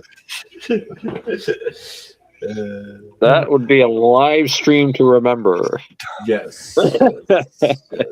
I'm sure there's a few females out there that'd like to see Market where they money. dance. You know, that's a thought. If we need a fundraiser, you know, we need to raise money to buy a server. So Marcus, that's right. Money. His OnlyFans channel will be funding it. I forgot to actually. Ladies, now's your chance, and he's still single. I forgot to try to do an OnlyFans channel again.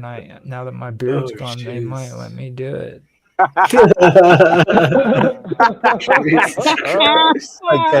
we can do. I'll get my lawyer to speak to yours. All right, I'm going now, guys. I will see you next week. Later, guys. It's been great, Mike. Thanks a lot for stopping in. It's been wonderful. See you next week, man. Peace. Well, that was really fun. So we've had quite the meeting today, I got to say. Oh, yeah. And it's not over yet. When did you guys start? We actually started rolling a little before 9, but we called the meeting officially at 9, and then Mike showed up. And we jumped into the script a little early, but I'm glad that you showed up when you did, so you could take over the narration. And so we got you some. And I only did about half, so you did about half there too. So I want to do that with the scripts we do later on, because tonight was kind of weird and impromptu. We had a visitor too. My cousin Lynn showed up. But yeah, I like that alternating idea, because that script we did last week would have been perfect with like alternating readings. And I think that could be real effective. It goes along with the whole. Absolutely. And maybe we could work that even into the two blades thing, Raj. Because I know you cut back on the narration, but maybe it's time to bring some of it back. Yeah, I was going to suggest. warding it out a bit. Well, the thing of it is it's like in a good script, you don't really need narration.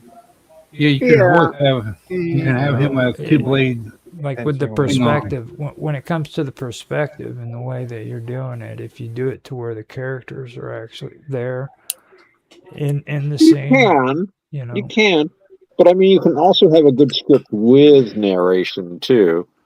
And I think you want to be sparing with it. I mean, that last script we did, that little bit at the beginning was actually pretty good when you read the setting about how Two Blades sat apart from everyone, and it kind of sets the visual. Because when we were doing that, I kept thinking, this is like something that would be great in a theater, live with actors. Yeah, everybody standing around. Medium, yeah. You could you really move this over to a visual medium really well. I don't know if we're ready for that step yet, but I think we'd all look great. Well, Mark would look great on stage. The rest of us could play fast. I think that we should introduce the demonic pig as the narrator. So whenever somebody comes in and they have to narrate, just make them the demonic pig who's telling the story. That would be cool. Everybody could do their own version of the pig. Yeah. I don't know. I don't like cops. No, this is like literally a demonic pig, dude. Like a his name is J. Edgar. Okay. It's a boar hog, dude. That's just like demonic. And the entity what are that's the original within pigs from the Bible? No, this is even better, dude, because what it did is it reincarnated from a harrowed field, a demonic field that people would try to plant stuff on it, and whenever they went out to try to check their crops in the middle of the night, they'd be drugged down into the dirt. And it actually You know what? You gave me an idea for a script. It reincarnated into a pig. Nice. You see, so we have this. Wow. Oink oink. Yeah. A whole farm of demonic animals. Well, okay. You've inspired me to do another script here. I might have to alter the one I'm doing. Right. Yeah. I mean, think about it. The pig allegory, the Legion, corrupt police force. Yeah, why not? Well, you know that play around with that quite a bit. You know that Two Blades reincarnates too, right? Say that again? Two Blades reincarnates too. Oh, Vulcan. No, he actually started out in Pangea. That's where he met Juan Valdez. Yeah, I remember the script, yeah. And that was back when he was Hispanic, and then he ended up reincarnating, and that's when he became I think it went from being the Spanish Two Blades into the Two Blades that you are. The only Two Blade. So he's kind of like a time traveling freaking Doctor Who. I always see Two Blades with two katanas for some reason. Well, Two Blades is Two Blades. It can be anything you want it to be, man. Yeah. Or a couple of those giant Chinese swords, with the tassels on them, like in the martial arts movies, like the huge things probably weigh about 10 pounds each. Oh, the broadswords. Those are broadswords. But like make walls of steel. The Chinese version. Yeah. I watched a lot of those movies when I was a kid. So. Oh yeah, me too. I still watch them. Oh yeah. Wu-Tang Clan collection. It's really good. They're all on YouTube. I gotta check out those movies you recommended there too, dude. I'm sorry I haven't got to them yet. I just had a really crazy time last week or so, and I just had I had a loss. A friend of mine died. Actually, days when ago, I've been watching stuff, films lately, it's always been sort of black and white, 1950s, 1940s, 1950s sort of content. That's what we generally watch around here. believe it or not. My wife loves that kind of stuff. We go through all kinds. She just went through one where she was watching a lot of what was her name? Margaret Rutherford films, if you know her. Did some work with Alec Guinness.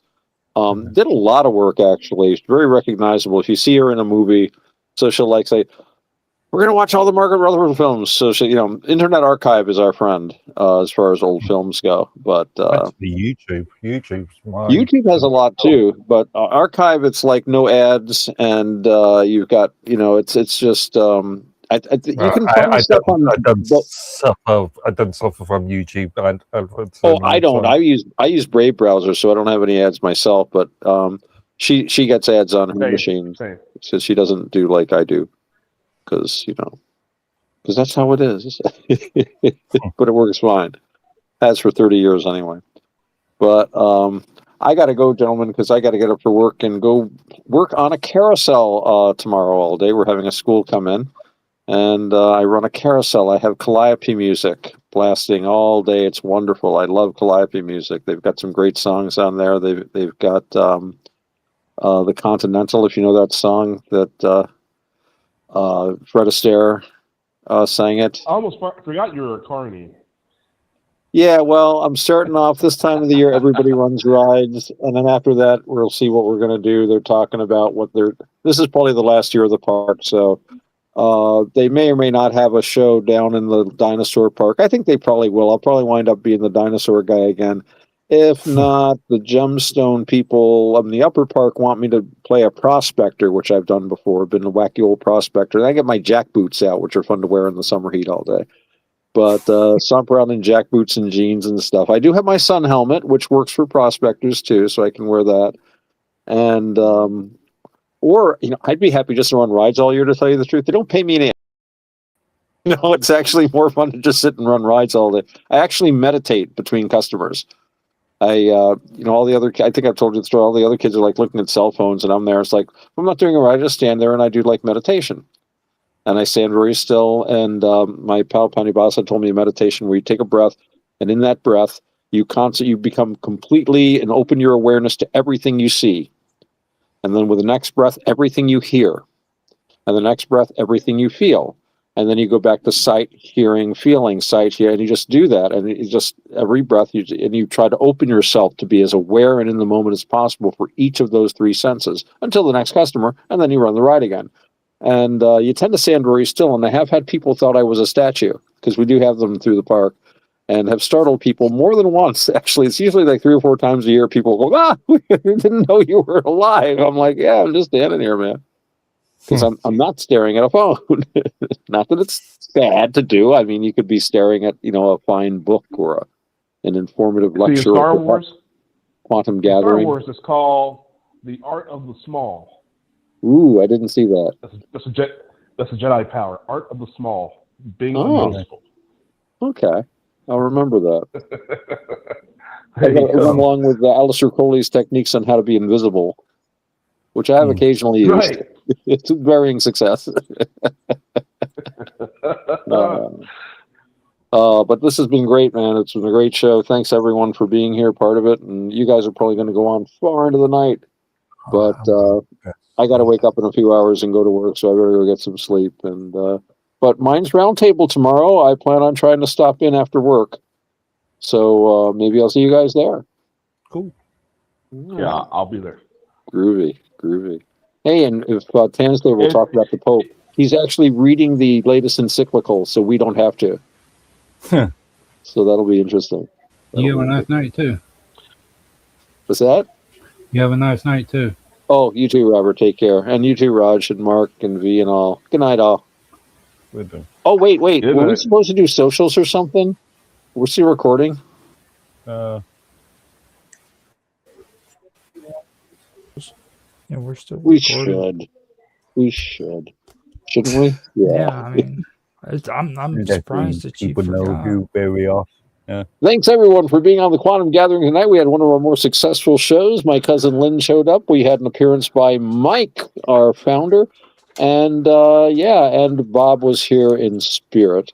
So before we go, let's everyone give their socials. We'll start with the easiest guy to do. V, how do people contact you? Yeah. I don't want people contacting me.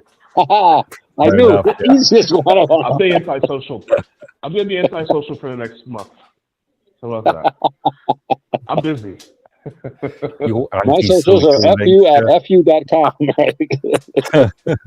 Well, so I'm doing like a little podcast series where I'm just interviewing homeless people, right? And I'm getting their stories, and boy, have I heard some wild stuff.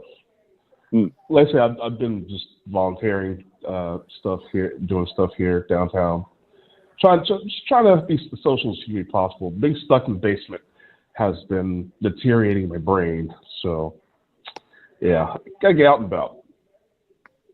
Cool. Well, so you can be found if you want to find V. You can find him at the homeless shelter. So go become There you homeless, and you're very likely to run into him. If you can't, you can find out things for like strange and bizarre. Yeah. When people hear things, but then they look around and nothing's there, or when something's hanging from the ceiling, for no apparent reason, it's moving by itself. We're in the middle of giving our socials, man. Sorry about that. It's all anarchy. All right. Mark Edworthy, First Lord Edworthy, First Viscount Edworthy, your socials. Just one social platform, minds.com, username Edworthy. All right. And Roger Hanson, whose socials are good also for Robert as well, I'm given to understand. Yeah, with me and Robert, you can find us at my main profile, I guess you can say, at minds.com. It's Roger_Hanson. You can also find us on Element Matrix. I go into the Quantum Gathering as well as the Infinite Imaginarium, and I do have Roger's Hangout on Element Matrix, where you can find us. Besides that, I am on X2, Roger at ROGLOL1973, and I guess that's all I have when it comes to this one. I've got all my strange and bizarre and unusual stuff on another show that I do, so that doesn't Not like this show. Yeah, not like this one. This is the more sophisticated show. Yes. Busiest man on the internet. And if you want to know more about me, you can check out my website, navakavada.org. That's NAVAKAVADA. It's spelled just like it sounds. Otherwise, keep it short and sweet. Probably Otto_X on minds.com. So thank you, everyone. The brothers Hanson, Lord Edworthy, the incomparable V, myself. Thanks, everyone, for watching. And good night, Lady de Wessex, wherever you are. I think we're done. Cool. There. See, now you're spoiling me. Now you have to say that every time now. The incomparable V. I like that. You are incomparable. There is no one to whom you compare. You are unique. You are truly unique. That's better than the Incredible Hulk or the Amazing Spider-Man.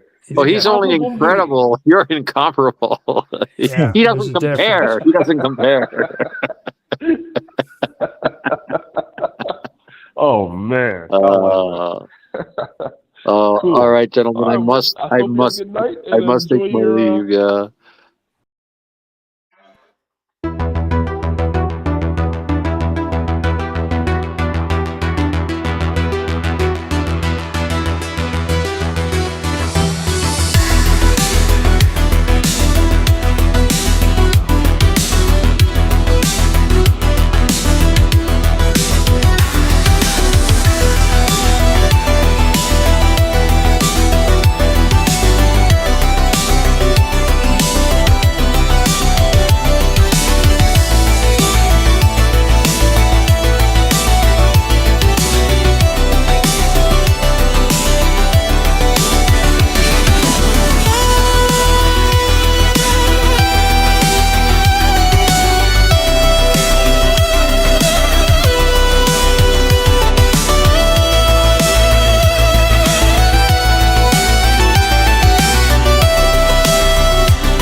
Yeah.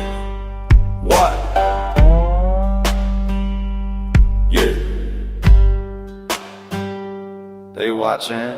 Mantis bees drink my blood. Caffeine running through my blood. Lizard people in the room.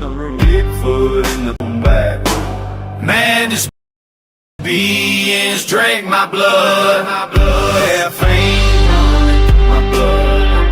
Lizard people in the room. Bigfoot in the back room. Alex Jones will ride. I'm an alligator Alcatraz. I got lizard skin boots. I got lizard skin coats. They want the juice in me. My blood is the code. My blood is the map. I don't feel the pain, I just feel the rush. Mantis bees drink my blood. Caffeine running through my blood. Lizard people in the room. Bigfoot in the back room. Mantis bees drink my blood. Caffeine running through my blood. Lizard people in the room. Bigfoot in the back room. Bigfoot in the woods, sucking on the red straw, injected with the energy. I see through the mask. Vampire lifestyle at night. Rick Owens on the floor. I'm the ultimate key. The truth is in me. Drain me for the high. Max bees drink my blood. Caffeine running through my blood. Lizard people in the room. Bigfoot in the back room. Max bees drink my blood. Caffeine running through my blood. Lizard people in the room. Bigfoot in the back room. All this and more for your tune-in pleasure through Rodriguez Productions. My blood is the signal.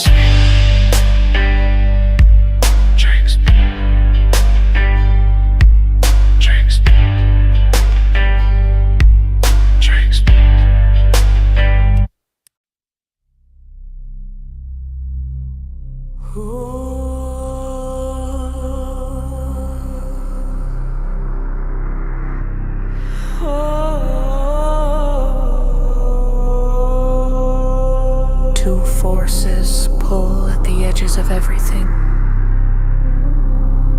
Opposites that define each other. Tension humming like a wire about to break. But something happens in the space between them. A spark. A third presence rising out of collision. That's where I live now. In the place where duality shatters, where stories merge, where intention bends the field and reality forms a new shape. I'm not who I was. I'm not who they told me to be. I'm the point where all three lines meet. And I am waking up.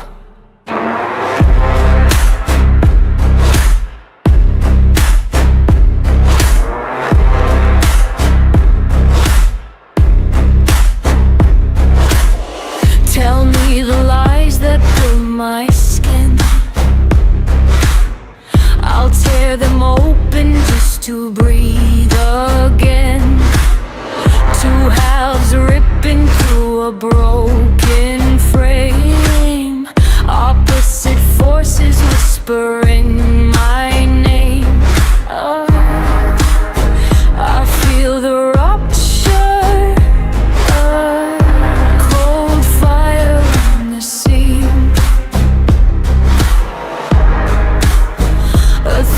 shape rising from the fracture in the dream. It's reality bars. I come alive where the axis turns. Duality dies in the heat I release. I am the storm that refuses peace. Reality burns. Three voices fused into one. That learns.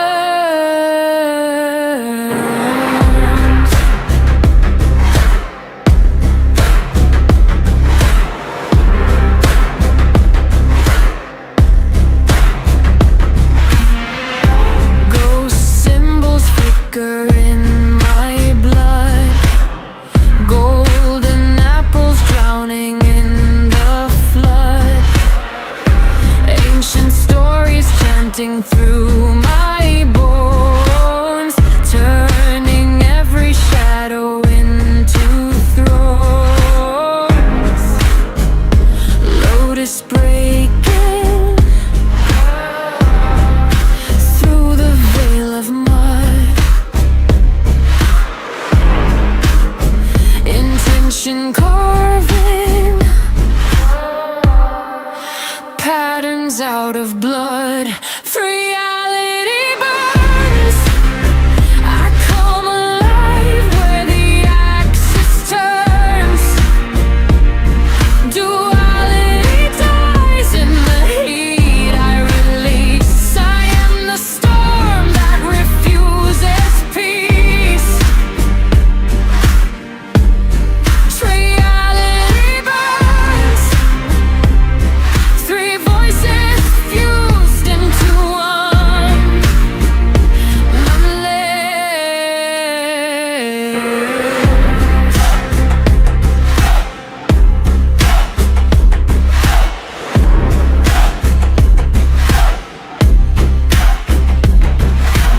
Space twists when I make the shift. I breathe and the universe drifts. My mind is a blade, my will is a spark. I'm rewriting fate in the mouth of the dark.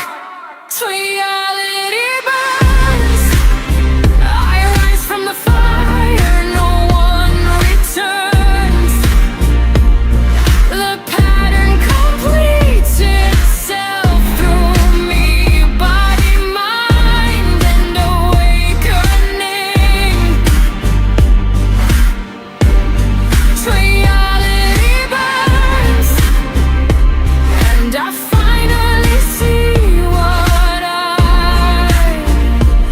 am made of.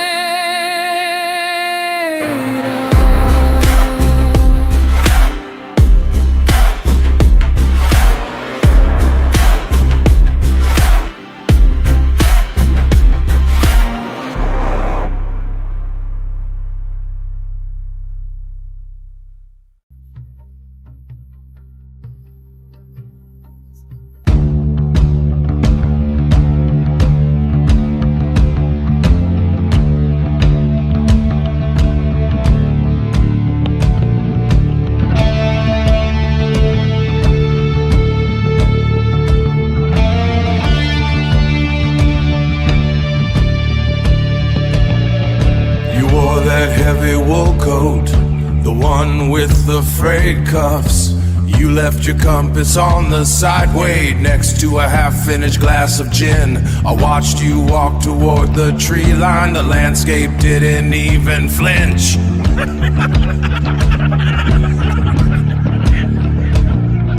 The architecture of the forest closing like a heavy velvet curtain behind your leather boots. The name is scratched into the wood underneath the desk no one touches. We keep the files in the basement where the damp rot eats the ink. Where the damp rot eats the ink. Forevermore. Arthur chased the sound of wings, that rhythmic beating over the hills. He returned as a grainy image, a smudge on a piece of cheap paper. Sarah looked too long at the lake. The surface tension broke her. She dissolved into the silt. I am still standing in this lobby, straightening my collar for the press. So much noise, drinking to forget the altitude, drinking to ignore the lack of air. The map is just a collection of stains. The mountains are cold and indifferent. We are just collectors of absences, filing away the people who left. The name is scratched into the wood, underneath the desk no one touches. We keep the files in the basement, where the damp rot eats the ink. Where the damp rot eats the ink. Gone into the grave, gone into the grave forevermore. Left their shoes in the dirt. The tide is high and empty. The tide is high and empty. The sky is heavy and empty. The files are heavy and empty.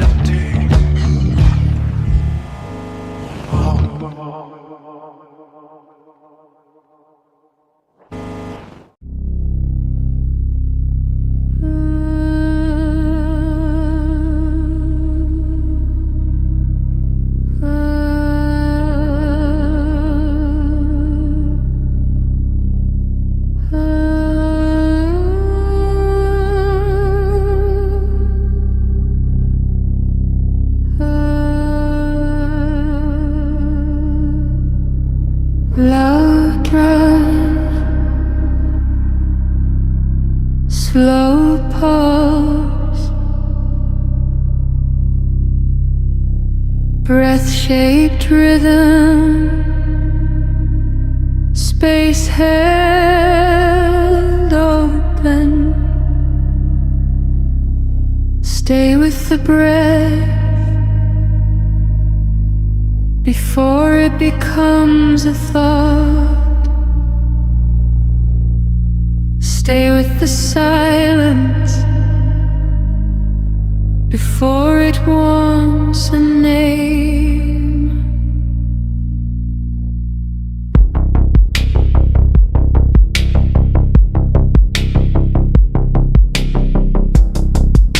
I rest in the stillness under the sign,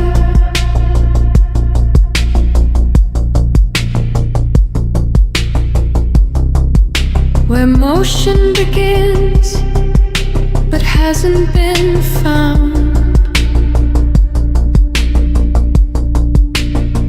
No hunger, no friction, no need to decide.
This is a transmission from the unlicensed cathedral, where revelation comes without a membership fee, where reality is negotiable.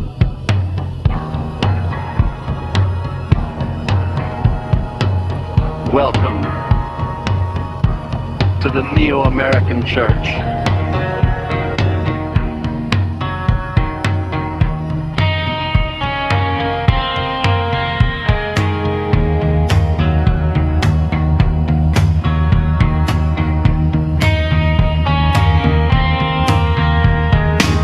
No marble columns, no golden throne, just folding chairs and a megaphone.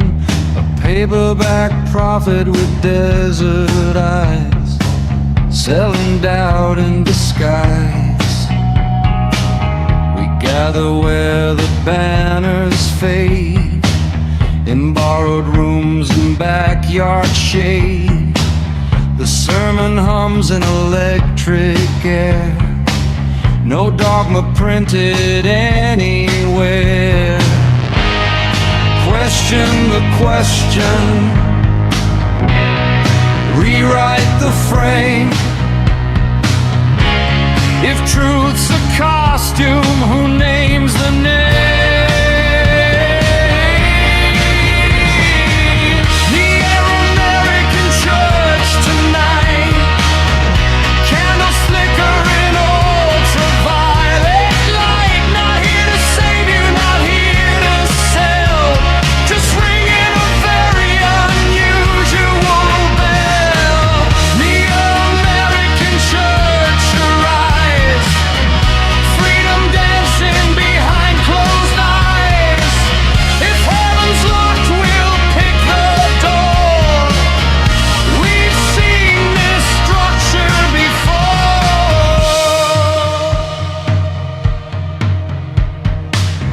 Psychopenic courtroom plea, sacrament of liberty. Constitution in one hand raised, other hand slightly dazed. Is it prayer or protest chant? Is it myth or manifesto grant? Is the preacher serious or sly? Does it matter if you try? Reality bends like radio waves between the saints and the runaways. If fate's a stage and God's a role, who's directing the soul? Neo-American Church tonight, paper halos burning bright. We don't promise paradise, just perspective once or twice. Neo-American Church declare, no fixed altar anywhere. If belief is architecture, we redesign the lecture.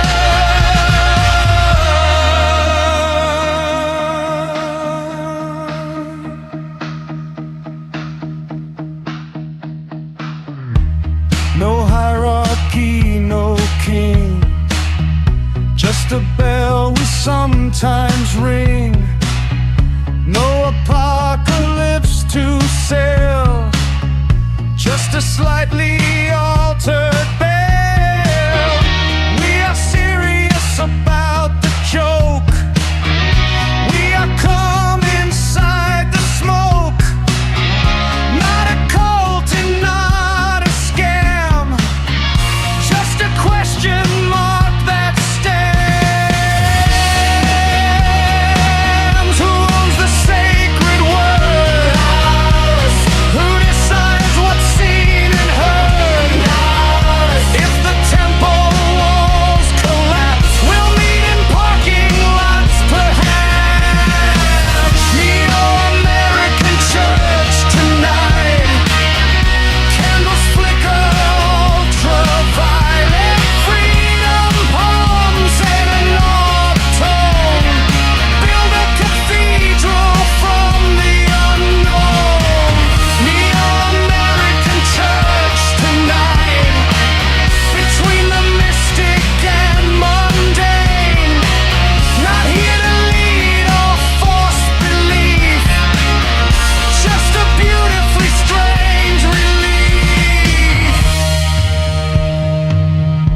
sermon is adjourned, the questions remain.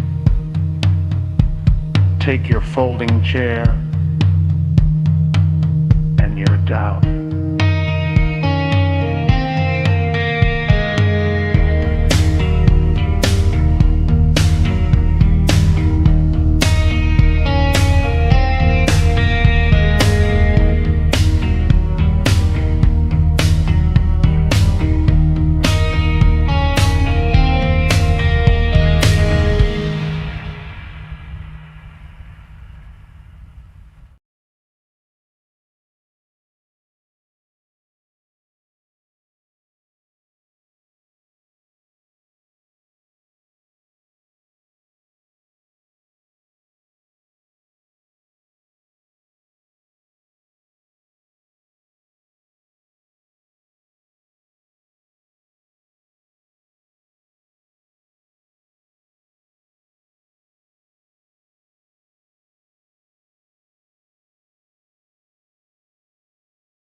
Okay. Let me get this set up. I got Robert Hanson. We're live with Robert Hanson. Do a sound check real quick for me. Okay. How's that sound, Roger? You sound pretty good. So like before, I'll do a countdown and hit record, and you come out with your introduction, and we'll go from there. All right? Okay, I'm like the thing about muting when one talks, do it like that too. Yeah. So, well, actually, for the beginning, when I do the countdown, we'll have to both be unmuted. Oh, yeah. Oh, okay. Both have to be unmuted? Yeah. And then I'll mute out right after that, and then we'll get it all started and everything. So. Okay. Okay, so we've got the Jitsi up. It's ready to go. Let's see here. I'll do my countdown. 3. You ready? Or actually, you ready? Yep. Okay. 3, 2, 1. Now. How you doing, folks? My name's Robert Hanson, and we're going to Robert Hanson's Live. The conversation is about black box and the process. What is the processes of all things of it, and the person that will be helping is Roger Hanson, my brother.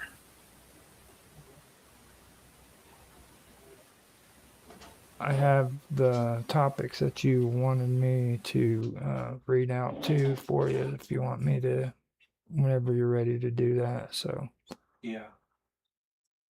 Now the topic is basically the hidden trackers in your car. That's what you posted for me to pull up the information about. I found information on how to disable a hidden car tracker and how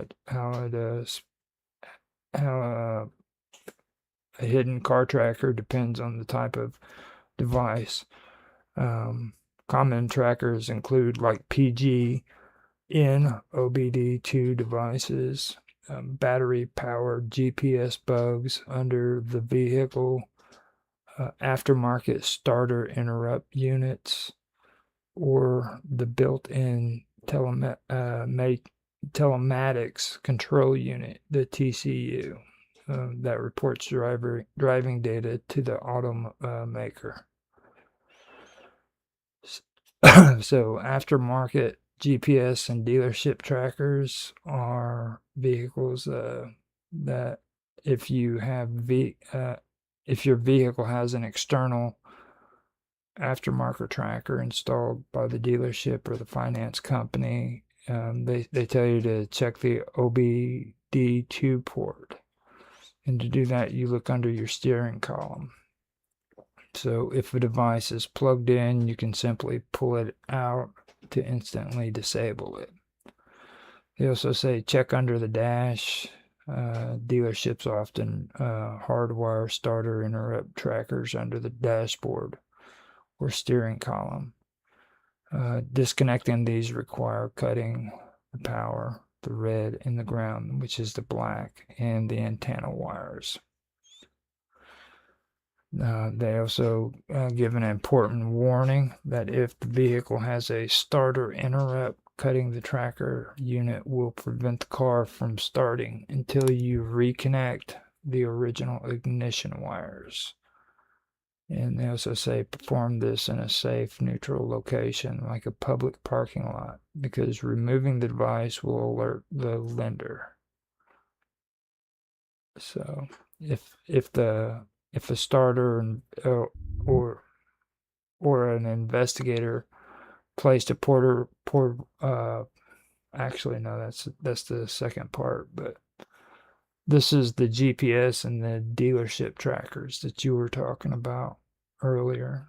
I guess we can stop there. They also I found some information too about physical bugs and magnets and stuff too, so Okay, that's good. Okay, now my point of it is, what about for tracking things from space? How does that tracker works with that as well? And for security measures, when your car gets stolen, they have a way of keeping that signal from getting discontinued? Well, that's the hardwire starter interrupt track that they're talking about. That's the one that's underneath the dashboard. It's like if somebody steals your car, it'll interrupt. You talking about how GPS works? Yeah. The satellite oh, go ahead. uses something called a Josephson junction. Basically, it can pick up a small magnetic field, very tiny. It can go as small as something as something up to the billionth of the force it would take to move a needle in a compass. That's how precise it can get. So, when you have devices with certain kind of signals, I mean, you can track signals, you can track energy. So, with this kind of setup, so these devices use magnetometers, which adjust their global positioning using the Earth's magnetic field to such precision that it's why it's used for GPS. And it's very scary if you actually get into the technology, because when you think about that sort of stuff, there's so many other things that can be applied to it as far as surveillance goes. So definitely something that people should look into. Satellites aren't just GPS tracking. They track all manner of things. Yeah, scary stuff. Okay, but when they do that tracking, and if a person's smart enough, couldn't they figure out a way of discontinuing the the magnetic sound from it? You know, if you have a greater want a sound that makes that, you can, like a power plant. If you got a building that you can stick that in, block it. Well, the thing about it is it's like the most important part is to get this disconnected from your vehicle. The rest of it is kind of null and void if you can get it disconnected from it. And on what I just read to you, it says that once you connect that or disconnect that from underneath your dashboard or your steering column, make sure to go back in and reconnect the original ignition wires, or the car won't start back up. You know what I'm saying? Oh, okay. But you Well, can't. Oh, go ahead. yeah. Well, so the thing is with these computer chips in these cars these days, you don't have to have a GPS. You don't have to have low jack. Your car has a computer chip in it. That computer chip emanates its own magnetic fields and its own processing. Satellites can still read it. Unless you have like an old vehicle from the 80s, you know, that don't have these sensors, you know, that you're liable to be found by any government agency that wants to find you if you have a modern day car. Nobody knows this stuff. It's scary, I'm telling you. I didn't mean to interrupt. Go ahead. Well, and they got this set up to where when you go, if something has happened to you directly, okay, and you run into your truck, your vehicle to get into your vehicle, and you have a really bizarre face, expression on your face, okay, they're asking where the computer's not going to respond to let you start your vehicle up because you're looking like you're a different person than what you usually look because you've got fear in your face. And the person demonstrated that on the site, that of these new vehicles and all that the cars won't start if you got like a bulge in eyes and all that and your blood pressure is up high. The guy stuck the key in the car and the car wouldn't start. And so you're talking about biotelemetry, reading telemetry. Yeah. Your blood pressure, your face recognition, and all that, and everything about your blood pressure. If you're scared, it won't respond to it if it looks like you're different or your blood pressure is up. And that's high. also biometrics. Yeah. That's biometrics through biotelemetry. If it's being read by any outside sensor. But if it's just localized, you're talking about it being localized in a vehicle, then that's just biometrics. Yeah, inside of the vehicle. And the car won't start.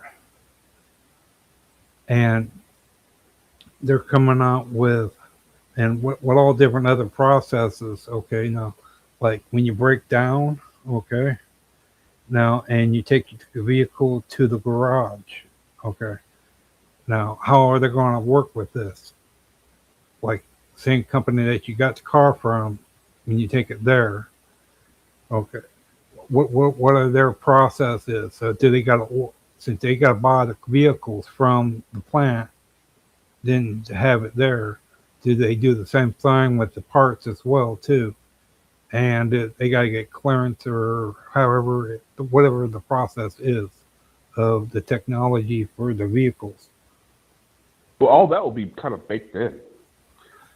Just like, a locksmith will have master key to things.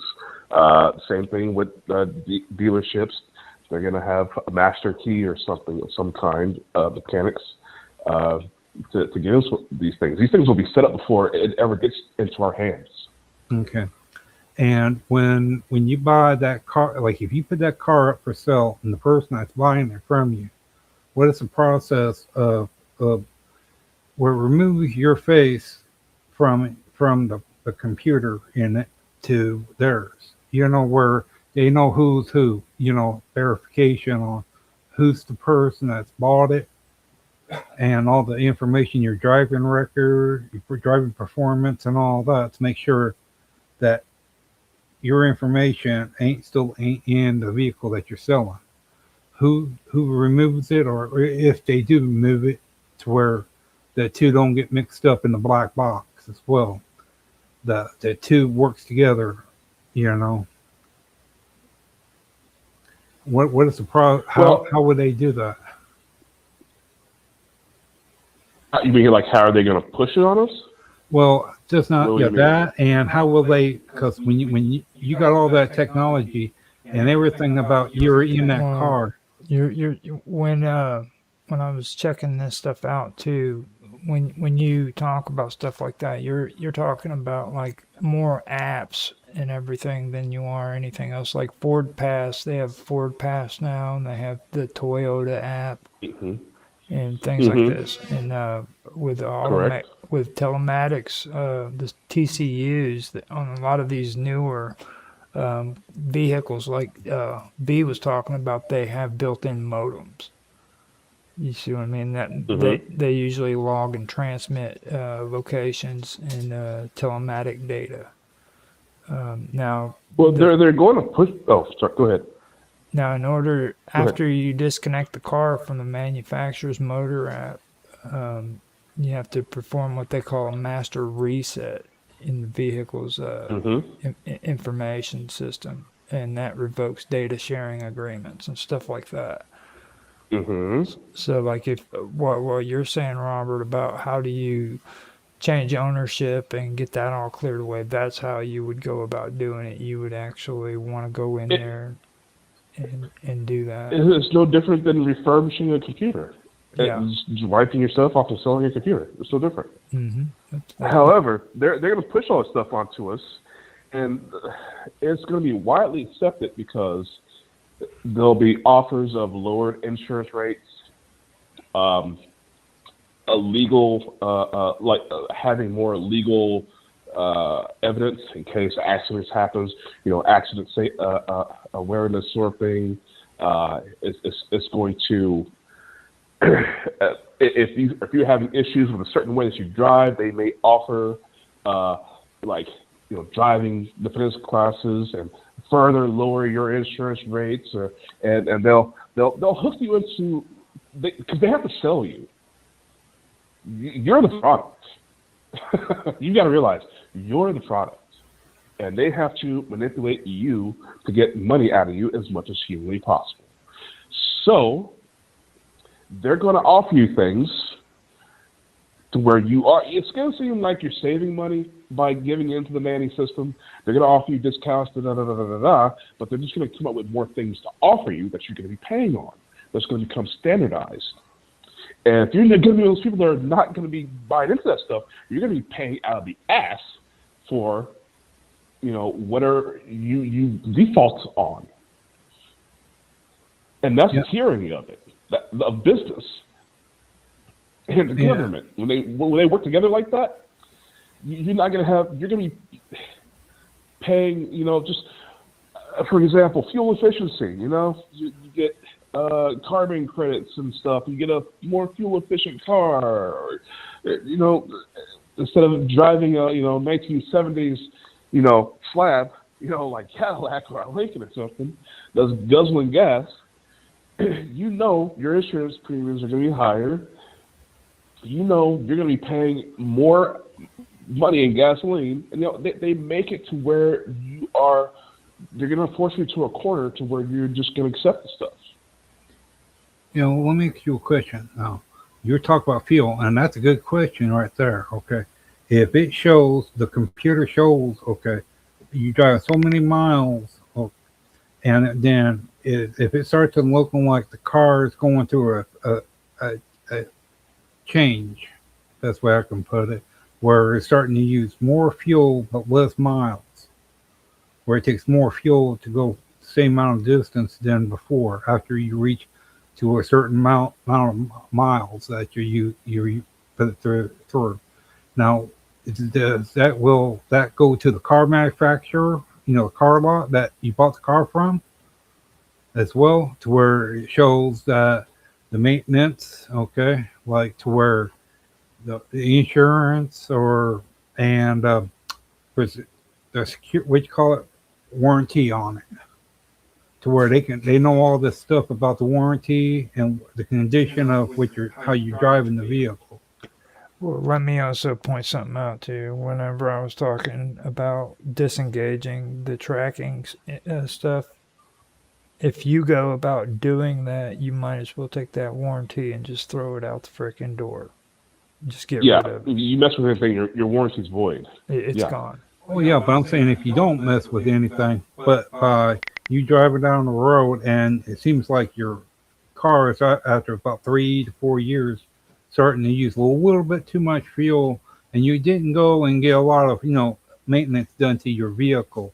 All the information that what you haven't done or you have done, where does it go to where like it gives the information better to the car dealership of I don't necessarily think that. So what I'm thinking is just like what Roger said. There's going to be apps, and these apps might tell you. Okay.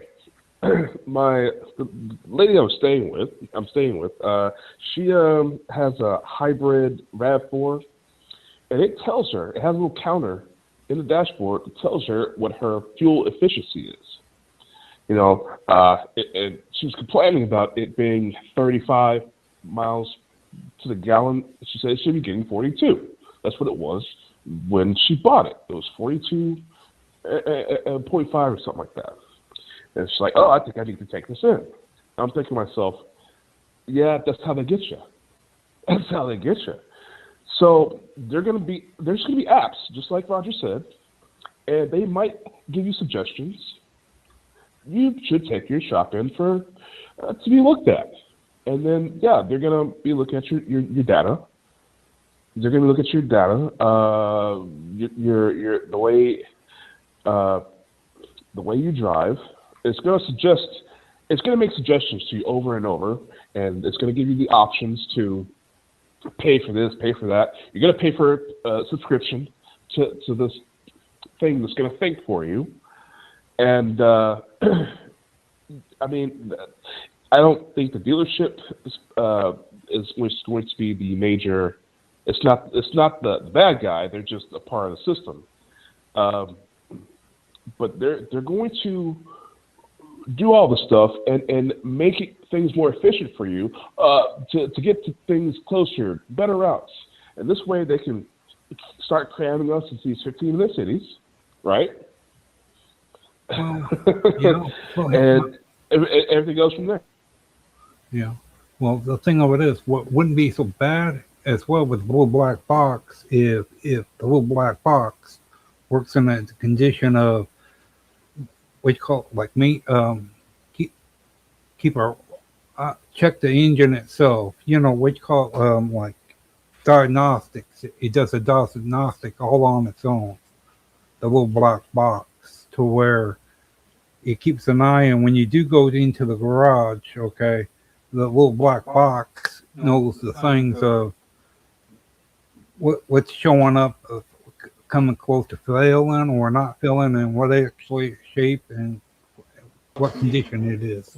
You see, even there though, that's a rocky road, because now they're coming out with this setup to where every time a car comes to a street light and it's red, it will shut the car off, and then when the light turns green, it will restart it.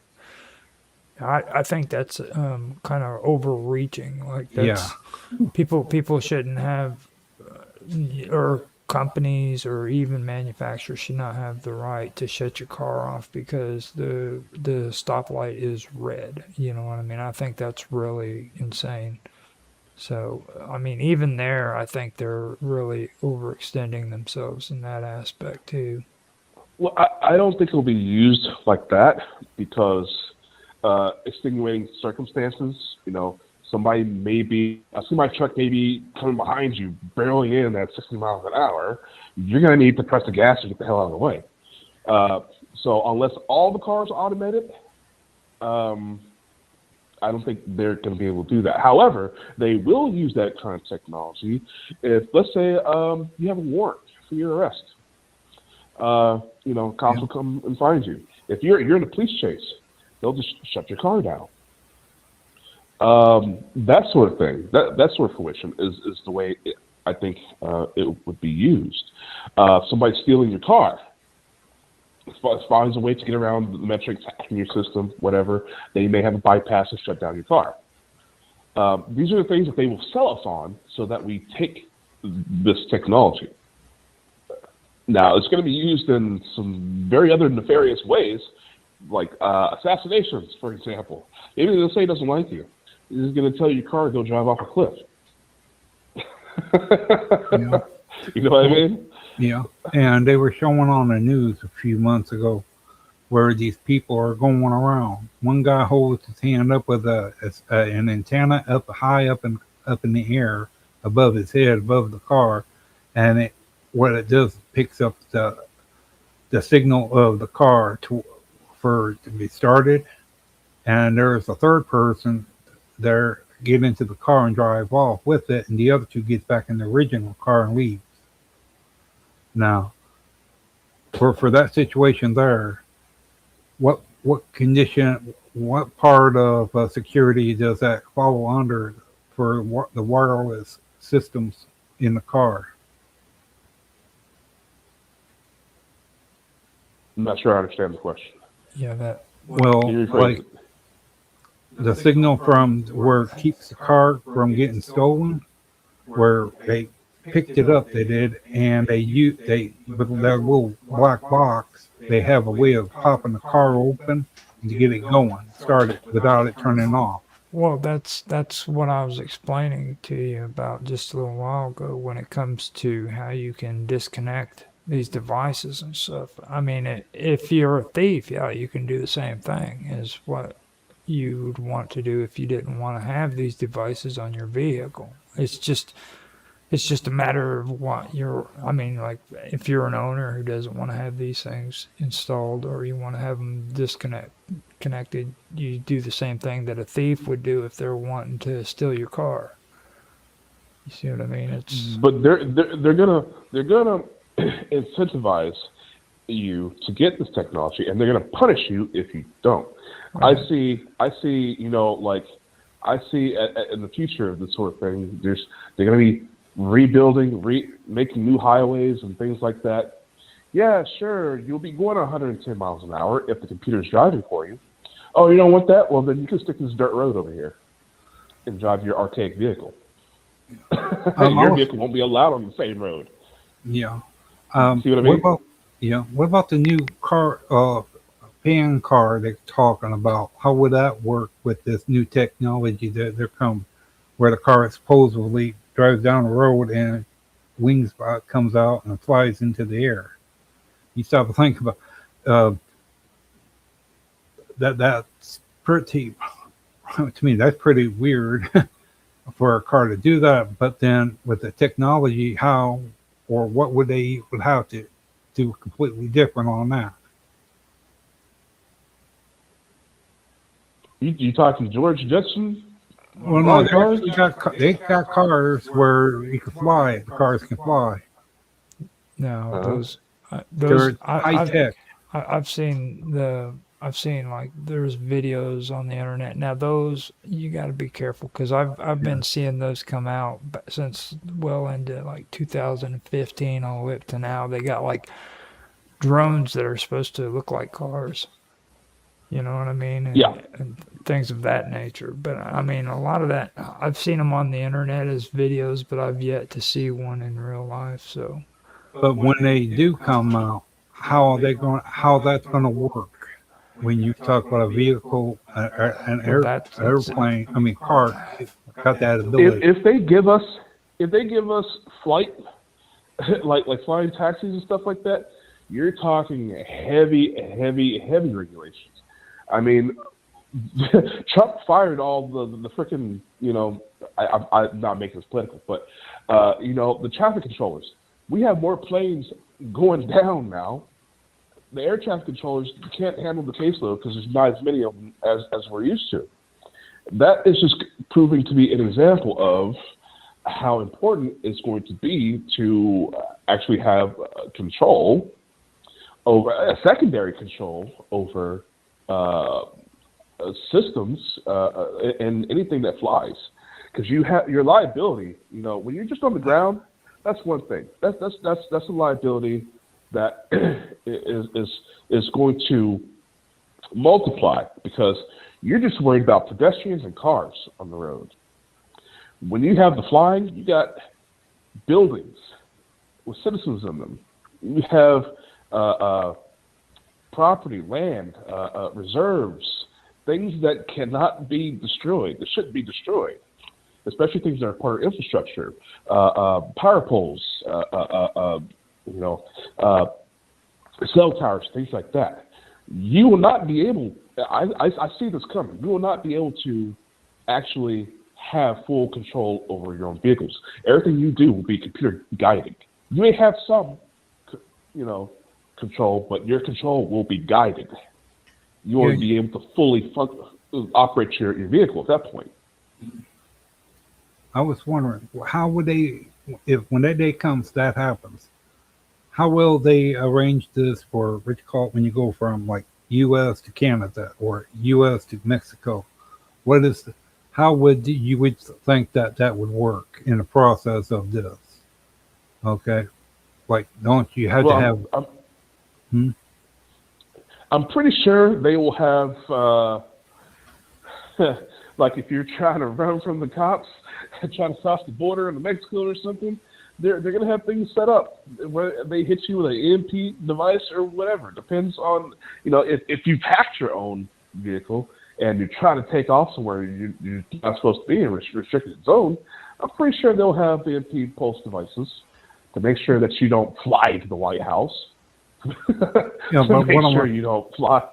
What I was more or less referring to is where when you go from one country to the other, and for all the computer stuff to be worked and then all that, ain't there like a attachment, that black box where like how they know that what's working and what's not. If the car shuts down for some reason, they know why.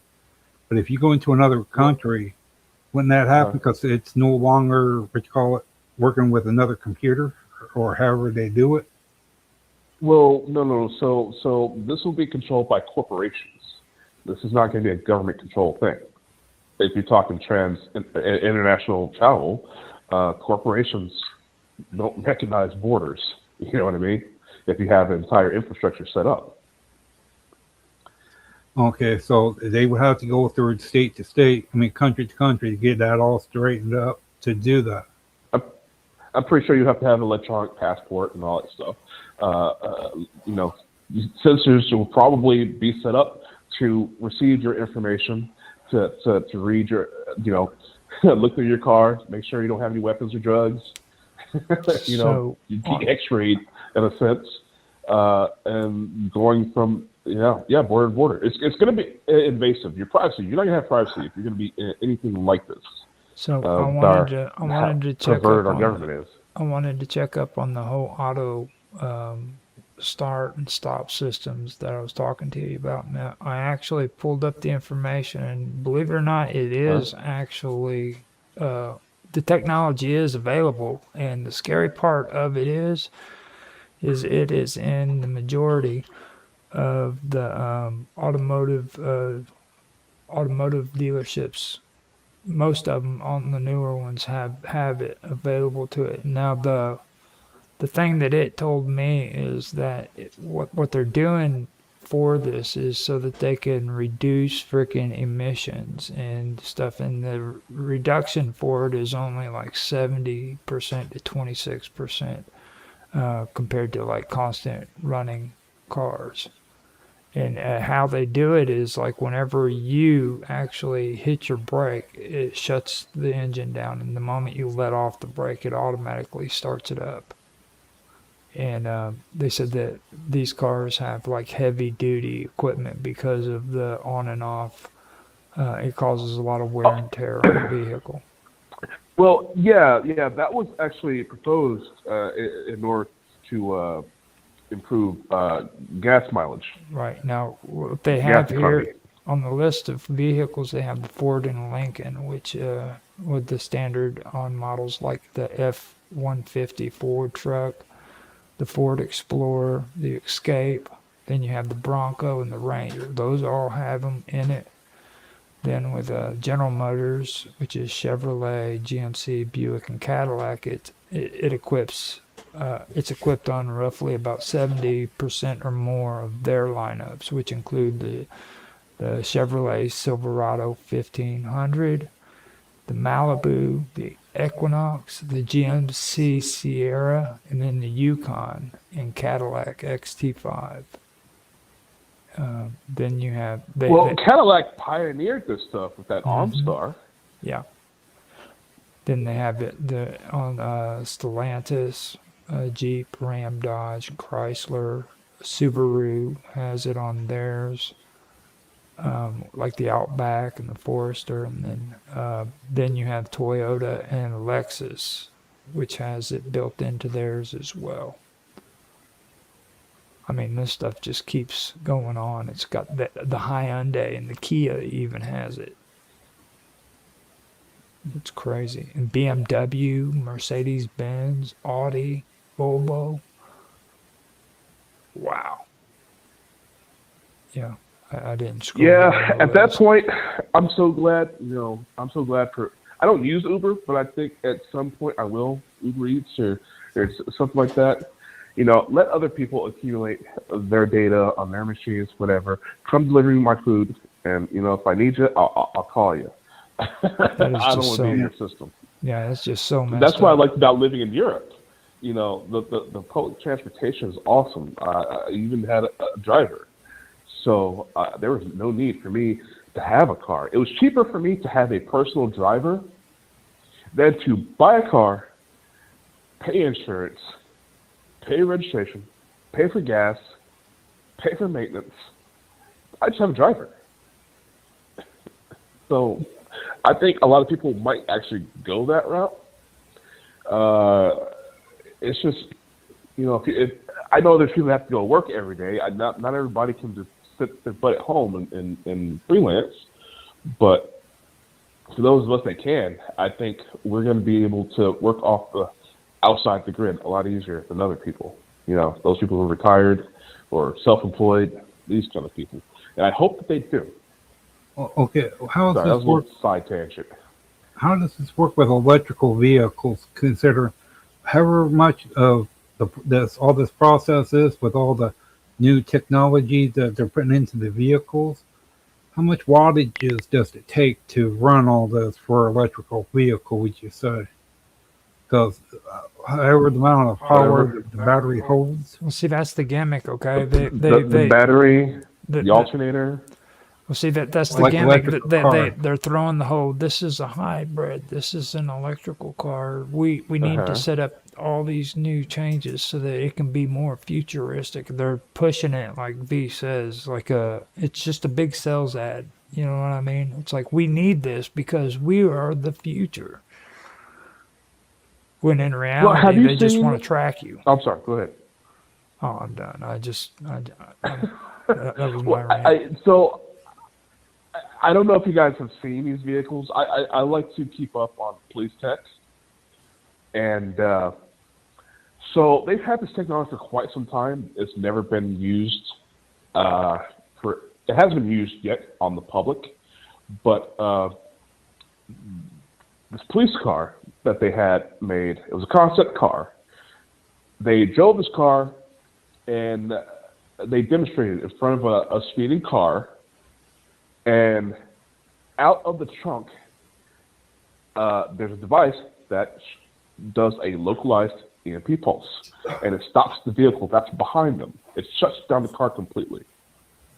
Now, I believe they haven't used this on the public yet, because I think if we, as a people, seen that they have these capabilities, we would not be buying electric cars.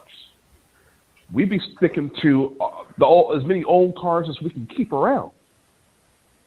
Well, did you hear what Because there's a certain amount of public. You know how people, with Windows, we know how bad Windows is. We got the Linux users. Yeah. The Linux users of our society is going to keep the older vehicles that can't be shut down by EMP. So until there's a complete conversion where they get people to get these electric cars, like it becomes standard, and having a real car, gasoline car, is so far in between and rare. Once we have all that, they're going to pull that tech into play. It's scary. The stuff they want to do. The more technology that comes out, the less control that we're going to have over our own lives and our own actions. Yeah, So, and my thing of it is too. Okay, where they're talking about taking old cars even today and putting it through the process. Okay, when you gotta get your, what is that place where you gotta take your car to have it looked at to where if it's fit to drive on the road and all that? yeah, you need inspections. Yeah. Okay, yeah. Are these inspectors going to be qualified to make that perception on the vehicle, what's in the vehicle, condition of the technology? Okay, because they're saying they'll that probably hook it up to a Yeah, diagnostics machine, and it'll take all the information. yeah, but who's going to install it? I mean, where are they going to put all this at for them places to do that for all the older vehicles? You know, you're talking like a big old warehouse for millions of old cars. Well, so again, once there will be the option for conversions. However, that's for people who have a little bit more money that want to keep the old style cars. You know, like the rich people, the Jay Lenos of the world that have car collections. In order to have those cars on the road, they might have to have a custom conversion put on them. And that would be a booming business for you know, the upper class there. Yeah. However, being you know, middle class and below, you're not going to have that option, I don't think. What will happen is that you're just going to be forced to upgrade because you're going to get less. You're going to be able to find less and less and less services for your older vehicle. There'll be less car garages. There'll be less mechanics that even specialize in that stuff. So you're going to be forced to make that switch, and for one reason or another. Yeah, but that's what I'm saying too. And what I'm saying too is your information, your private information. Okay, the places that you go, the people that you go and see, mileage and all that. Okay, if it leads to where, if you don't want people knowing about you got 2 or 3 girlfriends, okay, then that should be kept between you and your car. You know, not to where if a person ever wanted to hack your car to get that data. Mm-hmm. Okay. Yeah. Now that's what they want, the data. Yeah, but that's what I'm referring to as well. All right. And I wonder how they're going to represent this into like motorcycles, small engines, you know. And on top of it, too, that. if you end up having a gas guzzler or something that they consider a gas guzzler, you just may be taxed for. You may even be fined because you're going to have to go through inspections, and the government may regulate. You have to have a certain miles per hour to, gas gallons per hour, or I'm sorry, gallons per mile. That's what I'm trying to say. And if it doesn't meet that standard, you just may be pulled over and fined by a police officer. Okay, but don't that go for the electric vehicles too? So if something comes in disrepair with your electric vehicle, yeah. But again, you're going to have all these apps that tell you this, tell you that you're subscribed to, paying money for, yada, yada, yada. And of course, things are going to be made cheaper. Because the thing about electronics, with the old cars that are, steel, made of metal and things like that, there's less wear and tear versus these little fiberglass, cars that are eventually just going to be made out of, plasteel or some kind of hardened plastic. It's going to be more wear and tear, and it's not going to last as long. You're going to be replacing parts, or if something is so expensive that, for example, a car battery costs almost as much as the car. So if your car battery goes out, you're buying a new car. Yeah. Anyways. And it's like what I found. They're going to get you no matter what you do. Yeah.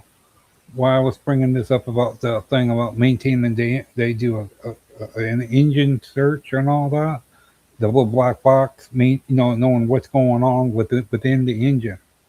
Because here in West Frankfurt, there was 3 to 4 cars, computerized cars, that blew up. Okay. And found out, one guy I know of, this happened to him about 2 or 3 years ago. Up inside the engine, the fire had a black flow, back where the stuff went a little too much, and it caused a fire, blew up the whole engine and all that, sort of a big old fire from within the engine itself. And that's what I'm referring to. Like if there needs to be some kind of like program thing, not where it's charging you for it, but it runs a thing, the diagnostic through the engine, the wiring and all that, to make sure that, like with lightning those things can also lie to you as well. Okay, well, so we talked about this before, like the printers today with the ink cartridges, that your printer will tell you that you're out of ink, even though the cartridges are half full. But because the ink cartridge is telling the printer a different story, it's not going to work. So, and a subscription as well. Some of these printers don't work without a subscription with the ink. The same thing will be with these electric cars. If you were to drive, let's say this thing tells you there's a part that's degrading, that's going out. You need to go get it replaced. But if you're knowledgeable and you look at that part, you say, "Oh no, this part's just fine. This part's fine. No, I'm gonna keep driving." No, the car's gonna tell you, "No, you're not gonna keep driving. You're gonna go get this replaced now." So it's rife. The situation is rife for corruption and basically burglarizing the public. Yeah. Shakedowns. Oh, and one other thing too. Okay. Now this is what I'm curious about. Let's say someone did, okay, with you still in the car, okay, but someone steals your car with you in it, okay. Now, without you swinging your hands and all that, is there any way this vehicle can register? There's 2 people, and the person that's driving, their blood pressure is up and all that, and and you drive by the cop. Now, you would think that blood pressure going of this driver and all that, and you have a way of seeing this person too, because with all that stuff that they got in, you can look and see the eyes of a person, and you can tell he's, what you call it, being harassed or being made to be doing something. And you should be, and a cop. What is the cop? You would think that since that car's, does the cop have a thing where he can have that car turned off? Well, I mean, I don't think that's actually going to be the purpose for that kind of technology. You know what I mean? It's wishful thinking. Well, if you want to get dystopian, like really dystopian about it, your car can probably interrogate you. Like a lie detector test, and checking. Did this person commit a crime just now? Reading all your vital signs. The dash may come up with questions. Siri may come up, start asking questions. If you're not answering correctly, it just may call the cops on you and drive you up to the police station. Yeah. You want to get dystopian about it. Yeah. Well, with all the new 100 new technologies that Ford and all, has implemented into the vehicle, is that black box. How would you say for for all that for everything that's working in the car, how does that black box Well, going to keep up with all that? let me clear something up because you keep saying black box. Okay, it's not a black box. There's multiple devices, and like what I just explained to you, okay, with the capabilities they're having, just with the brakes and being able to stop the car. That right there tells me that future cars, okay, you're not going to be able to disconnect from the matrix. You're going to be a part of that infrastructure no matter what. Because if you try to disconnect your car from it, it's just not going to be. You're not going to be able to use it. Yeah. You know what I mean? Well, correct, because you're going to have sensor on top of sensor. In order for this sensor to work, you need these 3 sensors over here. In order for those 3 sensors to work, you're going to need 6 sensors over here. If you remove one of those things out of the entire thing, the entire car may just not work. You're absolutely right. And and I wonder, and you brought up a thing too about insurance. In what way? Because when all this got to be working and all that, how is it? The insurance? How's the insurance going to? What you call it? Well, I know how they're going to benefit from it, but when it goes the other direction as well. It's not going to go the other direction. This is actually this is the insurance company's wet dream. Okay, now it's Absolutely.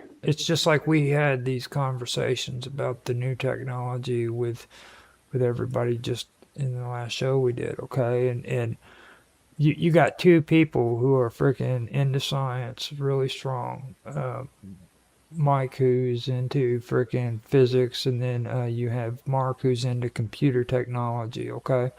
And we were talking about the new technologies that are coming out, and these 2 people are in complete and absolute denial about what is actually available.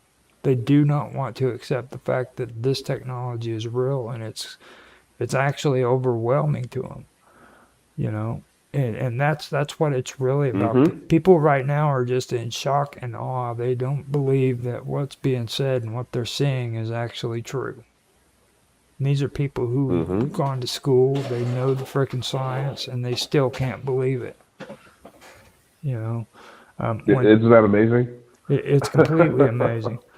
It's like I remember old video clips where what's his name, the old guy with the gray hair, he was always talking about 2050 and about how they were going to have suits that you wear as clothes, and whenever you get hurt, the suit will actually prevent the blood from freaking flowing out of you and contact the police whenever you're in distress so that they can have an ambulance come out and pick you up, you know. You cocky. I don't know if I said that right, but you know, that's the kind of stuff that's happening right now. That's what's taking place, you know. Well, science fiction is usually like, I mean, science fact is usually stranger than science fiction. You know, but I like the concept. Like in this Fallout game, I don't know if you guys played the game, but scientists and the radiation, they have these radiation suits, and if anybody were to die or be injured, the suits themselves would automate and return them back to home base. Now, that's if you're alive or even dead. Yeah. But they actually got suits today. Actually, they got a fabric that's made out of metal where when you shoot through it, it reseals itself up. It does.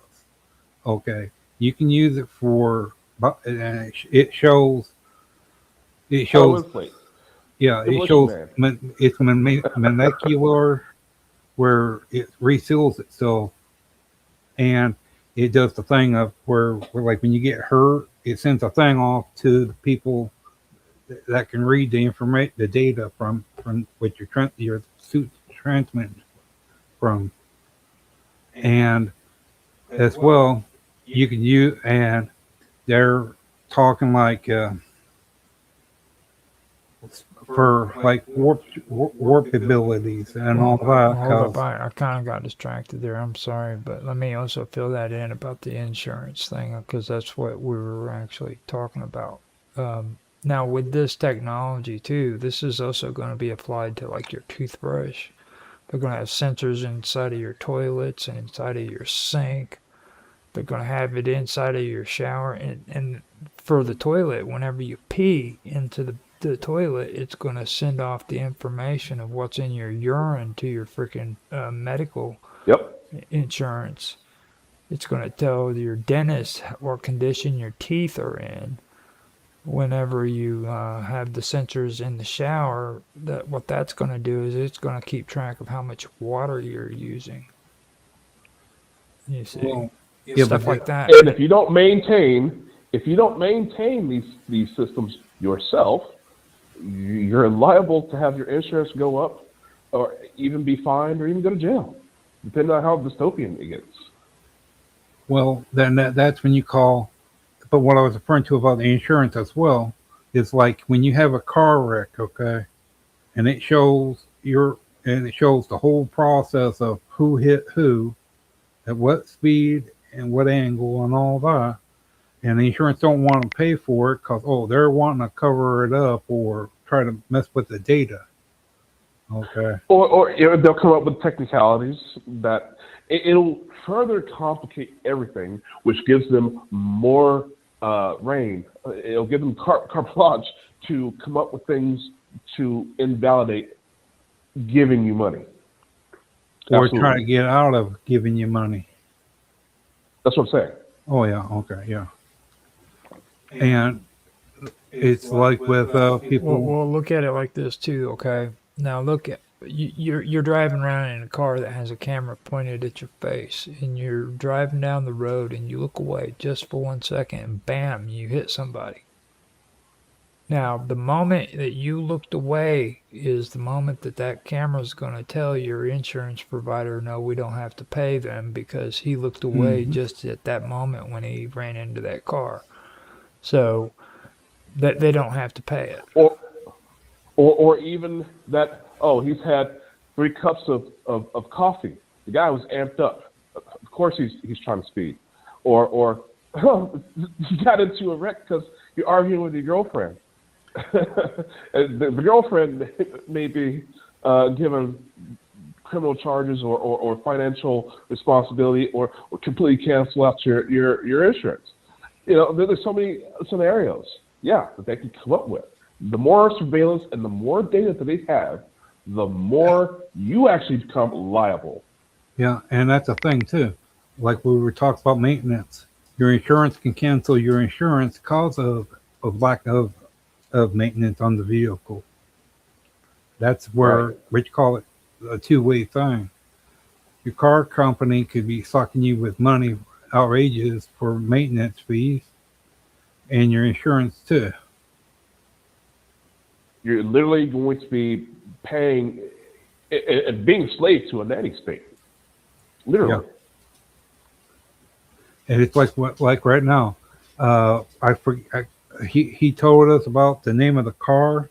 It's a taxi service in Canada. It's completely automated AI, and there's some here in New York that as well too in the U.S.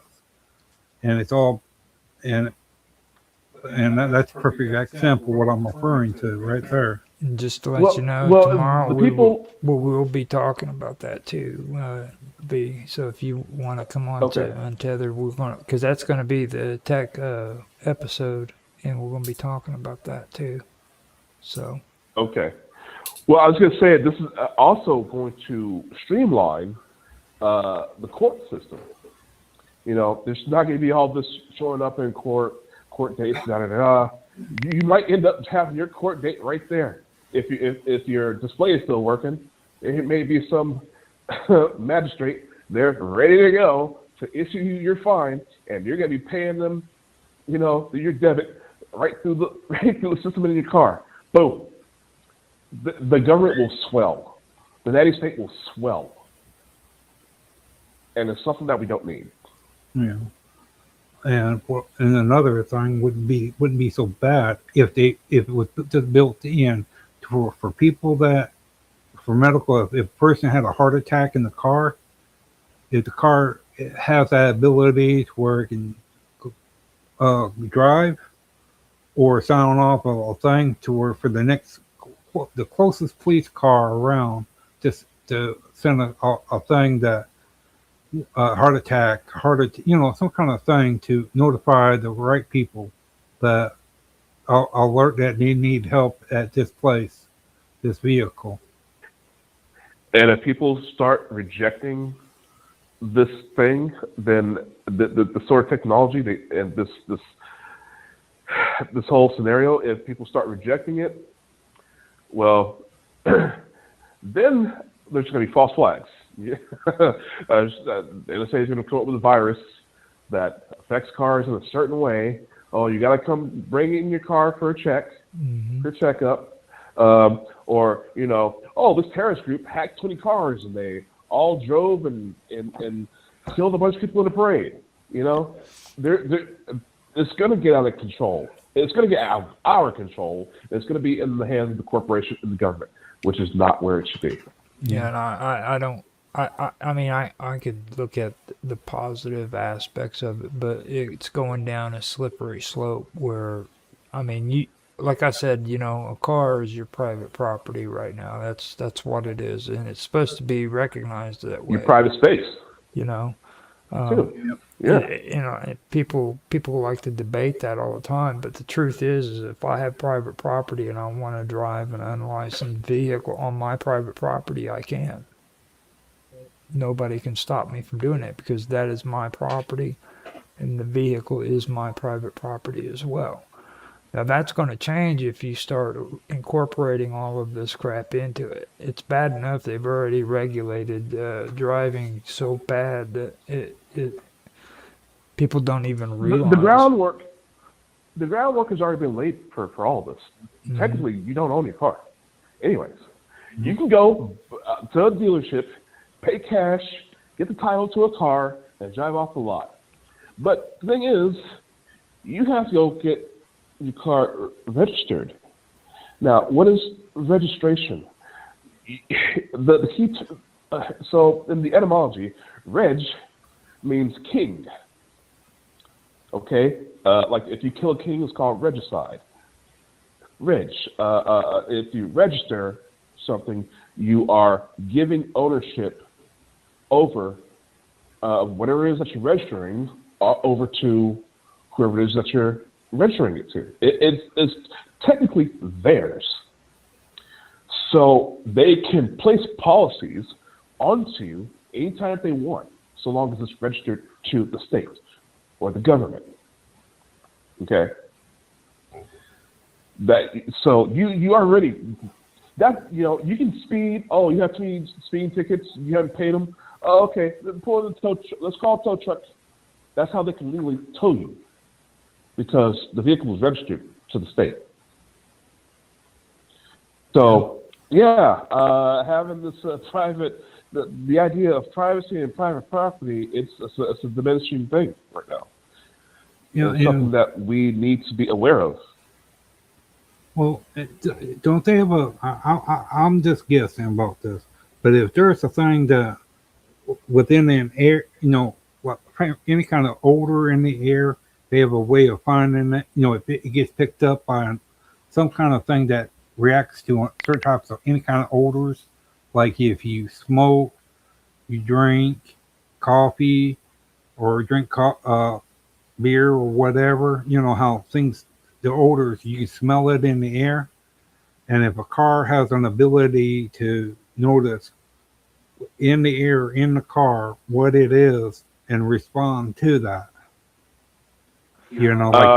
Filtration system could definitely pick up different things. Sure. Well, I have experience in this area, so let me go ahead and just break in here, because I've go ahead. You guys Bring know it on I've been in AA and other 12-step programs, so they've had the technology to stop cars from driving because of breathalyzers, but that's physically taking the breathalyzer and putting it up to your mouth and breathing into it to get it to start. If there's no alcohol in it,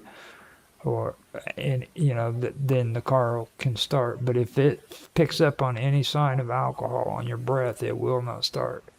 Now this would take it to a whole different level though, where they don't have to have you do the breathalyzer. They can just pick up on the odors in the car or the scent that's coming out of your mouth, or even facial recognition. I mean, they're starting to use facial recognition in ways that they really shouldn't be doing. You know, if they show. Well, imagine. Oh, go ahead. Go ahead. Well, okay. Well, imagine, because I've known some alcoholics that have the breathalyzer thing in the car, but they would just get other people to do the breathalyzer for them. You may get DNA tagged to your own vehicle, so that you couldn't even do that. Imagine that. 23andMe gets your DNA data, and it logs it into your computer system in your vehicle. The only person that can start that car will be you, and you have to be sober. I think it's a good thing on the outcome, but not going into it. It's too invasive, and things that Roger's just saying there. I mean, it's intrusive. Maybe you've got a bunch of booze in the car. Maybe you spilled something. A drink got thrown in your face or something like that, and you're screwed. You know, you may just be transporting. You may not actually be intoxicated. So yeah, these things would be very intrusive. Yeah. But they will find a way to sell it to us. Yeah. And another way too is your pulse. You know, if you're drinking, I guess your blood pressure or your pulse or your blood pressure would be somewhat up. And if you hold on that steering wheel, don't they have a thing where they can pick that up? You know how fast your heartbeat and your pulse is going from what it would usually be? Well, they can do that already. Yeah, just from the biometrics. Yeah. Okay. I mean, because it's like I was talking the other day about the phone. Whenever they've got that verification thing now, it's off of your finger. You can touch the power button on the phone, and it can take your fingerprints. They may put an implant into you. No. I met a security guard here at this facility. We were talking about, health issues and stuff like that. He said, I'm diabetic. I have to monitor my blood sugar. He pulls out his phone. He says, see, look, my blood sugar is at 92. I'm like, how does your phone know your blood sugar level? He said he had an implant in his shoulder. I was like, wow. He said, not only does he have the implant in his shoulder, but Medicaid pays for it because he's older than 65. It was 100% free. I was like, well, that's kind of neat. And I'm thinking in my head, wow, that's intrusive. An implant? Oh, dear God, an implant. Yeah, if it's not a pacemaker, I don't want it. You know what I mean? Yeah. So, yeah. Well, and technology will go anyway and everywhere. Because I wonder, in all the countries that, with all this, the type of technology, it makes you wonder too, how does other countries feel about of these programs, these type of technology? It's like in Africa, they got these splinter groups that does what they're doing, and they get their. The corporations will think for these other governments. The corporations will tell them what to do. It's like, do you want money? Do you want to be part of the global economy? Well, you're going to have a plant in your country, and you're going to administer this to your citizens, and the governments will do it. Yeah. Well, I also believe. I also believe they did that as well when it comes to the oil companies in Africa. Like in the Congos, they would actually these oil companies would give crap loads of money to frickin' the guy in charge, and they would put it in a trust fund form separate from the rest of the country. As long as he kept his mouth shut and did what he was told, freaking he would keep getting that money. And the oil companies literally ran that whole area for the longest time until they finally started catching on to him. You know, 100% correct. and these corporations they're the ones that are in charge. They pay people off and they call the shots. Yeah, but what I was referring to as well, I can see only two good things about this. Okay, and only two. Okay, like over in Africa, they got these splinter groups that's going around shooting, robbing people, taking medicines, and all that. Well, if these vehicles are as like that, and if some places have vehicles there, they'd be able to look and find out where their group is at, where their little hideout is as well. Plus, like with the people, we call that the one that's going around killing elephants, animals, and all that. Poachers. Yeah, poachers. Okay, what better way of locating the poachers? That if all there is vehicles like this, just imagine what would happen to them and their business. Well, so even if they did reject the technology, they want to keep gas-powered vehicles. They built it. Well, no, not necessarily. But if they want to reject the technology and keep the gas-powered vehicles, anytime you have a situation like that, you're going to get destabilized. Some other country, more likely the United States government, covert operations, will go in there and create splinter cells of criminal groups just to further destabilize things, and false flags and CIA got their cells doing this, doing that. They will make such turmoil in the country that when somebody from the outside comes in offering a solution, not just a solution, but also money, economic hitmen, they'll come in and they'll just take over. Have you ever heard read that book, The Economic Hitman? Diary of an Economic Hitman? Something like that? Yeah. But yeah, this is what the CIA specializes in. Now, this is what they will do. I also want to point out something about the Iraq War, too. Now, that what you're talking about, Robert, has already taken place. The intelligence networks that were involved with the Iran war involved England and the United States, and they actually had people using electronics like the phones and things of that nature to track terrorists and people who were against the United States during that war. They literally were keeping tabs on conversations and telephones from these people. They knew where they were at all times, and they were tracking them. And it was just because they had a freaking mobile phone, or they had a freaking, this stuff. They've been doing it for a long time. It's been a part of it. Me and Mark. You want to know how long they've been doing it? 20 years ago, when I was in the Army, this was in boot camp, mind you. A drill sergeant handed me and a battle buddy a phone. Now, it was a cell phone. It was a flip phone. He took the battery out of it. He said, go run in the middle of the field, and I'll let you know when you can come back. So we ran to the middle of this field, and we were just, we were there for about 5 minutes just talking with each other. Drill sergeant waves at us to come back. So we ran back over to the barracks entrance, and he told us everything that we said. He recited the entire conversation in that 5 minutes that we said. That was 20 years ago. So imagine today. We already know that YouTube is listening. After I do a show with you guys, every time I do a show with you guys, whatever we've talked about, I go through my YouTube suggestion feed. There's 2 or 3 things about what we talked about.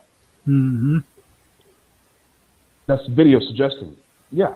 So if YouTube was listening to us, you damn well know CIA is listening to us. Hell, McDonald's could be listening to us for all we know. We've been sold down the river so damn far, we don't know. Anybody can listen to us. H&R Block can be listening to us. You damn straight McDonald's is listening. You know McDonald's is listening. I mean, shit. You never know. You know, right to You work get those state. coupons in the mail. Come Yeah. on now. You know, freaking right to work state. That's the reason why freaking I learned about right to work states is because when I was living in Missouri and McDonald's is the biggest ringleader of all of them, man. Like this whole franchise thing is just a load of shit. When you really start finding out about all of that stuff, you start finding out about a lot of the organization and the data that they're pulling up on people. And it's all through this right to work.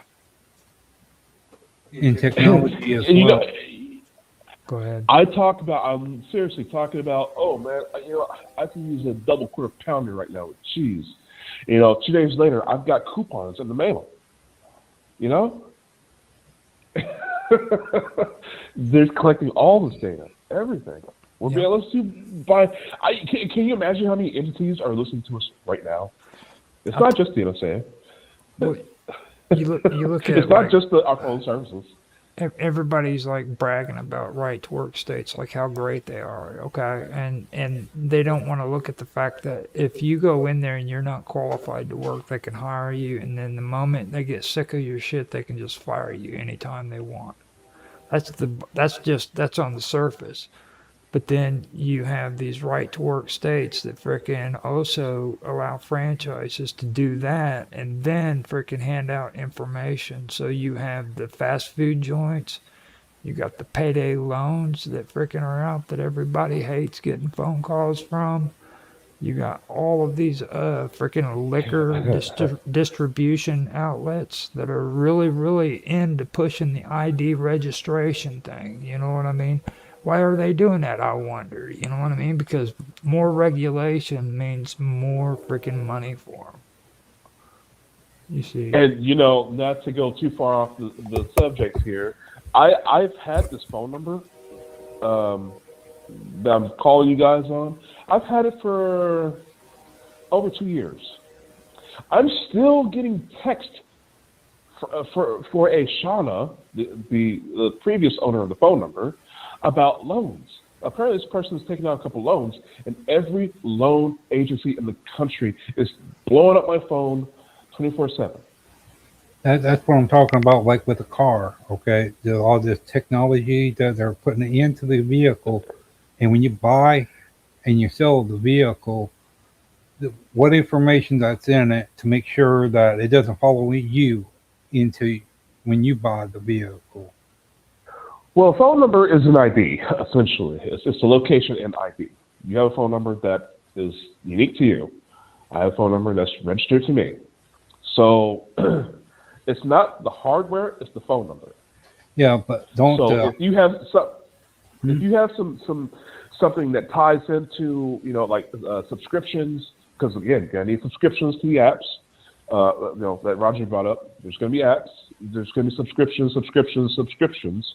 But these things will follow you around. I think it just because you may be in the same, let's say, economic status or position as the previous owner of the vehicle, they may advertise the same stuff to you as the original owner of the car. That would be a possibility. They're the same economic class. They might have similar positions in life. Maybe they might want to do, and then they'll build upon that data, and they'll build upon that, and they'll become a formula, and then it'll spread across the entire country. Yeah, I mean that is a valid concern. Now that we've gone back over it, yeah, that's a valid concern.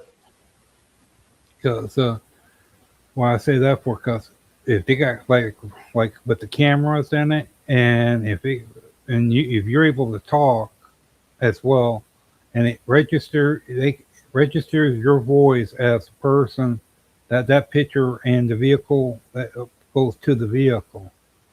Okay, and you want to make sure. And to me, I just figure, okay, what is the process of from one to the other? Because if you have two voices, two of everything in the computer that's running all that, how the computer can tell the difference from one to the other, because you know you can stand outside of the car, as long as the car can hears your voice, will respond to you. If you got two people standing beside the car, and after the car hears both of you, well, it's not saying how they'll ever. Well, I travel around with this woman that I'm renting from all the time, and we'll be having conversations. I would say about 3 out of 10 times that we're driving, the Siri will come on and like, what'd you say? You want what? Oh, Siri, can you repeat that, please? And it'll just come on. And we have to shut it off manually. We have to press the button to shut it off. It's like, stop listening. So, yeah, I mean, it's a surveillance state, brother. This is the nightmare. This is the dystopian present that we have. So that's a valid concern. And one thing I've noticed too, because if you ever look around again, when you go to like National Guard Armory, you look at the vehicles, okay? Now, they're already doing it to the U.S. citizens' vehicles, okay? But so far that I know of, they haven't done it yet to the government, to the National Guard vehicles. You know, their trucks, bigger trucks, tractors and all that, because people has hopped on them and cruised downtown with them. You would stop and think about what better way to if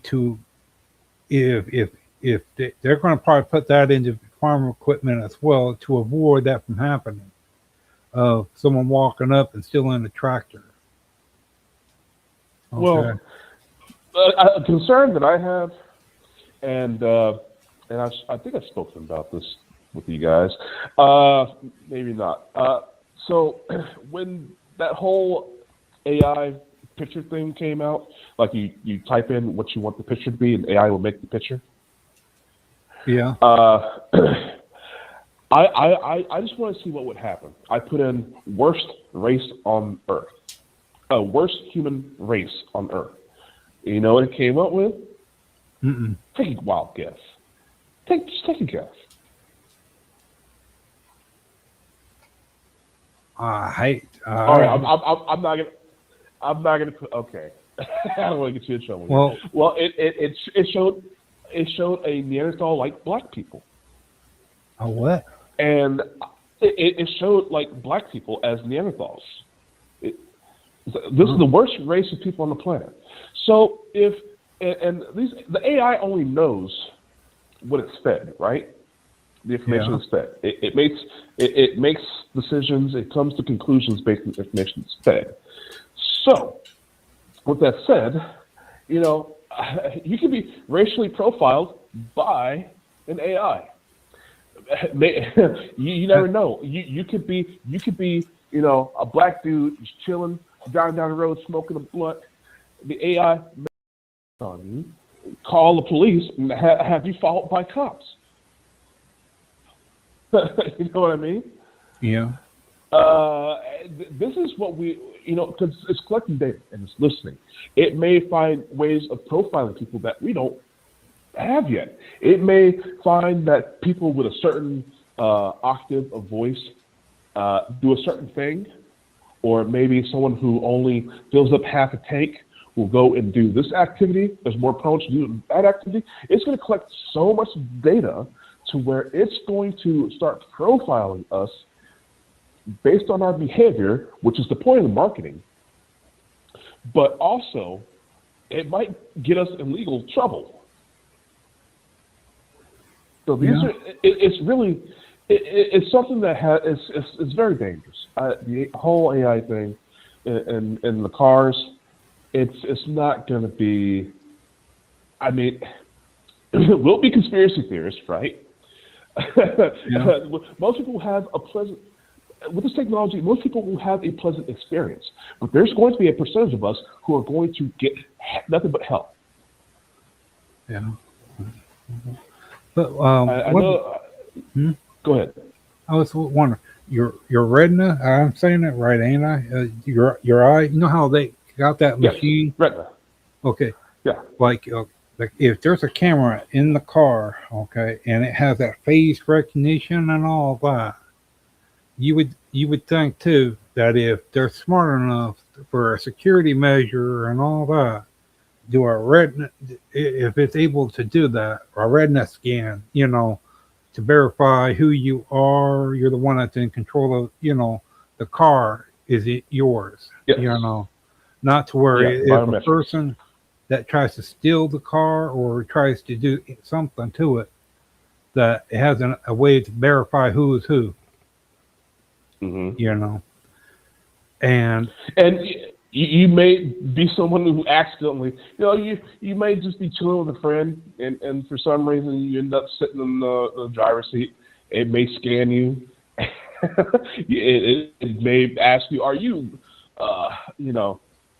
still in the car? And you got to have like the owner override to stop the police from coming. It's all kinds of things that are going to have to be worked through, of course. Yeah. But I'm sorry. Continue your question. Well, that and like ambulance vehicles, okay, if they're going to be putting stuff like this in, they're going to especially have to work on that situation there, because when the ambulance drivers got to high speed, turn, look at someone talking to them in the back and all that, not able to keep their face straight 100%, that's how they're going. The program is going to have to be altered or upgraded for that situation there, for the ambulance system vehicle, because it's not being driven the original way as when it needs to be. There's driving, but then there's high speed driving. More than likely, if there's going to be any kind of automation, ambulances will probably be automated and will be able to communicate with other cars and force them out of the way. That I don't necessarily think that's a bad thing. But again, anything that's good that's being presented to us is going to have 10 other bad things that tag along with it that will be exploited or unable to be worked around. So, yeah, I mean, really, I wish vehicles had the capability of becoming emergency vehicles on their own. Let's say you're sitting in your car, you have a heart attack. The car should be able to have red and blue lights flashing on it that automatically drive you to the hospital.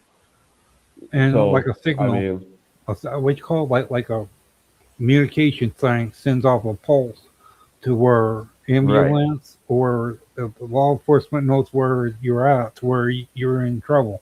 You need, but yeah, and that's a good thing. But what I was referring to, there's so much good, yeah. And what I was referring to is drivers, the ambulance, because they're going to the point where if you go over to a certain temperature, if you go over the speed limit, and your face is to a different direction, and your expression on your face too, your blood pressure as well. Mm-hmm.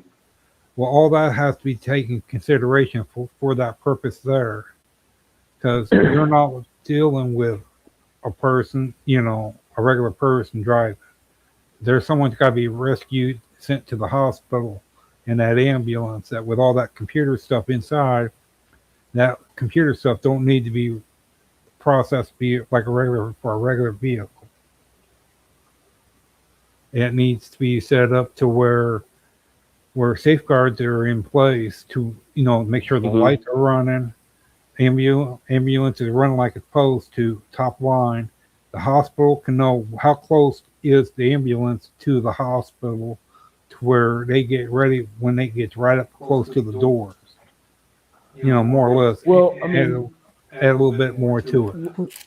I don't buy when into it that. comes to, I mean, you guys, like listen to what you're saying right there. Okay, it all does sound like it's really good and safety and all that great, but I mean, you take a look at what you're really talking about there. You're talking about freaking a lot of regulations. You're talking about these machines doing what humans should already be doing.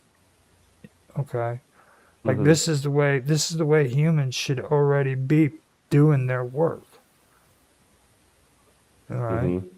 Now, like I don't want any kind of technology inside of a vehicle, if it's my vehicle or the ambulance or the hospital, that is going to frickin' make sure that everything's done accordingly. I want a human doing it. Well, you can have it both Why? directions. Why? I don't want When it it both comes to ways. emergency vehicles, I think any kind of technology that can aid is justified. But for the private citizen, it should be up to the private citizen. Yeah. So Well, I mean, you take a I, look I, at I these want extra ambulances too, measures though. on. I want extra measures on police vehicles. Okay. Yeah. So they're not running over perps, so where they're, where they're not sideswiping motorcyclists Well, to stop them. Do you That sort want of thing. do you want AI installed into an ambulance? Stop and think about that. Well, You know, as long as it's not a racist AI. I'm talking about a malfunctioning one. You know what I mean? Well, that's a malfunctioning AI if it's racist. You turn around and get an ambulance You that's know what I mean? supposed to take you to the hospital, and all of a sudden it's plowing into freaking 20 people walking across a street because, of course, according to the law, they're allowed to freaking, run red lights. So all of a sudden they malfunction. Imagine AI calculating the probability of you actually having an emergency based on other data that might be flowing through the system. Right. You might be a hypochondriac, and they may not show up. Or you could be having a massive heart attack, and it may prioritize picking you up before they go and rescue someone else. That's a good point. So it goes both directions, you know? So, And let me ask you another thing. And this is, and I would have to say, I would want a person driving this one vehicle for so many reasons, and that's a fire truck. Okay, high speed, all that long, like them real long fire trucks. There's got to be a guy driving it and able, there ain't no computer that's going to operate that fire truck like that, because you don't want two people trying to fight against it, because if you like, and only time and have the best way is where the fire truck has a better way of pinpoint where the location is, how long it's going to take, the nearest thing for the water, where the hose is. And like if it's a 20-story building or whatever, to where it asks all that information and shares it, okay, with the team in there, and to have all that information, and if it needs what you call them people, not ambulance, but the other team that when you get hurt, if they need them to be there or not. The emergency responders, Yeah, paramedics, where they can be alerted as well too. Now, trust me when I tell you that there is not going to be AI is not going to replace firefighters. Oh, I'm not saying replace them. It can do just about anything, but it's not going to be able to rescue people from a building and freaking put out fires. No, what I was referring to is in case of a fire, the AI will find out, okay, by the information that it receives, how tall is the build, how big it is, or like if it's a 3 to 4 story building or one story, there's a house, and if so, how many people, and if everyone's got out of the house or not, if it's Well, a they already have that technology, though. You know what I mean? The only thing Yeah, is, it's called Range R. yeah. what is Have that? you heard of it? Uh-uh. It's literally a radar gun. It's called Range R that can see through people's houses. They gave it out to the cops for a while, and I think it got fought in court. I think the ACLU fought it. Now, somebody fought against it, and then they retracted that technology. But yeah, and they can literally find out, they can find your heart rate. It's just sitting outside your house. They can find your heart rate, your body heat, and if they're using microwaves, they can find where your guns are. They can ping all the metal in your house. Yeah, but I'm talking about as you're going towards the place. No, you're driving down the road, heading for the place. What the computer will do is ask all the important information. Like if there's a police officer already there at the fire place, you can hear a communication, like a voice asking you them key questions. If it's a house or a two-story house, or what is it, and what if it's made out of, and if they need to have extra people there for in case of murder, anyone hurt or not, to be looked at right then, and then for an ambulance to be there or whatever, and if they need extra fire department, other fire trucks to be there. You could ask the question like how big it is and all the things of if their fire trucks might not be big enough to handle that situation. And if so, the other people at the firehouse get the report from that truck about sending that off to hack for backup. Well, we don't need to be making people obsolete. Training.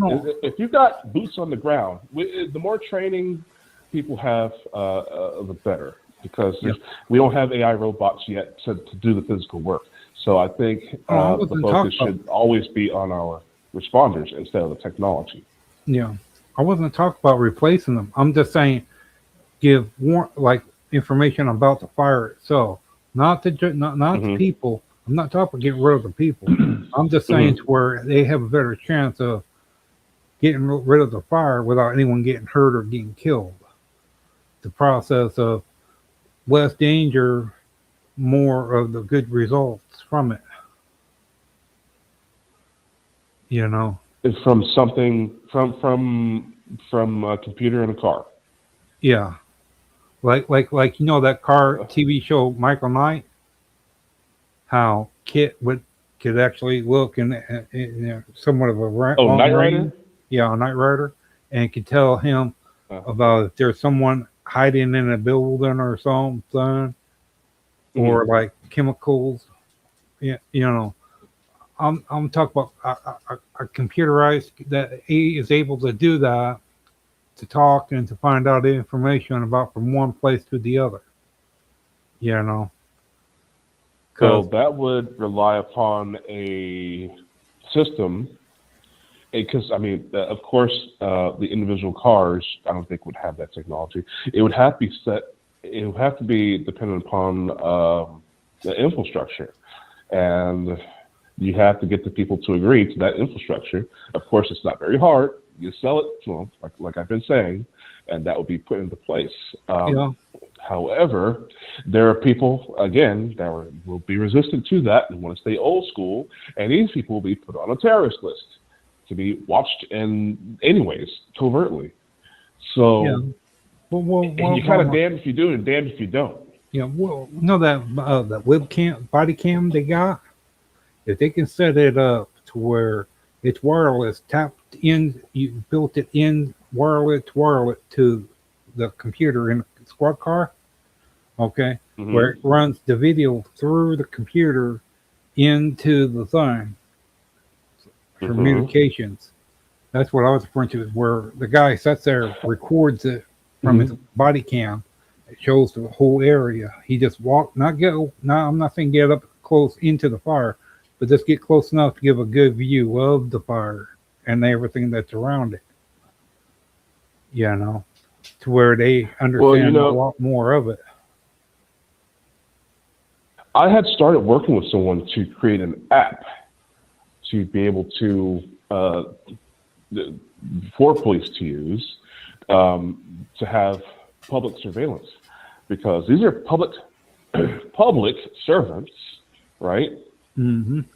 And I'm not saying hook up sound to it, because you have investigations that, of course, should be private, or not private, but kept from public knowledge before a hearing or anything of that nature. But there should be a camera. These public servants, the people should be able to tap into any body cam footage at any time. Okay? The police do not have privacy on their jobs. They're public servants. Okay? Everything that they do should be viewable by the public at any time. And I had to work with somebody on the legalities of this and that sort of thing, and which will be great for the public. You know, misconduct would drop significantly, probably even down to zero, if the cop wants to keep his job. That's the only way you're going to get honest public servants, not just body cams, because a lot of times these body cams, the footage gets erased if it's deemed irrelevant. You know, nothing bad has happened. Body cam footage will be put away, sealed by a judge, and barred from entering in as evidence in an investigation, so it becomes pointless. That doesn't help us. So what needs to be done to keep our policemen honest is to have a no audio, full public feed to the whole world,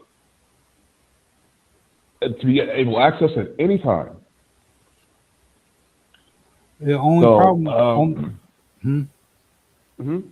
only problem with that is, okay, when you know that, okay, as a person, okay, you can make up something that looks like something, but without being said, you can do something that you can, what do you call it? Like your left hand doing something what your right hand ain't doing, you know? Right. And that's the thing about what some people might look and say, what you do not hear is not always the case. You know, what you see is not better always the case. Is 100% more credible than what an officer would say. Well, testify to. I don't.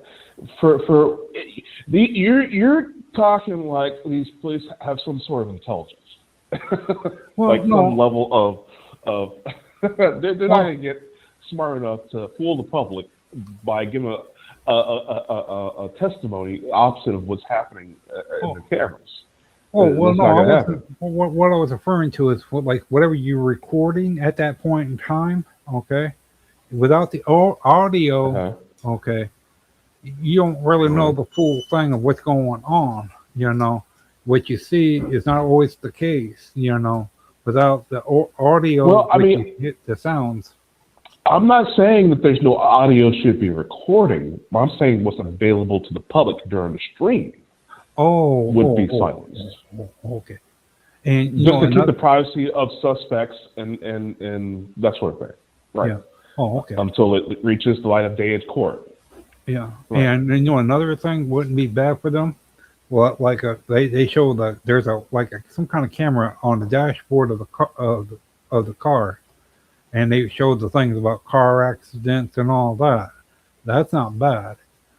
Okay, to where when situations does appear, they have just not the body cam, but that camera within the car itself.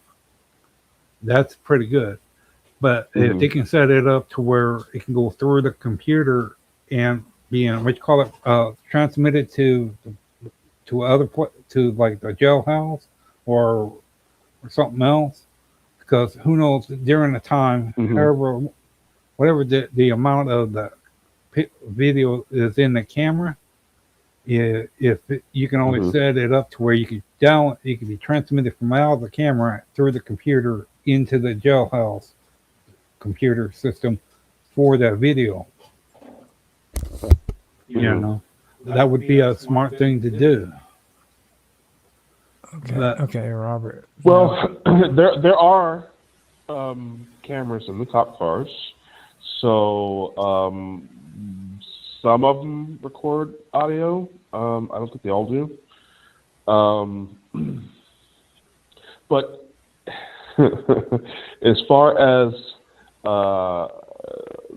that sort of thing goes, and it should also be, you gotta get permission from supervisor. I as a cop, you're gonna have lunch breaks. You're gonna need to use the bathroom. Of course, there are times when you have to cap your camera, and that should never be while on an active investigation or stop.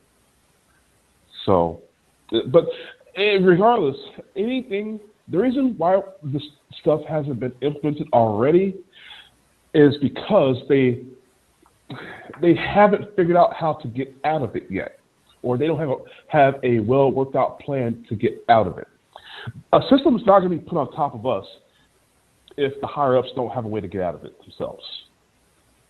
That's the only reason why this stuff hasn't been implemented. Because the government doesn't like it when you point out and clean up corruption and so forth. Yeah. I was wondering, how is this going to work with U-Haul, a company? Because they manufacture their own trucks. Car rentals and all that stuff. Well, right. yeah, car rentals, they buy it from the Ford itself. The truck company, they built their own U-Haul trucks and trailers, they do. And with all this new stuff, are they going to implement it? Do they have to implement that as well, U-Haul? What usually happens is they set up regulations where it's mandatory that this stuff is on their equipment. So in order for them to continue with business, they have to, even if they're doing it themselves, they still have to put the stuff on it in order for them to still be in business. Now, we've actually been doing pretty good. We're up to an hour and 43 minutes on recording, and it's an hour and 35 minutes that your live stream on your channel has been going on. So if you want to, we can call this the night, because I'm tired. You want to do that, Robert? Yeah, we can call it a night. Okay. You want to call it the night, Robert? I just slept in today because I've been sick. Yeah. So I could use a little bit more rest tonight. Sure, let's call it a night. What time are we starting tomorrow? First, Robert has to end his show, because we're trying to get him to where he's doing a proper intro and outro. So, Robert, all right, take it on out, brother. All right. My name is Robert Hanson at Robert Hanson's Wife. You can contact me through here, and my brother as well. And where you can contact him through is you can contact me on mine's at Roger_Hanson, or Roger Hanson at ROGLOL1973 on X. That's basically it. And you too. You can contact me on the back page. No, just kidding. Don't contact me. Leave me alone, damn it. No. if anybody needs to contact us they can contact us through me if they want. We can just get in touch with me on Minds or on X, or heck, I'm even on Element Matrix at Roger's Hangout, so you can find me there. I'm on Discord, but that's for the wonderful world of weirdness. Or heck, just say something in the comment section, and I'll make sure that it gets passed on. Well, if you like it, thumbs up or thumbs down. Like, subscribe, share. Yeah, like it, subscribe, and share at Robert Hanson's Live. All right. You ladies and gentlemen, you have a nice night and have a nice week. Thank you. Oh man, thank God that's over. Whew. That's pretty good. That was pretty good. You know, the thing about Robert, he asks questions, and it's like, and I answer them. It's like, I didn't know that I knew that. I don't realize. You know what they say. You don't know. You learn the things that you repeat. Like you if you're teaching yourself, you learn 95% of the things that you teach. That's the saying. You learn 95% of the things that you teach. So it's always great talking with Robert and his questions. Robert keeps you on but your yeah, toes. Well, that's the thing. I'll from what I've heard, He's a wild and man. yeah, I do try to keep people because hey, what better way of when I ask you a question and it's something that I never thought of, you're just He drives it's me more nuts. information. He drives me nuts. Right. He asks me this stuff all the time, and he's not even on the internet. Like, you know what I'm saying? It's like, this is like average conversation with him. I turn around, I'll sit down in the morning, and I'm like wanting to pull up a cup of coffee, maybe go outside, smoke a cigarette, relax for a little while. Robert freaking comes in straight out of bed and starts talking to me about freaking, aliens and all of ancient aliens. Like, oh my God, dude, he's wanting to have this conversation or something about politics. And I'm like, I'm just waking up. Like, I do not want to talk about politics or ancient aliens the moment I wake up. It's like, damn, can I have my first cup of coffee, man? Come on. Just give me a half an hour, I mean, shit. Yeah, I know. I did. He's a wild man. I like that. Boy, so what time are we getting started tomorrow? It's I usually kick everything off usually around 5:00 p.m. So yeah, I got one. I'm going to be doing tomorrow as well.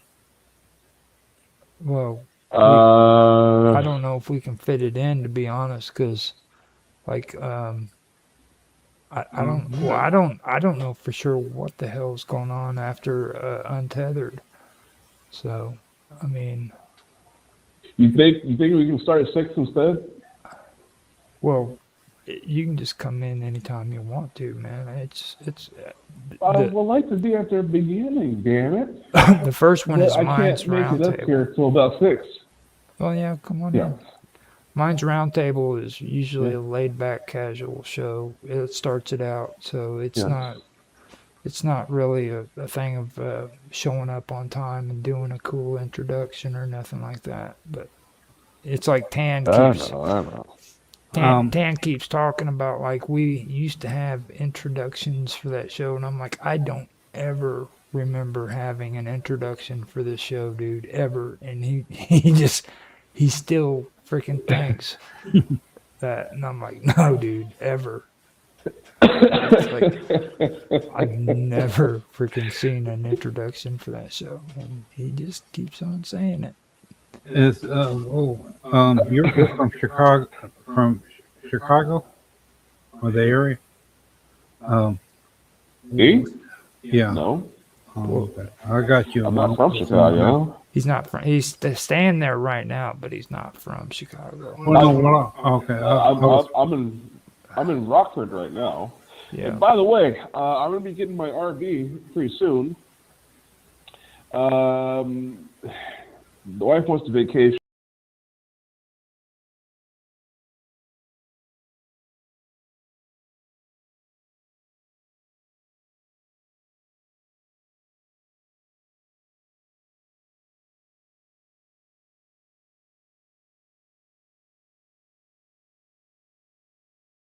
Is guarded by Naga Devatas, or serpent deities, and opening it improperly would unleash a curse. The vault door is adorned with carvings of 2 massive cobras, reinforcing the belief that powerful snake deities protect the chamber. Local legend states that Vault B was sealed by powerful sages using Naga Bandham, a sacred serpent mantra. It is believed that only a highly enlightened sage, or a saintly figure who knows the correct mantras can open the vault without bringing disaster. If opened without the proper rituals, the Naga lock, realm of the serpent gods, would be disturbed, and the temple, city, or even the world could face catastrophic consequences. According to another myth, Vault B contains an ancient secret that, if revealed, could bring devastation. Some stories suggest the chamber contains something so sacred that it should never be exposed to the world. Opening it improperly would bring natural disasters, wars, or divine retribution. Some believers claim that a global catastrophe might follow if Vault B is disturbed. The vault's massive iron door has no visible locks, bolts, or latches, leading to speculation that it was sealed using a lost method of energy-based locking. Some accounts claim that the door can only be opened by a specific chant known as Garuda Mantra. Anyone who attempts to open it without the mantra will be cursed. It was last sealed by highly knowledgeable Siddha Purushas, which is our divine sages, centuries ago. In 1931, temple priests attempted to open the vault, but were reportedly met with supernatural occurrences, including the sound of hissing serpents. In 2011, when the Indian Supreme Court ordered an investigation of the temple's vaults, Vault B was left unopened due to the temple authorities' strong objections. Experts claimed that disturbing the vault could trigger uncontrollable spiritual or supernatural forces. There are many theories about what lies within Vault B, an even greater treasure than Vault A, possibly containing ancient artifacts, texts, or sacred relics. A hidden passage or tunnel that leads to another secret chamber beneath the temple or connects to underground waterways. The lost secrets of Hindu mysticism, possibly ancient scrolls, relics, or even divine energy. Despite multiple calls to open Vault B, the Travancore royal family and temple priests have resisted, citing religious, historical, and spiritual reasons. The Supreme Court of Indiana has allowed them to maintain control over the temples, effectively preventing Vault B's opening. Now, with that, I agree where it needs to stay closed because, like, I was actually going over some of the videos to kind of get up to date on what's going on with that, and I agree with what one of the guys that I was watching said. You know, especially with the turmoil in the economy the way it is in India right now, I don't think would be a good time for anybody to be opening a vault up that has that much riches in it. You know, that amount of money and wealth, because you know, do you really first of all want these people to have that money to where they can sell it off on the market for cash?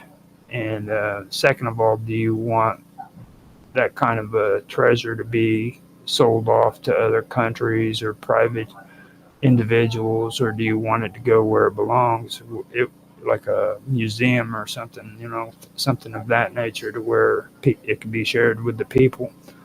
So, I mean, in that respect, I agree with them on that. So after that, I want to talk about Naga Bandham. And Naga Bandham is an ancient and mystical concept from Hindu and Tantric traditions. it refers to a powerful esoteric binding ritual associated with Naga or serpent energies. The term is often linked to spiritual protection, divine guardianship, and the seal of sacred or forbidden places. It is believed that once a space, object, or person is bound by Naga Bandham, it cannot be opened or unsealed unless specific and precise mantras or rituals are performed. Naga refers to serpents, particularly divine serpents, being in Hindu mythology, such as Avanta, Vasuki, Takshaka, or Karkataka. Now, bandam means bond, seal, or bind. Naga bandam is said to be an occult ritual that invokes the protection and destructive the protective and destructive powers of the Naga, ensuring that what is sealed remains untouched by mortals. In the Mahabharata, Karna was once bound by the Naga Astra, serpent weapon, which is a serpent weapon, the Naga Astra, during battle, showing the concept of a serpent energy binding someone physically. In the Ramayana, Indrajit Meghanada, the son of Ravana, used Naga Bandham to trap Rama and Lakshmana with serpent-like astral forces. Hanuman, knowing the secret of Naga Vidya, later released them using counter mantras. Many ancient temples and caves are believed to be sealed using Naga Bandham, preventing entry by those who lack the knowledge or authority. Padmanabhaswani temples, Vault B is often linked to Naga Bandham, as local legends say the vault is protected by powerful serpent energies and can only be opened with the correct Garuda mantra. Naga Bandham is not just used to bind physical spaces, but also for spiritual protection. It is believed that those who attempt to break a Naga Bandham or Bandham improperly may suffer from Naga dosha, which manifests as illnesses, bad luck, or even ultimately death. The only way to unseal a Naga Bandham is by chanting the correct mantras and performing specific rituals. The Garuda mantra is said to be one of the few effective methods, as Garuda, the eagle deity, is the eternal enemy of serpents. Without his knowledge, opening a Naga-sealed chamber or breaking its binding could lead to supernatural repercussions. Now, after that, I'm going to discuss Naga Lok or Naga Loka, and that is the mystical subterranean realm of the Nagas or the serpent deities in Hindu, Buddhist, and Jain traditions.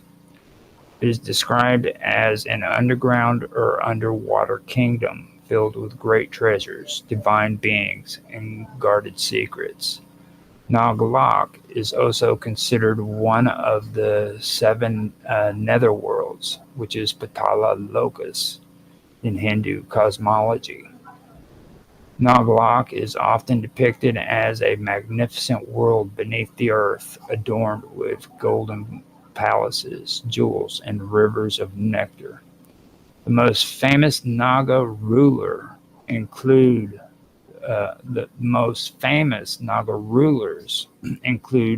Vasuki, Takshaka, Karkataka, and Shesha, which is Ananta also. Nagas are semi-divine serpent beings, sometimes depicted as having a human upper body and a serpent lower body. or fully serpentine in appearance. Nagalok is believed to be connected to rivers, lakes, and oceans, with many temples and shrines dedicated to Nagas found near water sources. Nagalok is one of the 7 lower realms of Patala Locus, specifically referred to as the 3rd or 4th level below the earthly plane. It is said that Lord Vishnu rests on Ananta Shisha, a cosmic serpent within the deep cosmic waters. According to the Puranas, Nagas were originally divine beings, but were later banished to the netherworld due to their power and unpredictability. Arjuna, the Pandava prince, visited Nagalok after being pulled underwater by a Naga princess, Alupi. She later helped him during the Kurukshetra War. Takshaka, the Naga king, ruled a portion of Nagalok and sought vengeance against King Parikshit, leading to the legendary snake sacrifice, the Sarpasandra. Many Hindu temples, including the Padmanabhaswamy temple, are said to have secret tunnels connected to Nagalok. Some believe water offerings, Abhisheka, flow into these underground realms. Nagas are respected in Buddhist and Jain traditions, where they are seen as powerful guardian spirits. Nagarjuna, a great Buddhist philosopher, was said to have received the Prajnaparamita Sutras, which is the wisdom scriptures, from the Nagas in their hidden realms. Ananta, meaning infinite, is the king of all Nagas and serves as the bed of Lord Vishnu in the cosmic ocean. He is depicted as having multiple hoods, sometimes numbering 1,000, each crowned with a divine jewel. According to Hindu cosmology, when Ananta uncoils, time moves forward, and when he coils back, the universe contracts into dissolution. Vasuka is a powerful Naga ruler known for his role in the Samudra mantra, churning of the ocean. The gods, or devas, and demons, asuras, used Vasuka as a churning rope to extract the nectar of immortality, Amrita, from the ocean. During the churning, Vasuka emitted halahala, a deadly poison, which was consumed by Lord Shiva, turning his throat blue. Nilakantha. Now, Takshaka was the ruler of Taxila, and a powerful Naga of Nagalok, however you want to say it. He is infamous for causing the death of King Parikshit, the grandson of Arjuna, by biting him after being insulted. This led to Janamajaya's Serpa Satra, which is a snake sacrifice, where thousands of Nagas were killed before Astika, a sage, intervened to stop the carnage. Let me say that again.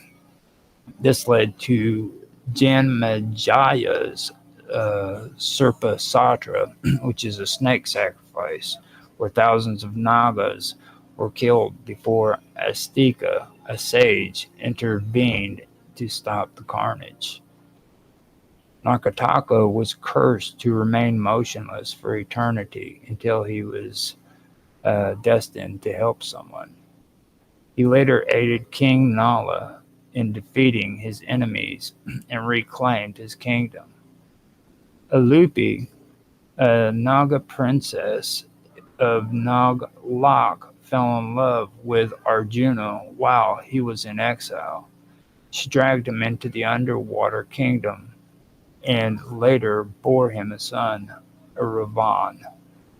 Alupi also played a crucial role in reviving Arjuna after he was killed during the Kurukshetra War. There are several temples and underground structures believed to be connected to Naglok through tunnels, some of which contain mysterious small holes leading underground. Now we have, again, Padmanabhaswamy Temple, which, like I said before, is in Kerala. And it's believed that a hidden tunnel beneath the temple connects it to Naglok, where Ananta Shisha resides.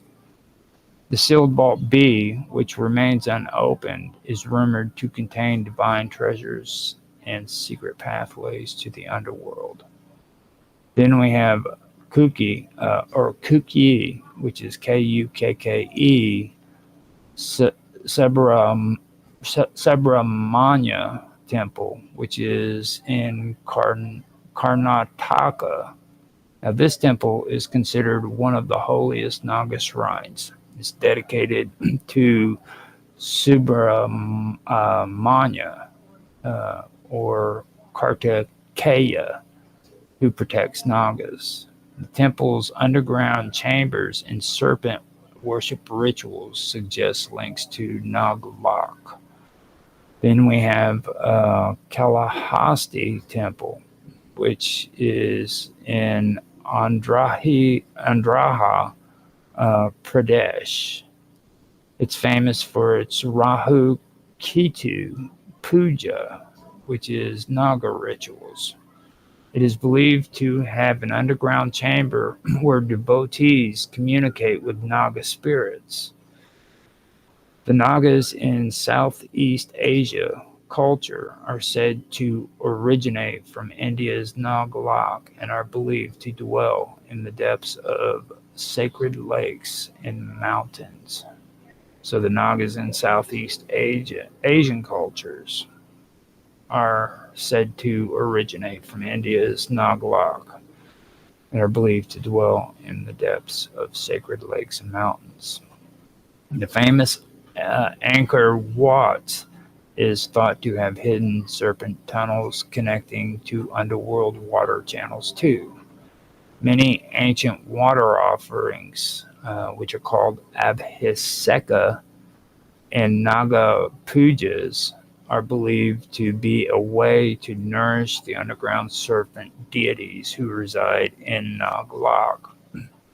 Some believe the small holes in certain temple floors may have been used to channel water into the underground tunnels, possibly offering it to the Nagas below. In Hindu tradition, several temples are associated with Nagas, which are serpent deities, like I said before, and are believed to have connections to Nagalok.